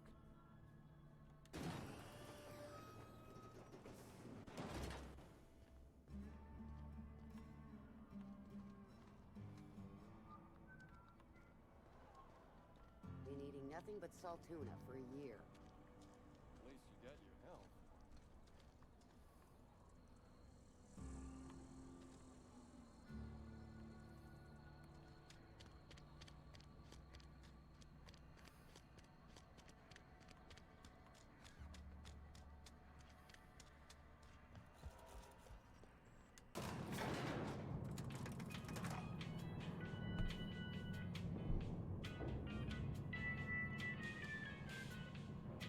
This is just some random elevator music. Time changes all things. Even Reed's stranglehold over Edgewater must inevitably yield to the attrition of time. Start anew. Edgewater will become the town it was meant to be. A place where we live in harmony with the world. Where none of us writhe under the whips of corporate masters. A place where all are welcome. Except for Reed's supporters, of course. The garden will bloom anew. I have plans to transform the old cannery into a nursery, with crops enough to feed a town.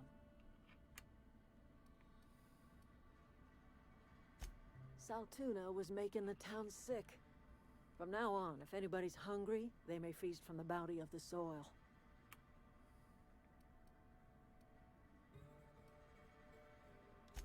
But of course, and now we have a whole cemetery to ourselves.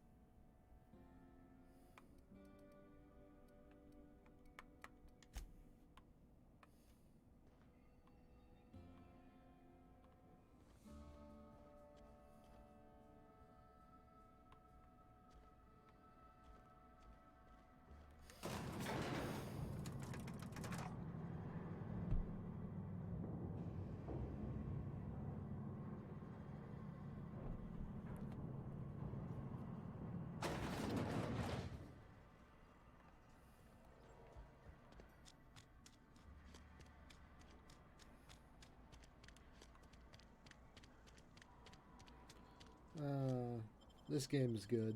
I like this game.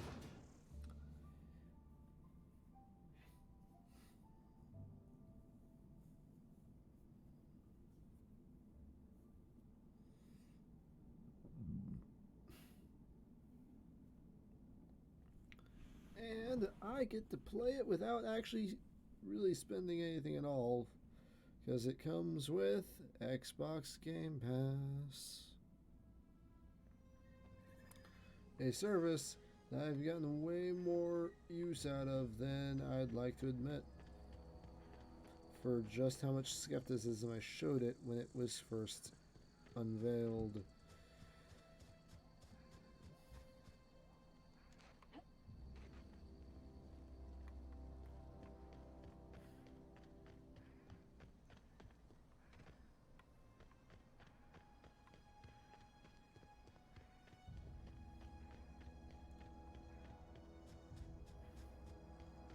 I upgraded my Xbox Live Gold to the Gold Ultimate because it's not that much more expensive, and suddenly, oh hey, wow, I'm doing okay.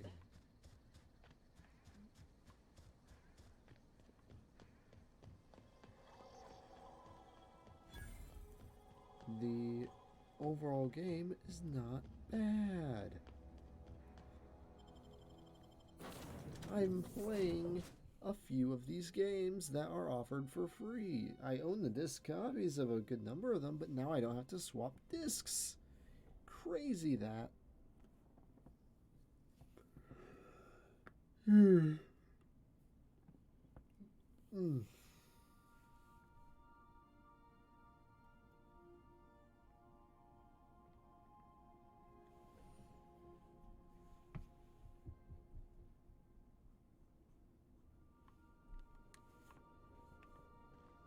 Now, where's the vicar?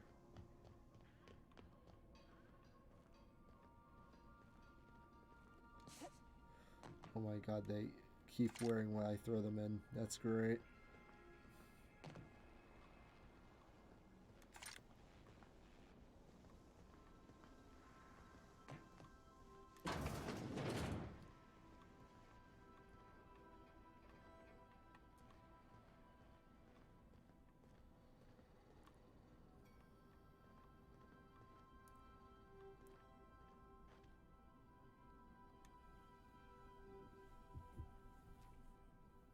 Yes, you caught me ruminating again. Guilty as charged. What's occupying your thoughts?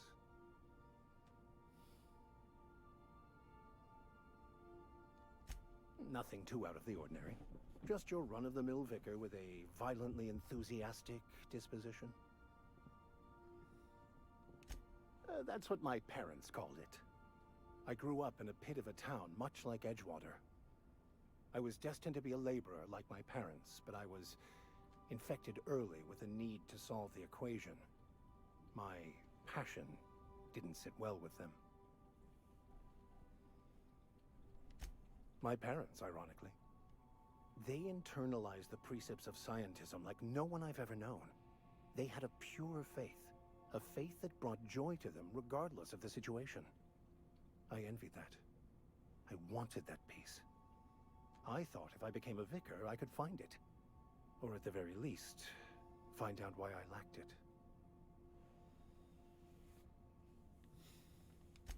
They thought I was fighting the plan, should have accepted my lot. Some people pursue the clergy for power, prestige, but that was not me.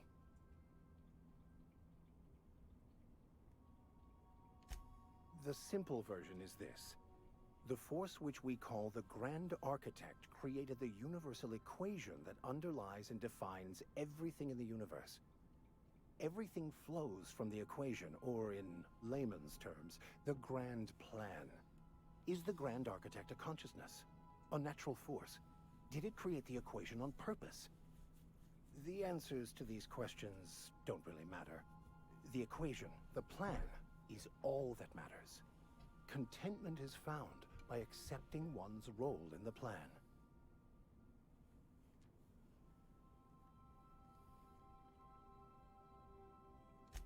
The plan is not one rigid path.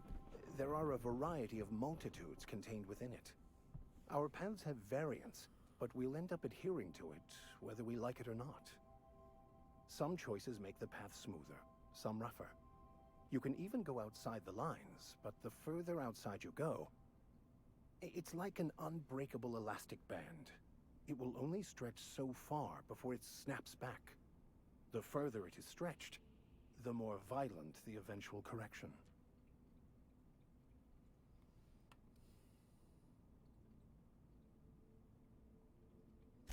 I have run headlong into too many walls in my pursuit of the truth. This book is my last hope, and you were my only hope of getting it translated. I've been called that more than once. What about you? What's your story?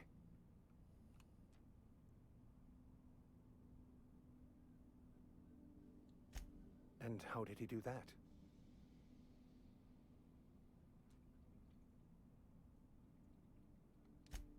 Well, you do seem different than every other colonist. Let's pretend for the moment I believe you. What are you going to do now?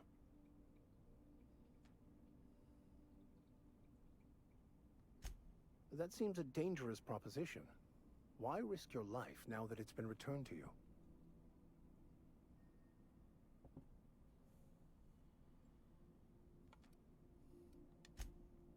Oh, I see. You have my condolences.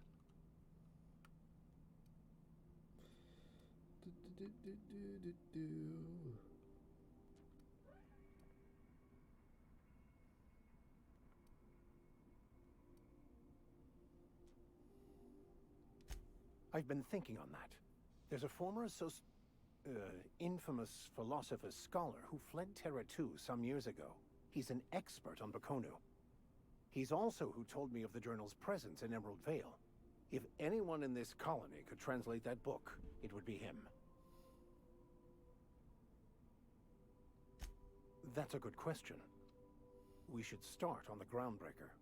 It's where I'd go if I wanted to get off Terra 2.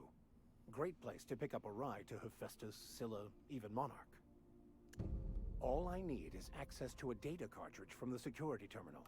Their easily hackable system keeps a registry of all crew manifests for both arrivals and departures.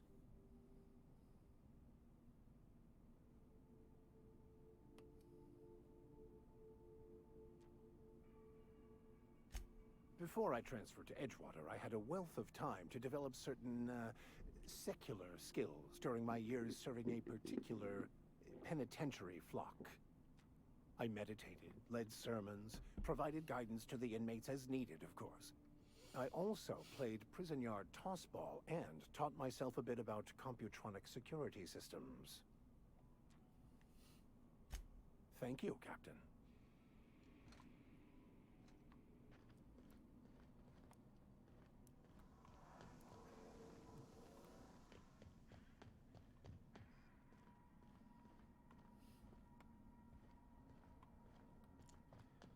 All right.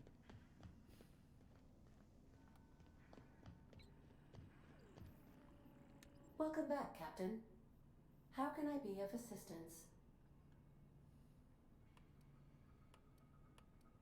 Goodbye.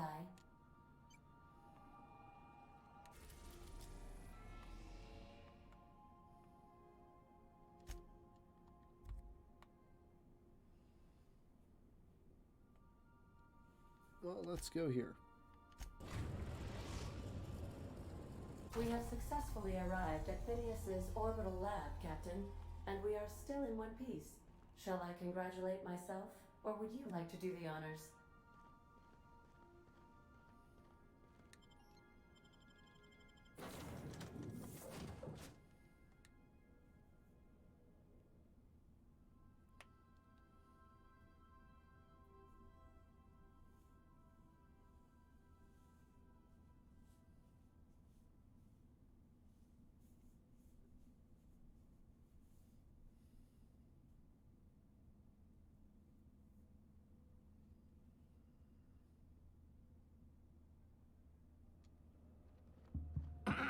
Hello? Can you hear me? Does this work? Oh, damn it! Blast, that's loud. I'm just securing my ongoing experiments. And securing myself.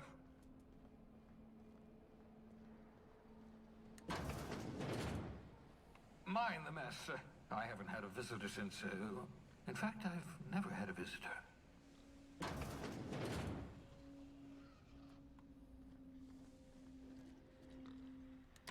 Oh, thank the law. Your skin hasn't spontaneously changed color. Potential side effect of the revival process. Very rare, but you never know. Right. Welcome to my little habitation, such as it is.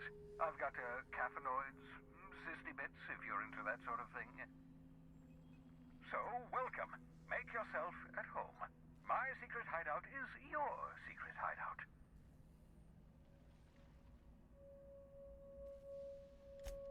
Not at all, my intrepid accomplice. I should thank you for tolerating my somewhat brusque manner. I only regret that I couldn't save more of your fellow settlers, what with being hunted by the board, and emptying my supply of necessary chemicals. Of course. What's on your mind?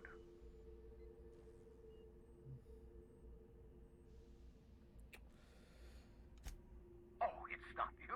I do experiments in that room. Some of them get quite scientific. The unexpected is to be treasured, but from a safe distance. Regardless, it's quite comfortable in here, you know. I have my beans, have my caffeinoids, plenty of toilet paper. Absolutely. Let's talk. No, and I've been trying very hard to avoid making eye contact. Ah, the wanted criminal himself. Pleased to make your acquaintance. Wait, not another word. I don't want to know your name. I don't want to know who you are. Let's just enjoy our plausible deniability while it lasts, shall we? Why don't you just invite the entire colony to my secret, carefully concealed laboratory? It isn't as if I wanted privacy.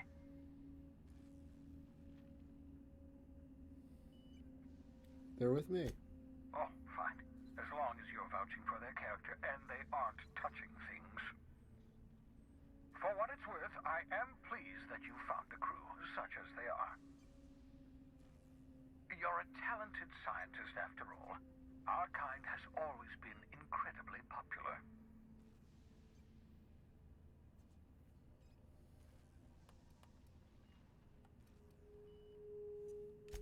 Yes, indeed. Well done. Also, you still haven't spontaneously liquefied, which pleases me immensely.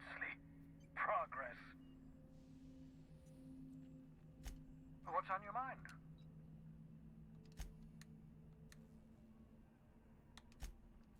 Oh, goodness, no. I wouldn't survive 10 seconds in the blackness of the aether. Well, no, I imagine I'd last at least 12 seconds before I'd lose consciousness and die of hypoxia. Life outside work? No, of course not. My life is my work. For that matter, everyone else's lives are also my work. An entire colony's worth of lives are at stake. It's up to me, up to us to set things right. To answer your question, I'd rather stay right here in my lab. There's too much work to be done. The Hope's colonists won't revive themselves, you know.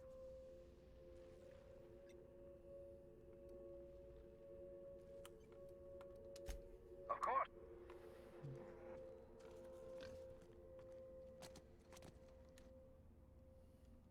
Reviving you from hibernation was my greatest accomplishment. Your odds of survival were a mere 28%.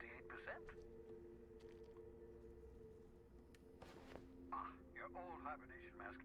Had to remove it, you know, in case you were prone to vomiting.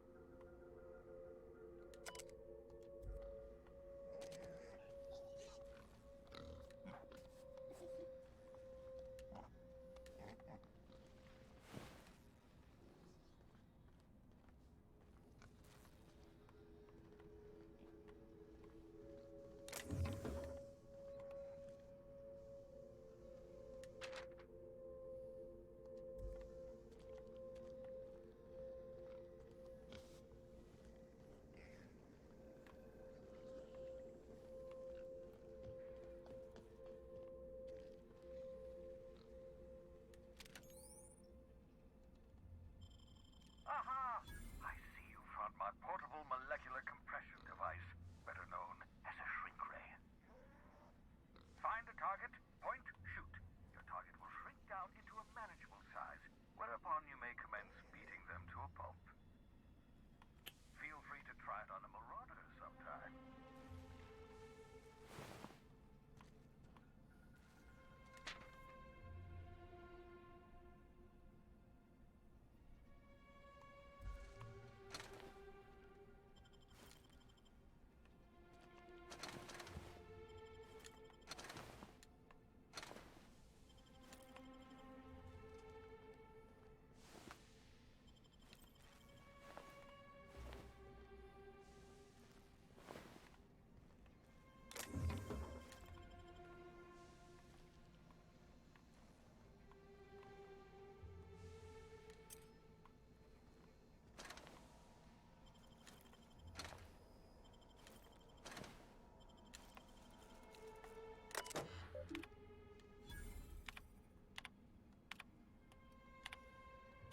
Careful, that's my communications terminal.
Let's go to the Groundbreaker. We've arrived at the Groundbreaker.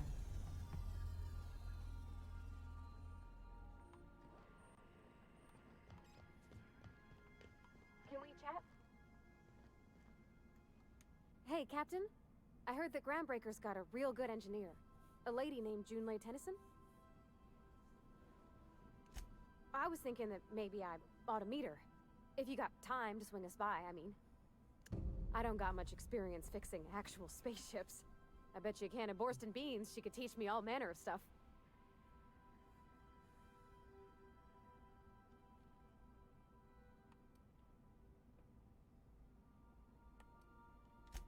Thanks, Captain. I'll be sure to make it worth your time. Did you want to talk about something else?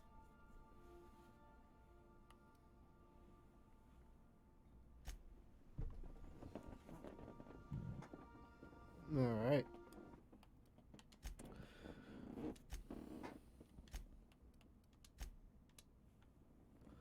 All right. Calling it here.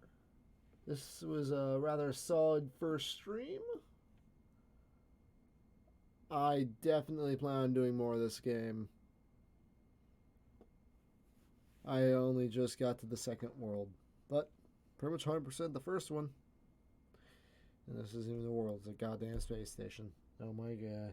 Anyways, I will see you all next time. Thank you for tuning in, and if you're watching the archive, have a very lovely evening. Bye-bye.